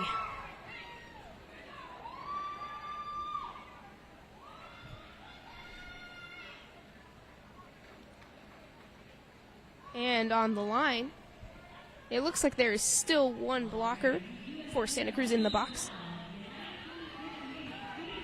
with Speed Demon and Mighty Duck battling it out once again. Speed Demon right through, catching up Speed on that corner with lead. But, Nashville is riding the wave, if you will, and keeping the intensity up, forcing a call off there for Santa Cruz.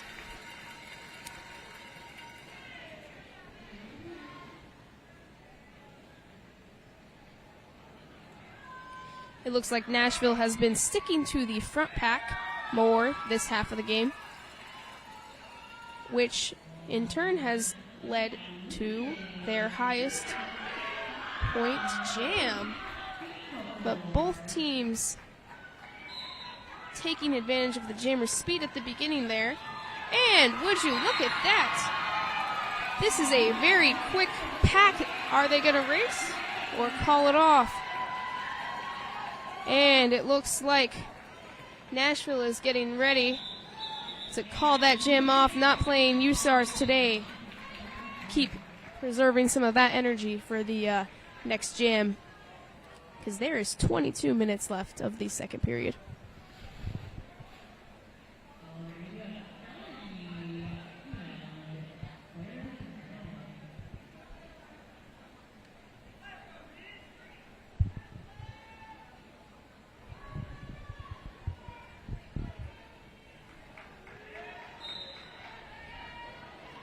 Both teams with full blockers out on the track. No one in the penalty box. Always a good way to start. That will be Charismatic with the lead jam for Santa Cruz.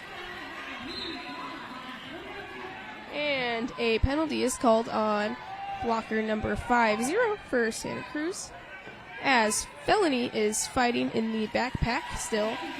4 points is on the board for Charismatic. And a fancy little spin backwards out of the pack. Both walls reforming, but the jam is called off. 8 more points to Santa Cruz.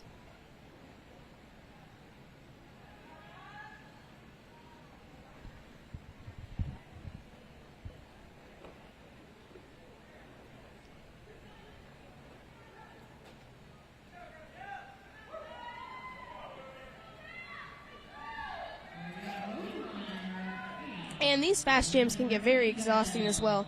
I've seen a number of skaters out there back-to-back blocking, jamming, all while maintaining the same level of intensity and gameplay.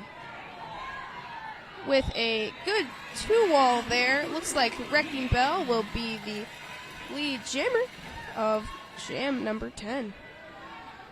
Tripod in the front there, holding Roadrunner. Wrecking Bell wrecking through that 2-wall there with Nashville. Nashville sending some offense there to the back. And a block on the inside there by number 50 on Nashville. Hurricane. Roadrunner takes off the star. Star in hand looking for the star pass. Oh, but a fake pass to get around some of that, but dragged back. Wrecking Bell putting 4 more points on the board.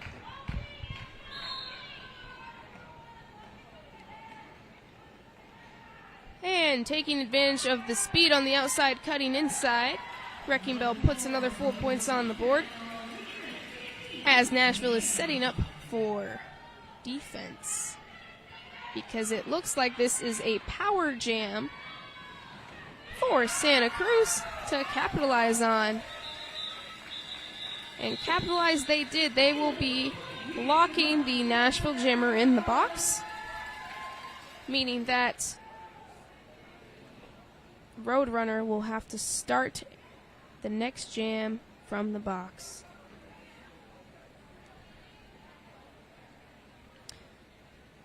And now as a jammer, the best place to be is on the track. Unfortunately, it happens to all of us. But this means that we have a power jam for Allison Thunderland, weaving through the inside, gaining that lead jammer title. And some offensive help there with a whip around the jersey, resulting in, I believe, a multiplayer. Oh, sorry. A Nashville blocker was sent to the box, but Alice putting 4 points on the board. Roadrunner out and ready to run through this backpack with a little help from their friends. Switching to defense there. Allison Thunderland through that, calling it off with a 12-0 point jam. Jam number 11. At this point in time in the last period, there was quite a few more jams as it was just points and call, points and call. It seems like they are running the clock a little bit more. And Nashville is still keeping that front pack off the line.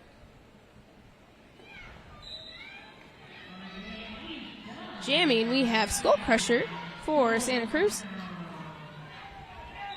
who will be our lead jammer. With some great defense there by 1958 on Santa Cruz, which is Speed Demon, who is also doing the blocking, jamming, athletic skater thing to do.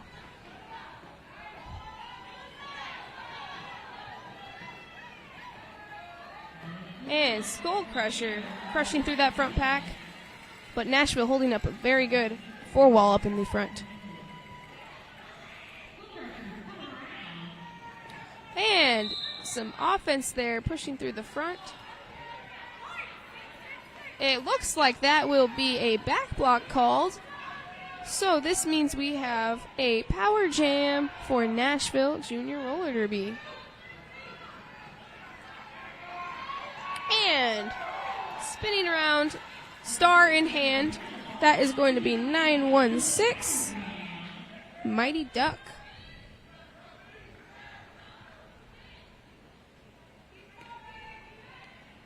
And stars in hand, but the pivot is quite a ways away with that drag back by Santa Cruz.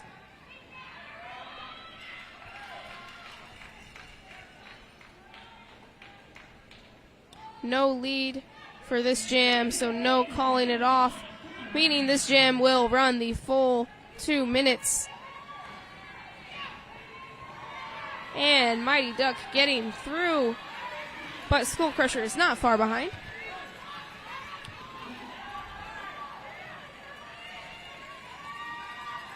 Mighty Duck still has the star in hand,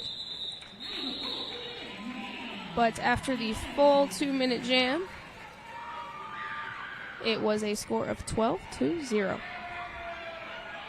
With an empty box, which is very impressive all on its own. A 2 minute jam and an empty box to end off with.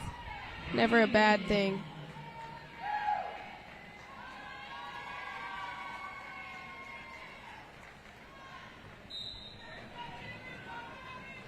A little bit of offense there. Help with Santa Cruz, but that Nashville wall is holding very well, maintaining pack in the front. Front has been more successful for them with a push back and around. Beautiful reformations and spinning, containing that jammer for almost 30 seconds. While Ragin is on there, scoring pass right through the inside, snuck by, putting 4 on the board for Santa Cruz.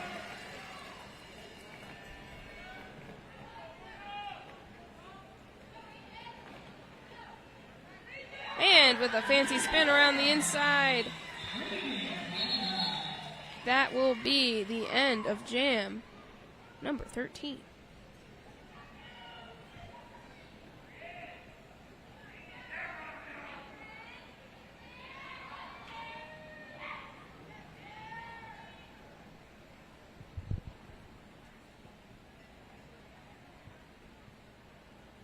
All right, getting right back into that derby action. Santa Cruz keeping the back line, backing up on the jammer, as that two-wall defense is doing great towards the front, but broken apart, and Charismatic through the pack, gaining that lead jammer status. And we have Felony for Nashville, getting dragged back by the Santa Cruz pivot.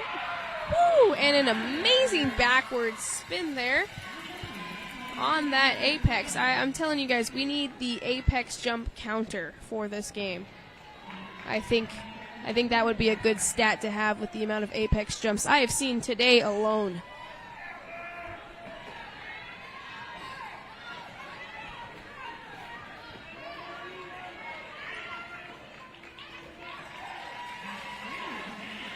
Charismatic pushing the Nashville pack out of play, putting the points on the board and calling the jam.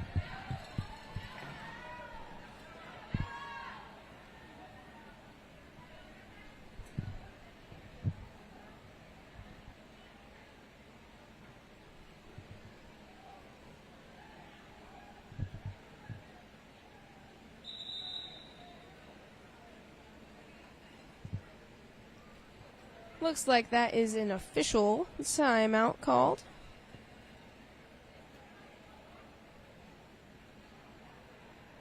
Both teams maintaining great sportsmanship throughout the entirety of the game.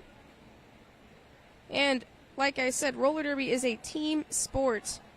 Although there are jammers and blockers, there is no individual playing within these teams' efforts. And you could see a lot of how well in reforming and dynamic gameplay there has been throughout the entirety of this game.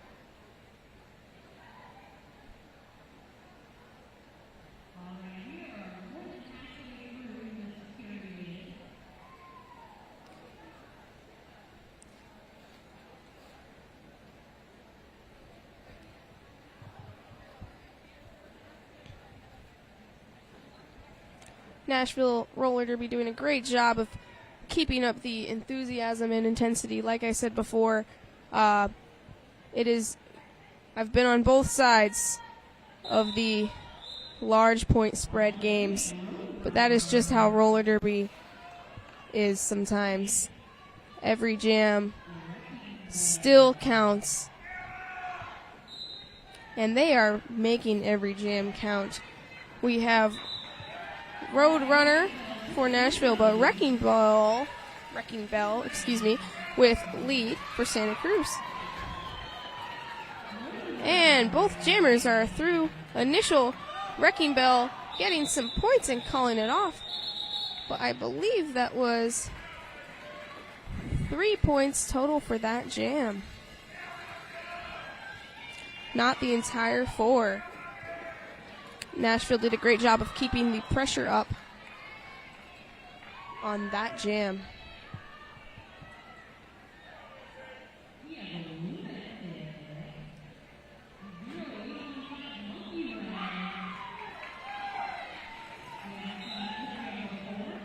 Looks like Monkey Wrench on Santa Cruz is taking the star for the first time with lead jam up against 09 Lunatic from Nashville, fighting against the full 4-person wall in the front. Both jammers stuck in the corner here.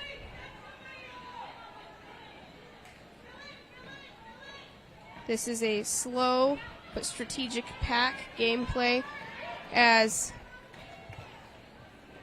there is defense and offense going on, allowing Monkey Wrench to slip right by as Lunatic takes the star off their head. Trying to do a little bit of jammer on jammer defense there. Nashville is sending Monkey Wrench to the back of the pack. Again, still in this corner, which happens to be the favorite Apex corner. Monkey Wrench sneaking through on the inside. Lunatic still with the star in hand. And a hit out there. Santa Cruz attempting to go all the way back with the bridge. Monkey Wrench being hit out by the Nashville pivot, 66. Both walls doing a great job. This has been probably one of the most defensive heavy jams, as both jammers are really fighting to get through that, but Monkey Wrench will put 4 more on the board and call it off.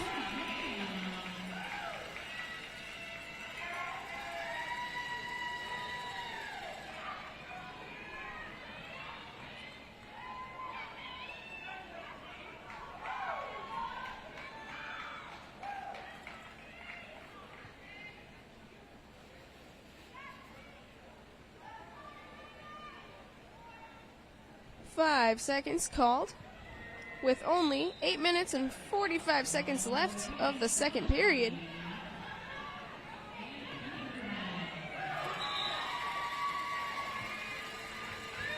Felony with the star for Nashville. And we have Tinker Hell jamming for the first time on Santa Cruz. Very good defense there by Nashville. The pivot and a sneak by there for Tinker Hell. Gaining lead jammer status with that 8 points on the board. Looks like the star is in hand for Nashville. And another jump. Like I said, apex jump counter.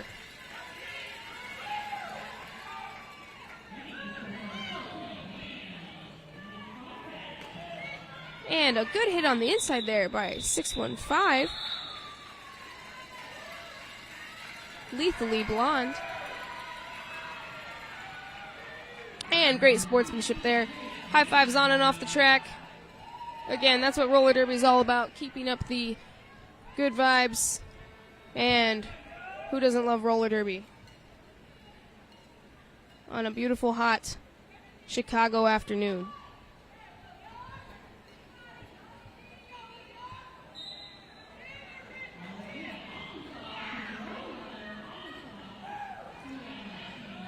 Awesome Sauce jamming for the first time, making an awesome spin there, right around those Nashville blockers in the front there. Number 666, Little Devil, and number 10, Queen Bee. A very good duo there, but Awesome Sauce putting 4 points on the board. Roadrunner, star in hand.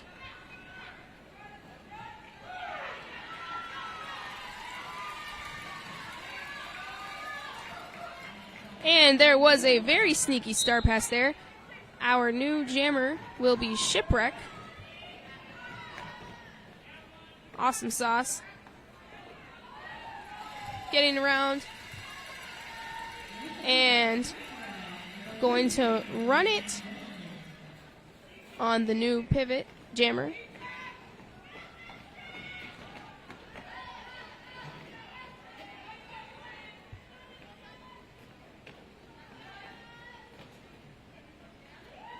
Some great tripod work there in the front as Awesome Sauce is losing some sauce there, some juice, because that Nashville wall in the front pack is keeping the intensity, forcing a call off there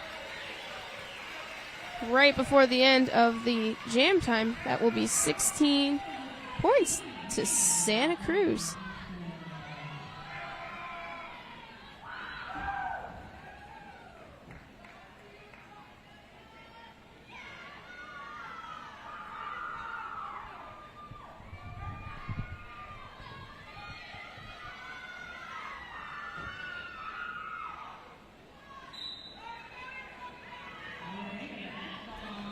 All right, F-Bomb and Lunatic with the stars. F-Bomb for Santa Cruz, getting lead jammer. Lunatic in the back pack, while F-Bomb puts on 4 more points for Santa Cruz. And cruising around the corner there, 4 more points. Nashville is reforming their wall with a fancy little tiptoe around the corner. There should also be a tiptoe counter on that corner as well.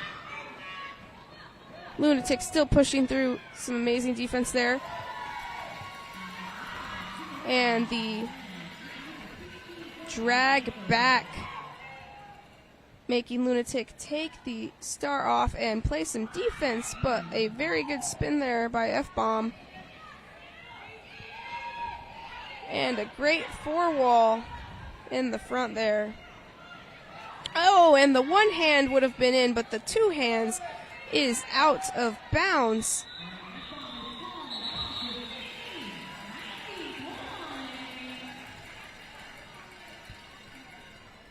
One of my favorite moves is the one hand on the ground and then stand back up, because you are not out of bounds with one hand. But it takes a lot of core strength. But it looks really cool.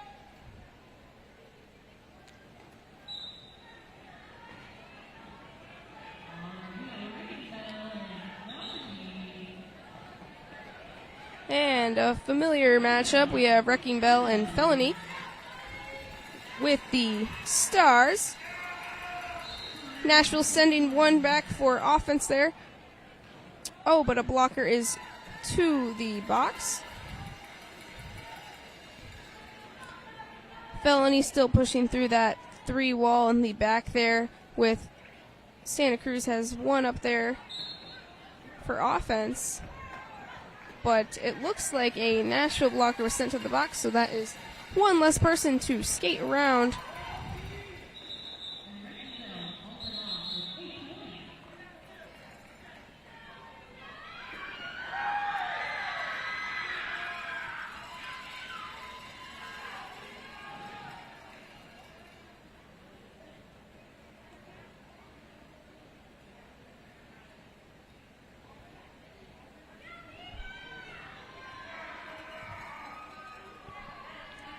All right, and this could very potentially be the last jam of the game.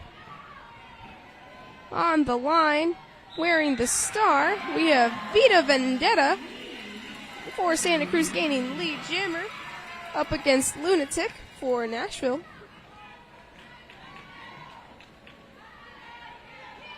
With a drag back there and a call off. This will not be the last jam. I spoke too soon.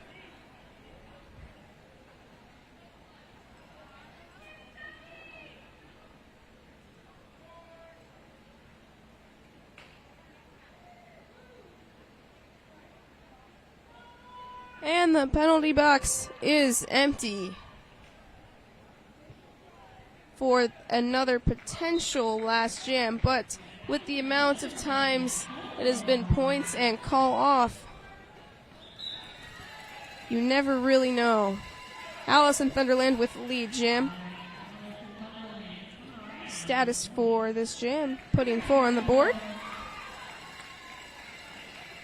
Thorn jamming for, I believe, the first time for Nashville, with the star fighting in the back of the pack. And there was a call off there, putting 8 points on the board for Santa Cruz Derby Groms.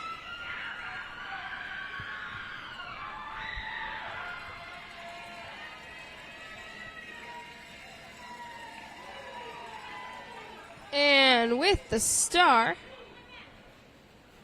for Santa Cruz, that is going to be 9-7-5. Ragin up against Felony.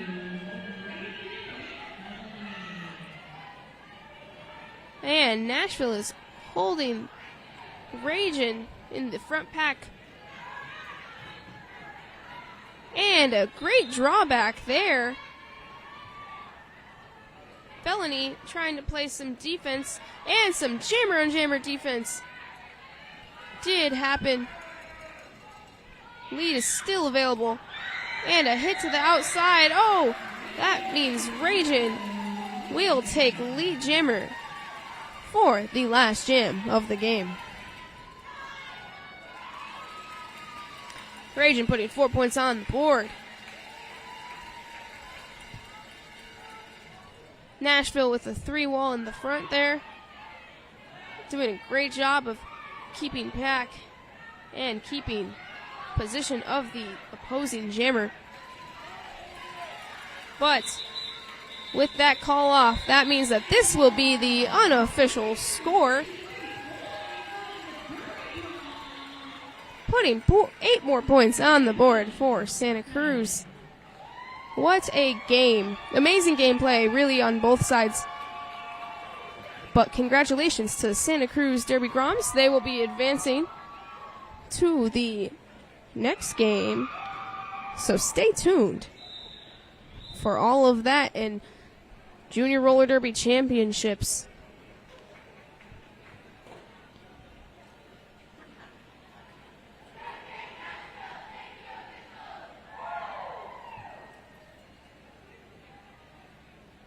All right, and if you take a look at the points per jam, the Santa Cruz Derby Groms maintained lead status for almost, I won't count them all, but a very decent amount of the jams, and kept Nashville Junior Roller Derby from captivating on that. So very, very well done job defensive and offensively. And once again, thank you for tuning in. My name's Hippie. You may or may not recognize my voice, but I promise you I'm not that old. And so stay tuned, because up next we have Tampa Roller Derby up against Rose City for the female division.